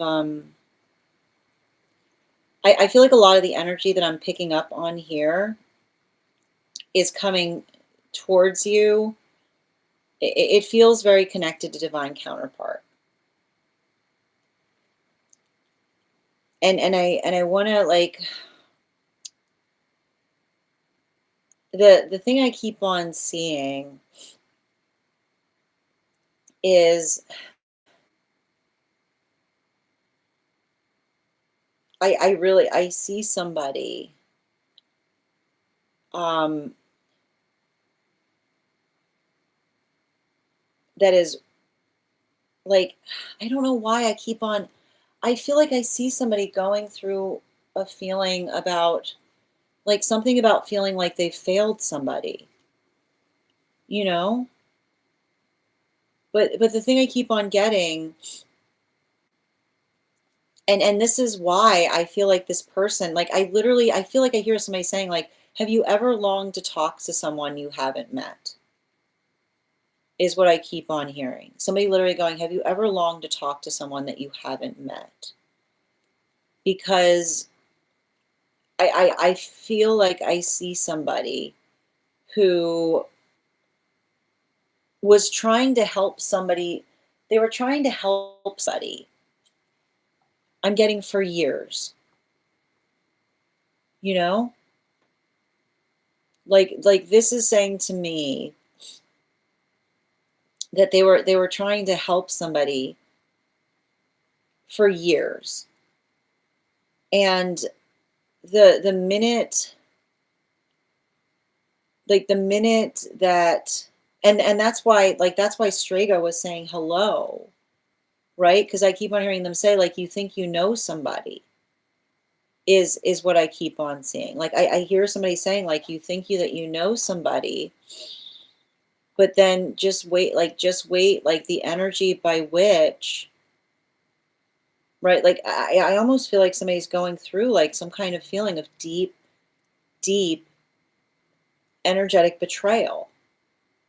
And it feels like, and I keep on hearing, like it feels it's saying, like they're saying to me, um the observation of what is articulated as support is something that we give to each other, is what I keep on getting. And I feel like I identify someone here who has a deep sense of honor, right? Like this person has that sense of honor, which is like when they commit to someone, right? Like that commitment is energetically sacrosanct, is what I keep on seeing. It is the commitment that doesn't broach any argument. And I almost see somebody that's like working through the space of trying to do everything, um, to help another person, like through the doubts of the self. And I don't know why, but I almost hear them saying, right, um, they can't, like they can't exist, like, and this is what we talk about, which is like working through the healing that says we don't point fingers, right? Like I just keep on hearing this. When we're healing, we don't point fingers, which is articulating the culprit by which we identify the fact that we need to heal. And I need to stress this because it does feel like it's related to a karmic wound that this individual is still navigating as it relates to the past life. Because I feel like it's bringing up an argument by which, remember how I articulated that you were holding some kind of anger towards someone because they did something silly on your behalf? And I almost hear some kind of argument like that from that past life that says all it takes is for someone to point a finger and you're out. I keep hearing you saying something like all it takes is for someone to point a finger and you're out on the battlefield. Right? All it takes, like the space by which you're getting angry at another person by trying to articulate, right? Like don't let them pointing fingers take them away from, like take them away from you, is what I keep on hearing. Right?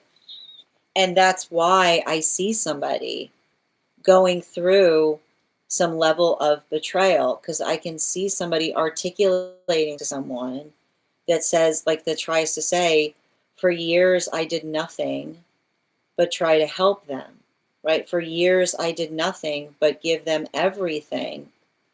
And now they're trying to blame me, right?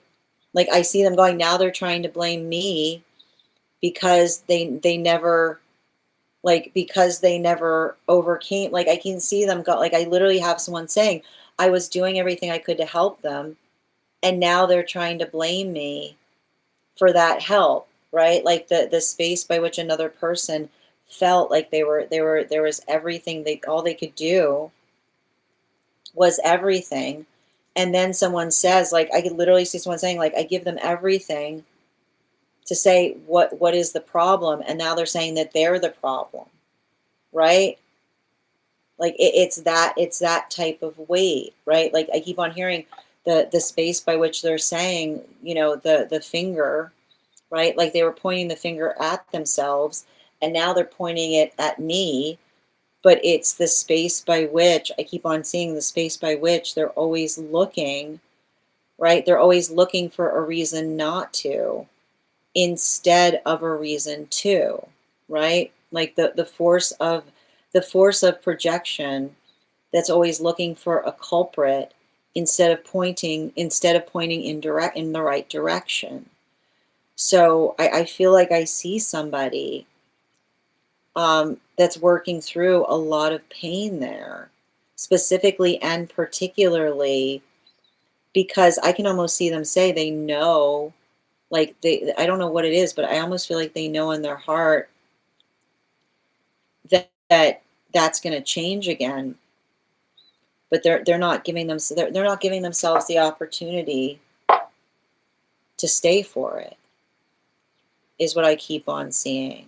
And I feel like it's painful because it almost feels like someone, like accusing someone of something, or trying to articulate, like, or trying to articulate, right, like that they're the source, like that they're the source of their misery, is what I keep on getting.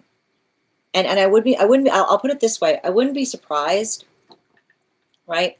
I wouldn't be surprised if this energy carries some leonine placements, because here's the thing about it. Like I when I read into other energy, like every other sign, I'll point this out. Every other sign, every other sign. This is like I told you. Like it's a noble thing. It's a Leo thing. Every other sign, when another person accuses a sign of being the source of another's misery, there's potentially the ability to heal it, right? There's potentially the ability to heal. Not with Leos. Leos hear that once, and you'll never see them again. Leos will not stay, because Leos care about energy too much. So the moment that you indicate that the Leo is the source of another's woe, that is usually the last sound. Like that Leo will go away, and you will never see them again. Right? It's like Leos. The minute a Leo hears that they're the source of another's woe, they say, "This is where we depart." Right? And that is literally, because that is the sound of a Leo whose compassion is such that they can't bear, right? They cannot bear to navigate the space of another person expressing that the space of the Leos will not be burdened, right? Like that's the thing about it. And when Leos step away from that, it's never out of anger, right? It is never out of anger, right? This is what I meant about Leos who grieve people that are still breathing, right? It's literally, it is the "I bid you good day," right? And really, and this is why Leos will say, "I bid you good day," because what does Leo say? "I'm giving you the sun." Right? That's why they say, "I bid you good day," because the Leos are saying, if I cannot be the sun in your life, I'm giving you the gift of, I hope you find that sun. Right? And so I literally see somebody going through "I bid you a good day" moment with someone, which is they're trying to move away from something and pick up the pieces in the space of feeling, right, another person that tried to decry them in the space of helping by trying to articulate that they were being burdensome. Bottom of the deck. Yeah. Like the ten of cups in its reversal, right? It feels a lot like I see somebody.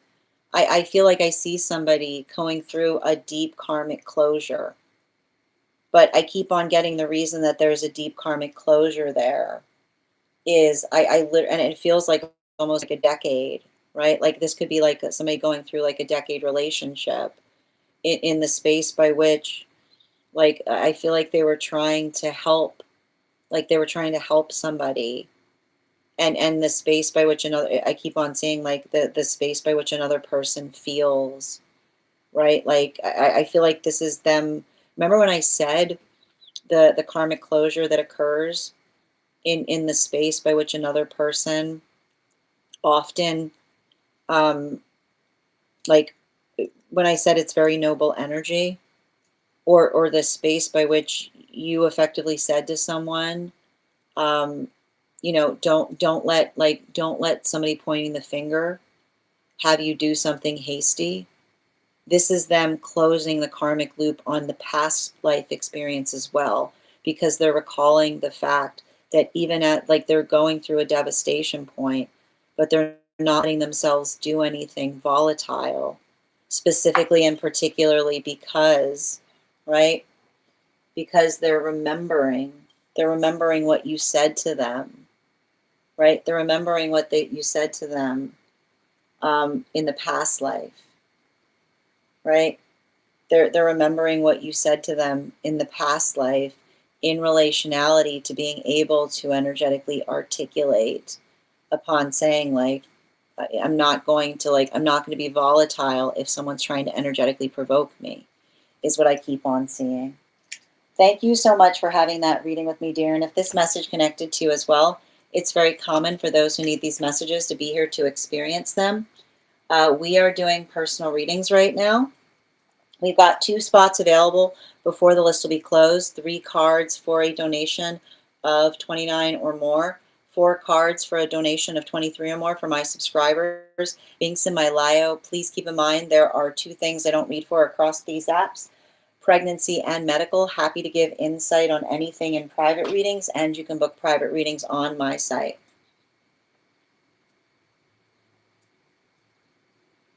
Okay. And just bear with me a minute.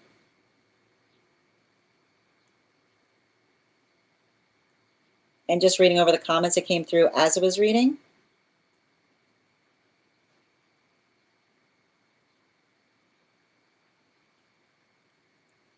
Yeah, right. It was a heavy message coming through. Hmm. but that's why, yep, absolutely.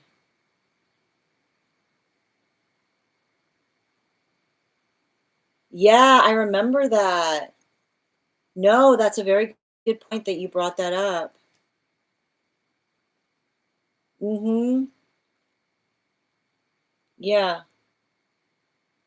No, I see somebody working through trauma, right? Like it feels to me, like I said, like it feels like somebody departing from a situation, but trying to hold some kind of dignity around it. Hmm. Healing Leos is letting them grow into confidence. No, I mean, it's a very, I mean, it's not, it's interest. It's not about confidence. It's about being energetically respective. It's about identifying, right? It's recognizing the force of appreciation, you know, like there's a lot of that there. It's tricky stuff for Leo, for those with Leo placements. I can confirm that. Yeah, you do. That's true, Per. You're welcome. Absolutely. And Sam, I'm happy to read for you on that. If you'd like to get on the list, I've got 2 spots available before the list will be closed. Yep, absolutely. You got a lot of Leo placements too. It's interesting, right? All right, let's continue. The next person we're reading for today is Ava. Ava, if you're here, can you respond in all caps? Let me know if you'd like a general reading or if you have a specific question you'd like me to answer. Really? How is that possible? Oh, we got to 100K. Excellent. And thank you for letting me know. Thank you for letting me know. I thought you couldn't get it. Okay, I got you, dear. Got it. Outside tea. All right, perfect. But before we continue right now, we're going to do the 100K giveaway. So I am thinking of a number right now between 1 and 31. And the first person I see that posts a number will get the reading. First person I see, not the first person that posts it. Sometimes I see things in a different order than you guys post them.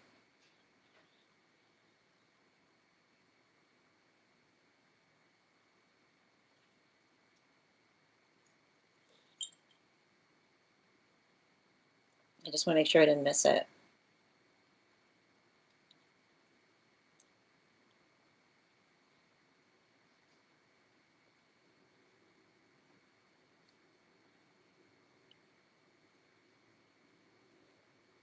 Oh, Julia, congratulations. You got it. All right, we will do that again once we get to 150K. And excellent. 17. Okay, perfect.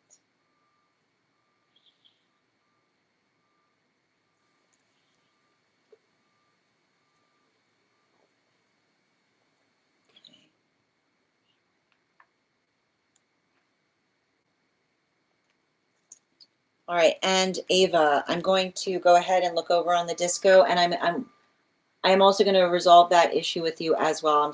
Thank you for your patience on that, dear. Okay.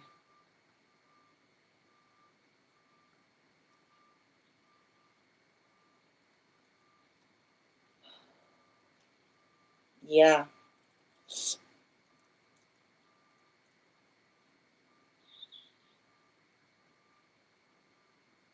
Yep, I got you, dear.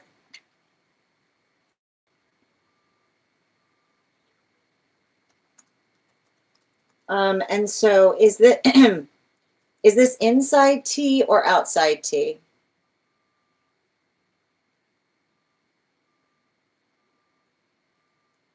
Outside, perfect. Okay, before we continue right now, let's warm up those intuition muscles with an intuition check. I've got the animal spirit guide cards here. We're going to count back from 10. And when we get to 1, I will reveal the card. 10, 9, 8, 7, 6, 5, 4, 3, 2, 1. The reason I'm laughing is because Nicole said hawk or owl, and it's an eagle. So I can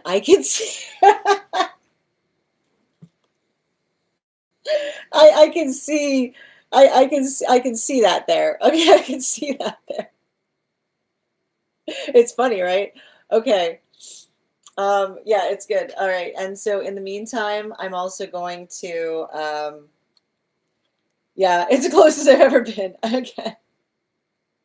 I'm usually opposed to two different animals, but I get it. And I'm gonna pin up Ava here. So effectively, we are doing a reading on a painting that carries that struck this individual. They said they saw it in a book that they were reading and it seemed familiar, but they'd never seen it before. It also brought up some past life memories. So we're going to be doing 2 cards in relationality to what the painting might have meant in the past life, and 2 cards, like 2 cards on that past life. Okay. All right.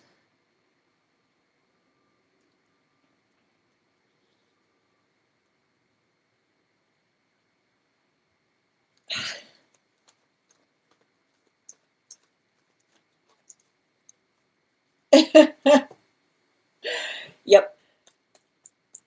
Oh, thank you. Okay. Oh,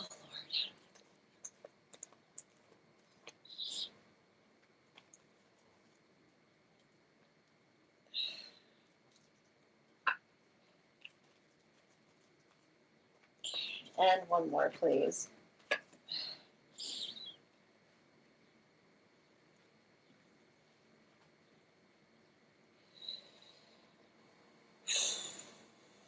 So I wish you guys could see the painting to understand the painting itself. You know, and she's actually posted it there if you want to take a peek at it. But the painting itself has someone who looks very, very, very irate, right? It's a fantastic painting, but what's amazing about the painting is that the look on the face of the painting really says it all, right? You don't really need to see anything else but the look on the face of the individual that is centered in the painting. And when we talk about there is an eye roll moment that we effectively identify in that work, which is just, it's like so like it's interesting because it is literally It is literally the energy of someone who is so through with something, right? Like they're so through with something, but they feel like they energetically need to go through with something. And I like to point out there is something very empowering about, like, there's something very empowering about the painting itself, because um it really does effectively, it feels like it encapsulates, um it's not reluctance, right? There's no reluctance upon it, so much as it's a very quirky painting, right? Because um and I want to kind of describe this, because, and I think that this is really important, because I feel like that you're right. It did have a lot of significance to the energy of the past life. And the thing I keep on seeing in relationality to it, um, and I want to describe this. This is not this. This not the. There's nothing resigned. There's nothing resigned in the figure, in the painting. They're just fine, right? They're just fine. They're annoyed. They're bothered by something, right?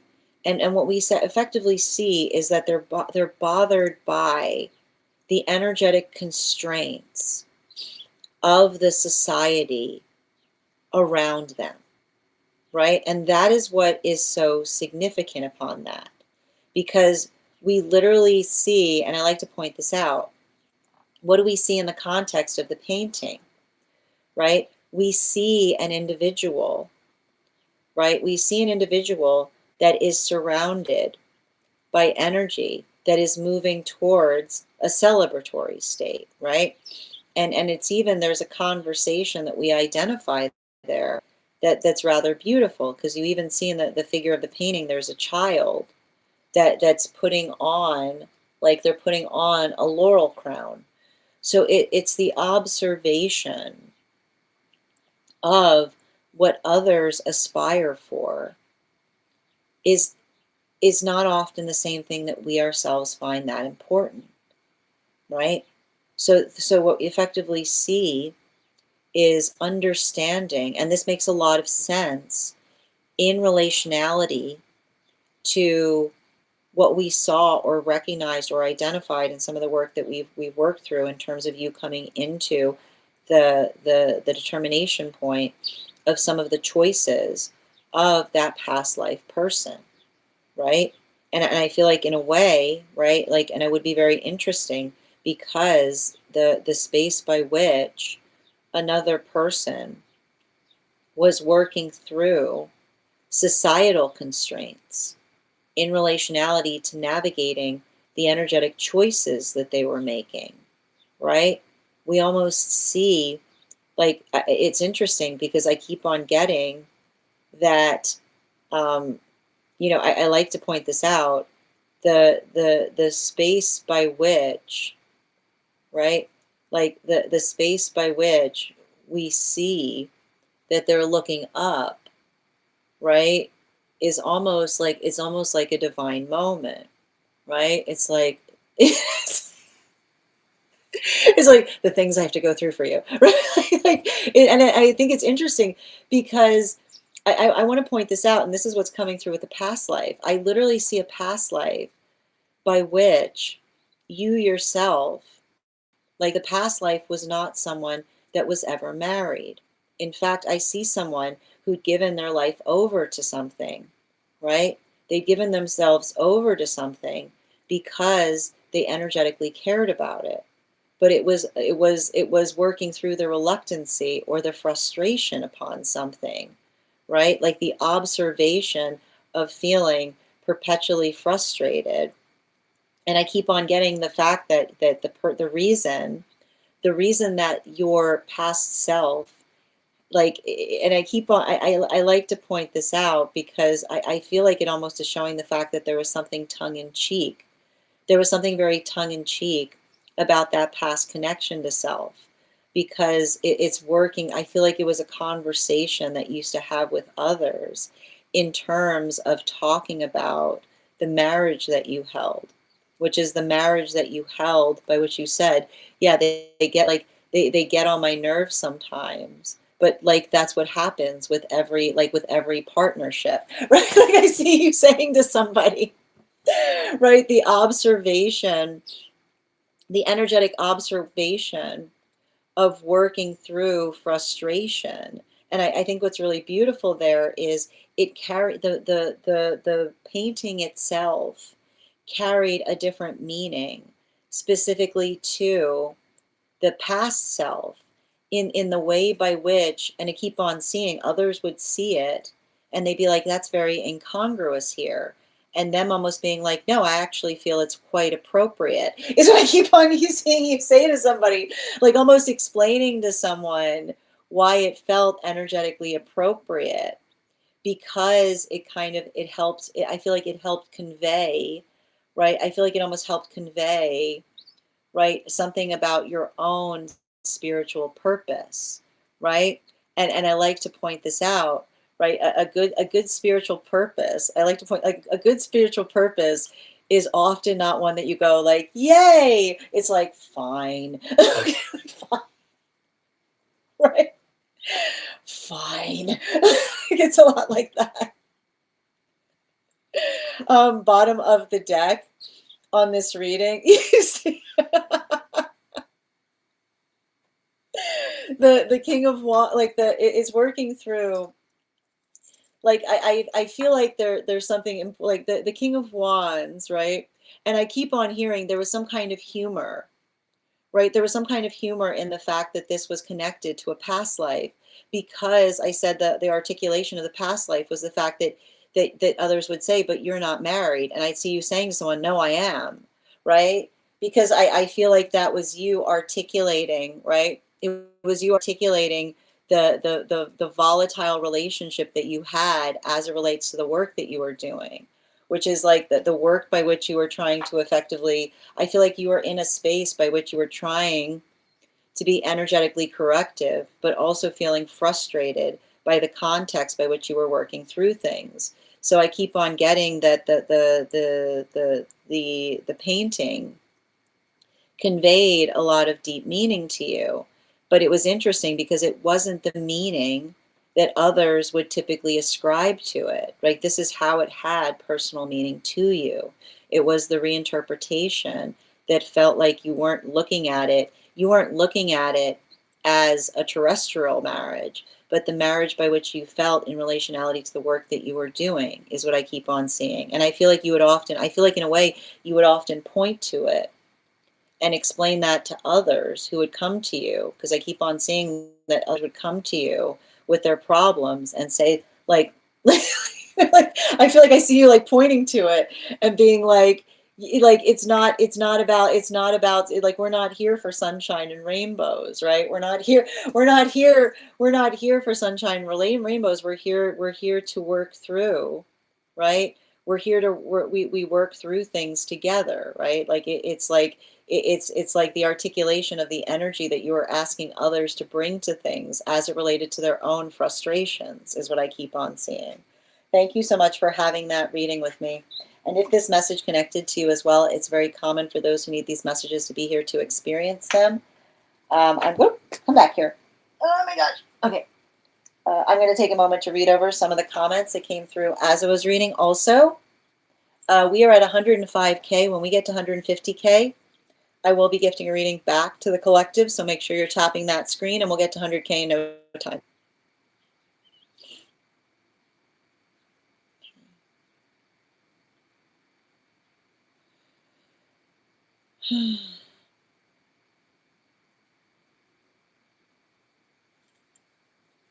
Got it.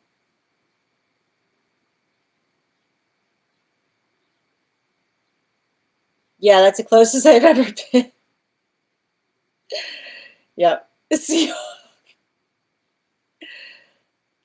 yeah, I mean, yeah, it's a beautiful, it's an incredible painting. It is a great painting, but that's why it's so powerful, right? The look on their face is so intriguing and captivating. Yeah, exactly. It feels very like fresh for that reason, right? It's a fresh face. Yeah, Anna, and thank you so much for the follow, Anna. I love this reading. Correlation between painting and past life. Absolutely. I am here for sunshine and rainbows. I was thinking, oh, that, well, again, I keep on seeing that's where it used to be. Yeah. Okay, we're going to continue right now. So we've got two more spots available if anybody else wants to get on the list. And then but if not, we are opening it back up to one card readings for super fans. So if you are a super fan and would like a question and you haven't posted your question yet, go ahead and put your question in the comments. If you would like to become a subscriber to receive a one card reading, just hit the button at the bottom of the screen, and that will effectively make you eligible for a one card as well. You're so welcome, Ava, and thank you again for having that reading with me. All right, let's see here. One card on Divine Counterpart for Julia. I feel like the hardest thing that's going to result in building into a relationship with counterpart is someone whose integrity is as strong as your own, right? I feel like there's a lot of wounds that you're potentially experiencing, right? Like, and I keep on hearing, like, I don't know why I keep on hearing, then fine, just go, is not no, right? It's fine, just go is not no, right? Like they're saying right now, like especially with that, yeah, like especially with that seven, like the Seven of Pentacles in its reversal.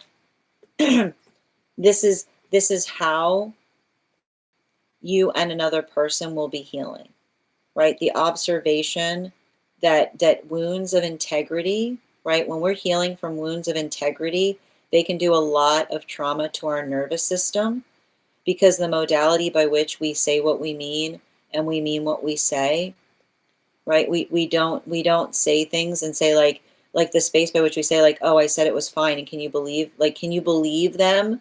They believed me, right? That is literally the sound of someone who is deeply unhealthy, right? I told them it was fine, and can you believe them? They believed me, right? Like the articulation of another person who recognizes how ill they are in the space by which they are, like why that's so unhealthy. Because when we're in healthy spaces, we say what we mean and we mean what we say, and we don't create, right? We don't create the circumstances by which we hurt ourselves, right? Like that is literally somebody self-sabotaging. The sound of someone self-sabotaging is saying to someone is something's fine, and then not being able to tell another person, going, can you believe them? They actually believed me. Like, who would ever believe me, right? It's literally the space by which another person articulates, right? Like that is how sick, right? That is literally the sound of someone that is not well, in the space by which they say to another person, yeah, I can't believe, I can't believe they believe, I can't believe that they took they took my affirmation as something that should have been believable, right? Like that is something that is unwell, right? Animal spirit guide, it's going to be hard, right? Because I almost feel like I see you and another person like literally saying to each other, I would never say, right? I would never say yes when I meant no, right? Like our words are blessed, which is the articulation by which we understand and recognize the context by which we hold each other preciously is not the space by which we feel like we need to read into what one another says, right? We take each other, when we take each other profoundly, we take each other blessedly, which means we don't try to read into things. We just recognize that we're giving each other the gift of our authenticity. Thank you so much, dear. Exactly. Oh, thank you, Pearl. I appreciate that. And Sam, thank you for the follow. Say what you mean and mean what you say. I got you, Gabrielle. One card, please. Higher priority. I think you mean highest priority, not higher priority. Highest priority, please.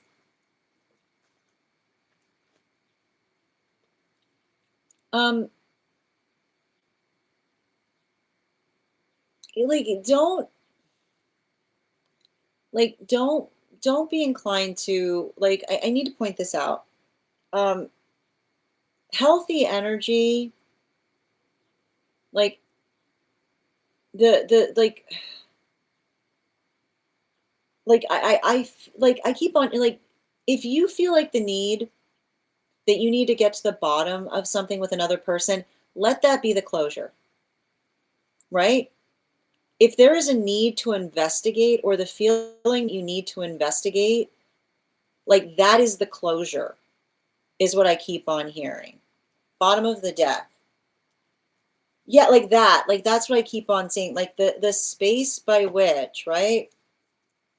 Like the space by which, like that's that 5 of Cups in its reversal, right? Like the feeling of not having to get to the bottom of something, but just feeling like the space by which we're all like we're authentic and honest with one another is the gift that we bring to each other, right?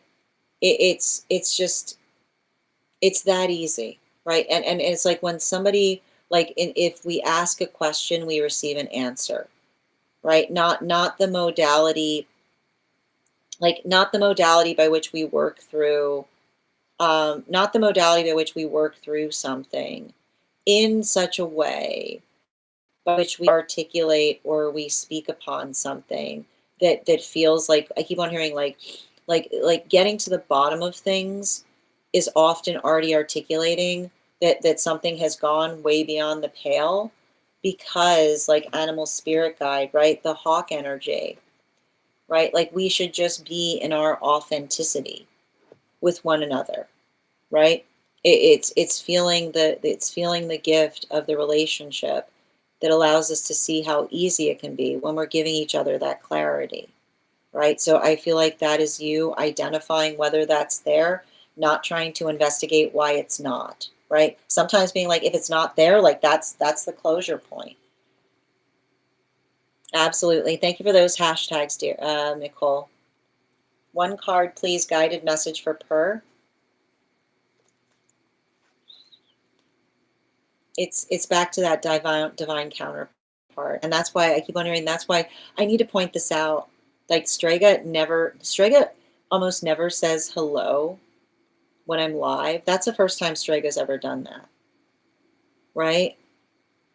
I feel like the divine, like I feel like I see somebody who feels very alone right now, right?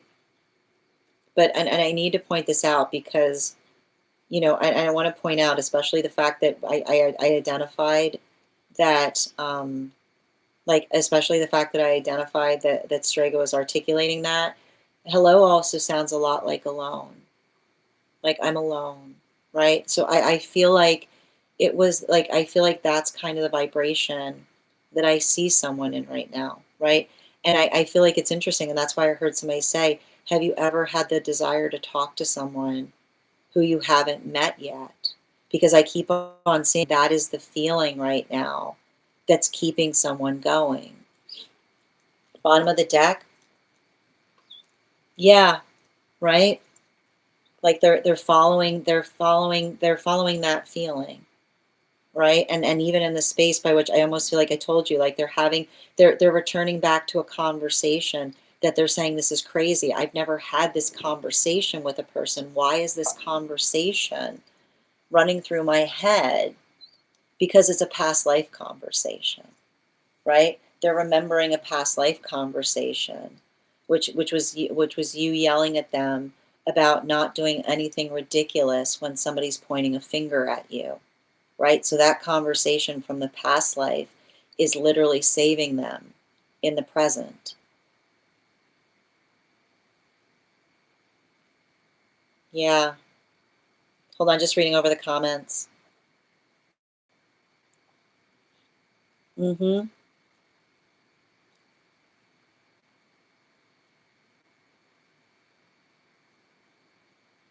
Sending support on your healing journey, user 306. Yeah, they're definitely healing through a lot, and I'm learning not to abandon myself in the process. Continue to do that work, Julia. So do you think I need to have, I mean, I feel like I feel like the question in relationality to trust in that situation is being able to, it's not about needing more trust. It's about like seeing, like, does someone feel, does someone feel does someone feel like they're prioritizing building trust between you, is what I keep on seeing. Like, I feel like that is that is the question that was coming through in those cards.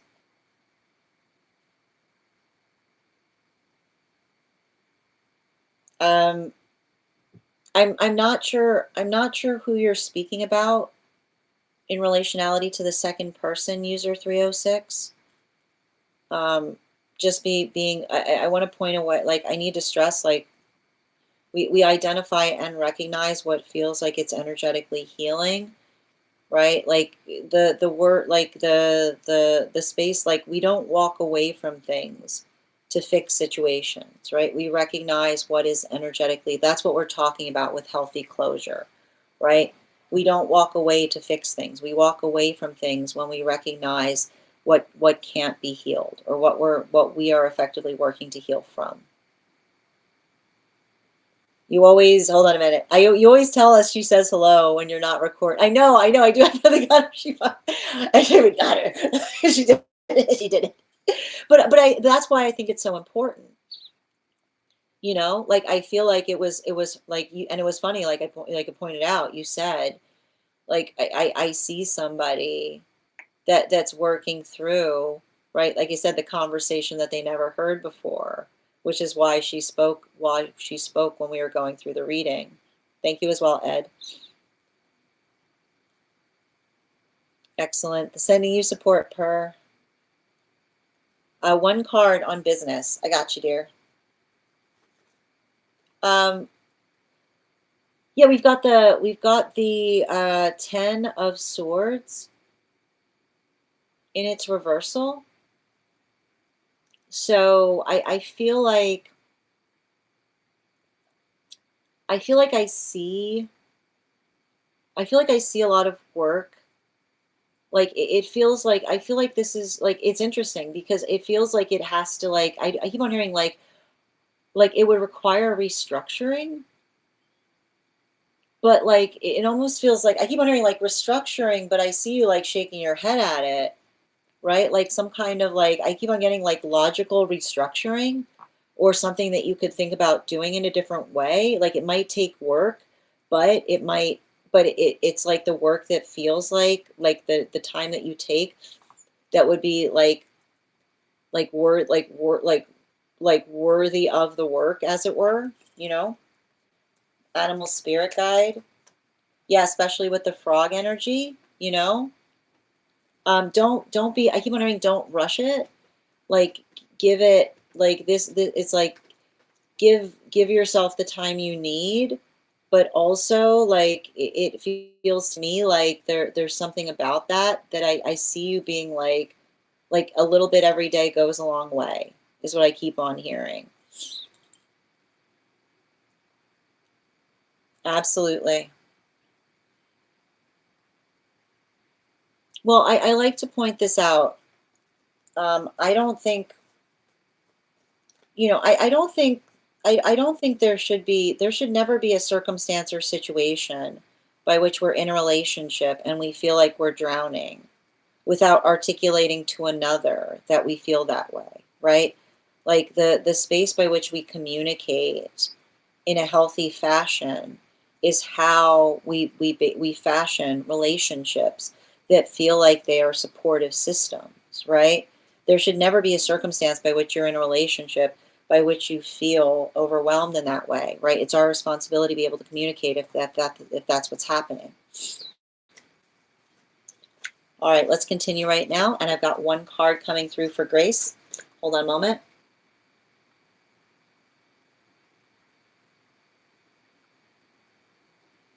Where'd it go? Just bear with me a moment. Yep, one card, please. Right, the time it takes to get there, right? So I feel like you're giving yourself compassion in a way that you never have before, right? Like that observation of getting energetically stronger is, I keep on hearing like every day, right? Like working through something, and the next thing you know, it becomes your strong suit. Bottom of the deck. Yeah, particularly with this Five of Swords in its reversal.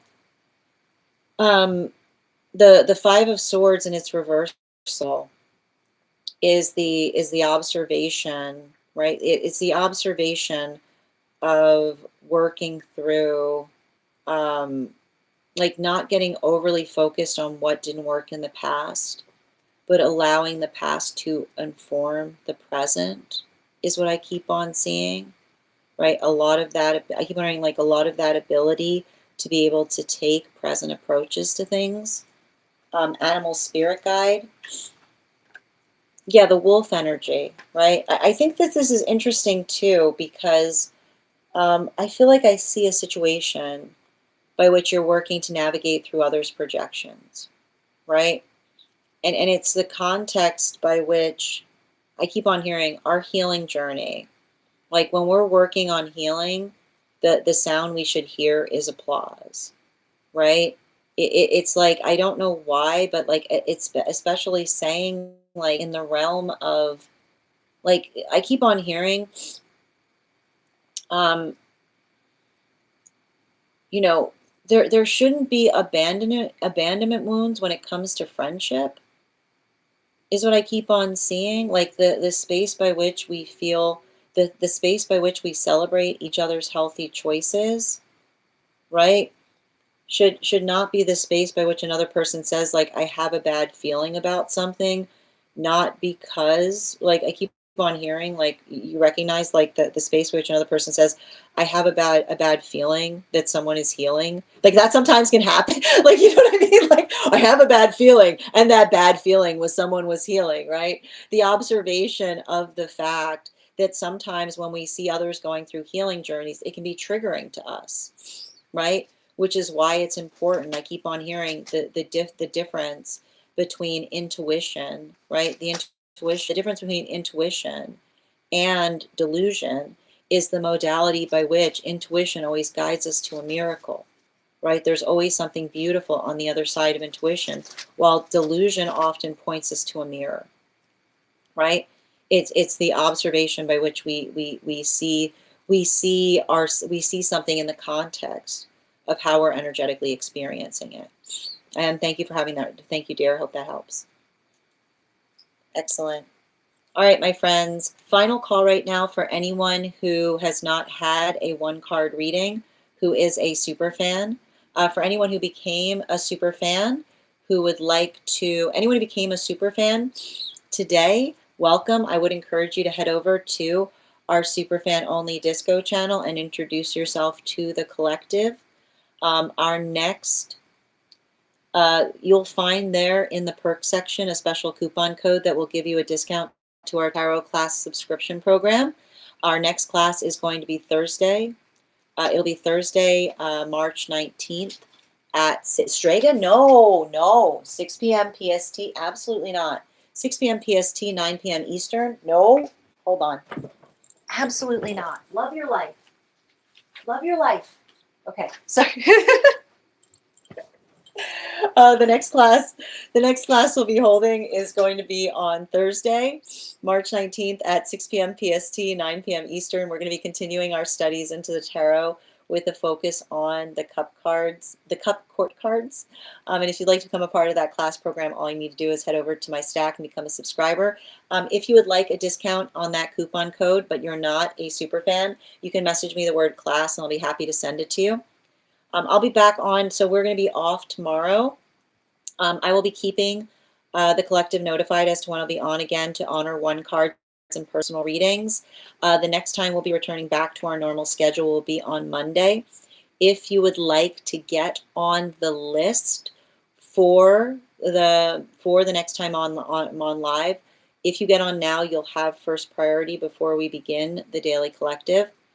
I want to thank you guys so much for being here today and sharing in these messages. Huge thank you to my followers, old and new. Thank you for being here today and sharing in these messages. Huge thank you to my subscribers. Your ongoing support means the absolute world to me. And the biggest thank you to my mods. I hope you guys have an absolutely beautiful day. Please take care of yourselves. Please take care of one another. And we'll do this again on Monday. Have a great day, everyone.